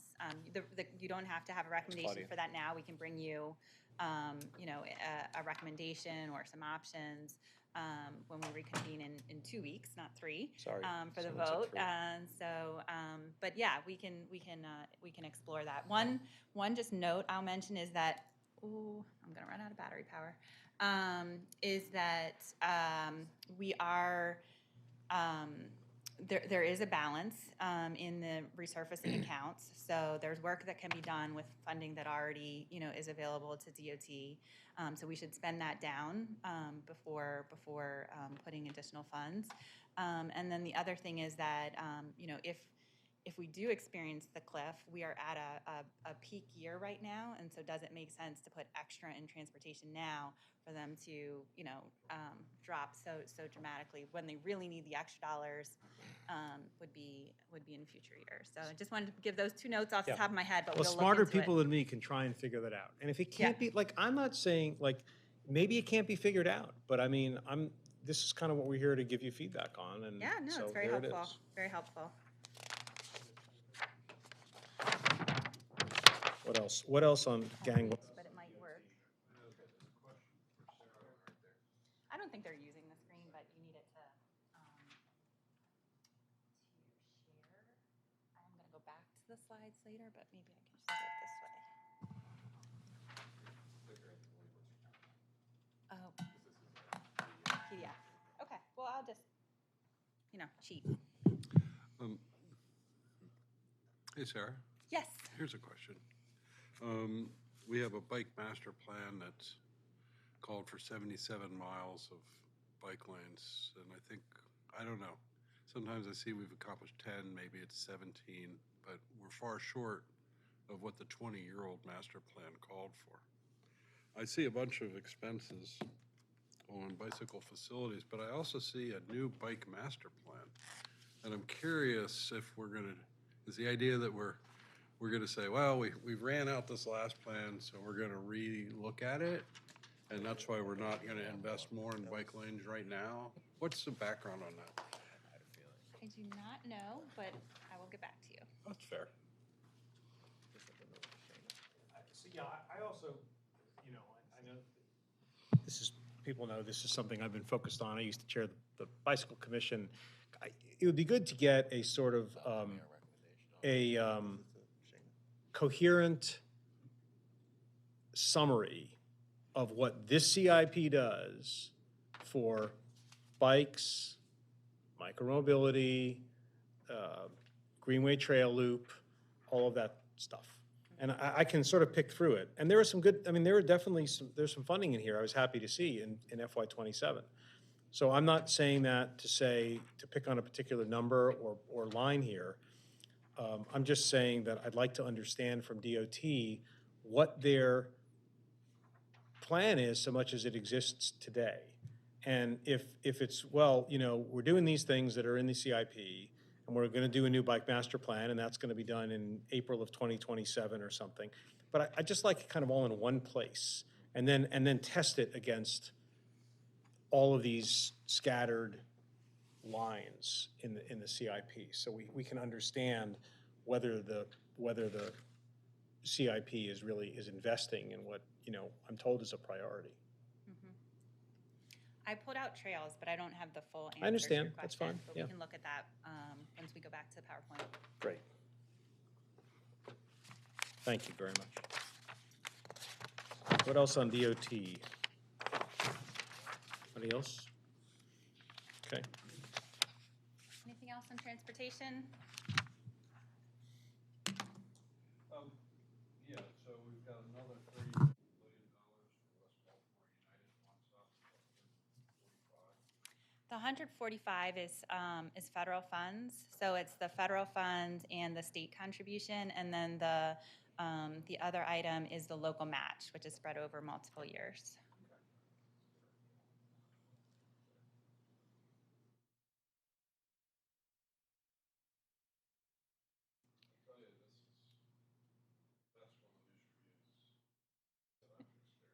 We try and keep improving. If there's nothing else on transportation, that takes us to mayoralty, which is the last page here.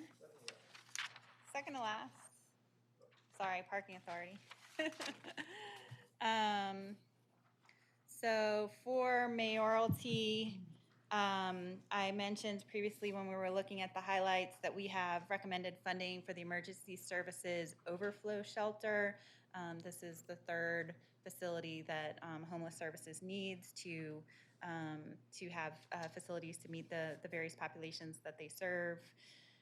We have the surplus schools funding here, and then this is where we're taking out that broadband for public housing and moving it, to BSIT. And then we are funding some improvements for the public markets. Public markets doesn't have like a direct path to participate in the capital budget. So we work with city agencies. Many years ago, they used to make requests through Baltimore Development Corporation, but here we have it under mayoralty. So they have some HVAC improvements and roof improvements that are desperately needed. And I know this came from me, right? So I think I did ask Shayna, who's the new CEO, if she could do an assessment of, assuming that they get the 750, what it would be for, to give to the planning commission ahead of the vote that we'll take. She gave me 3 specific items, so I can pull those up and share perfect. those. We're at public market. For the public markets. I think there's additional funding that may be in the operating budget also for public markets, but for this immediate need, they were facility and HVAC and roof, and I don't remember off the top of my head which ones, but I can pull that up if folks are interested. And they are doing an assessment of all of the markets, and so they're going to have a lot more needs that they're documenting for us in the future, but these were ones that were more urgent. I did want to make a mention that what I didn't see here, and it may not have came through, but the Baltimore Museum of Art has asked for about 1.25 for a chiller, to upgrade the chiller at the BMA. They got 500 from ARPA, and then another 50,000 from us at some other point from the city, but that's a sort of long-standing request of theirs that I think before we come back, we should just consider as well. And to your point of organizations that don't have a traditional way. Yeah, so for the culturals, we do have a path for them to participate in the capital budget, but it doesn't accommodate Big one like $2.5 that. million. Right, exactly. Yeah, so we have. 1.25, not 2.5. Oh, I wrote down, okay, 1.25. Hold on, I'll give you the exact number, but. So we have $1 million. 1.35, sorry. 3.5 for cultural spaces, and we do an application-based process so that all of the cultural spaces have access to request those funds. And we do that on a 2-year cycle. So we've already gone through the application process and made awards for FY27. But it's $1 million total. So we're not making awards to any one institution for anywhere close to $1 million. So that's a challenge. It's also a challenge, though, to make awards to institutions outside of that process, I think, just from an equity perspective. So we need to think through that a little bit. Well, that's fine, but I do, for the record, for the commission, make it clear that this apparently is a very serious thing for them. The importance of the chiller is that it regulates humidity and temperature for the entire collection, right? And this is something that apparently is having failures, and we have already as a city put a substantial amount towards it. And we just, to your point of the point that was made earlier about finishing projects. Yeah. Yeah, for sure. Thank you. All right. Anything else on mayoralty? Okay. Now we're at the last page, which is the parking authority. And parking authority, similar to the DPW utilities, these are parking revenue bonds that are, just for parking authority use.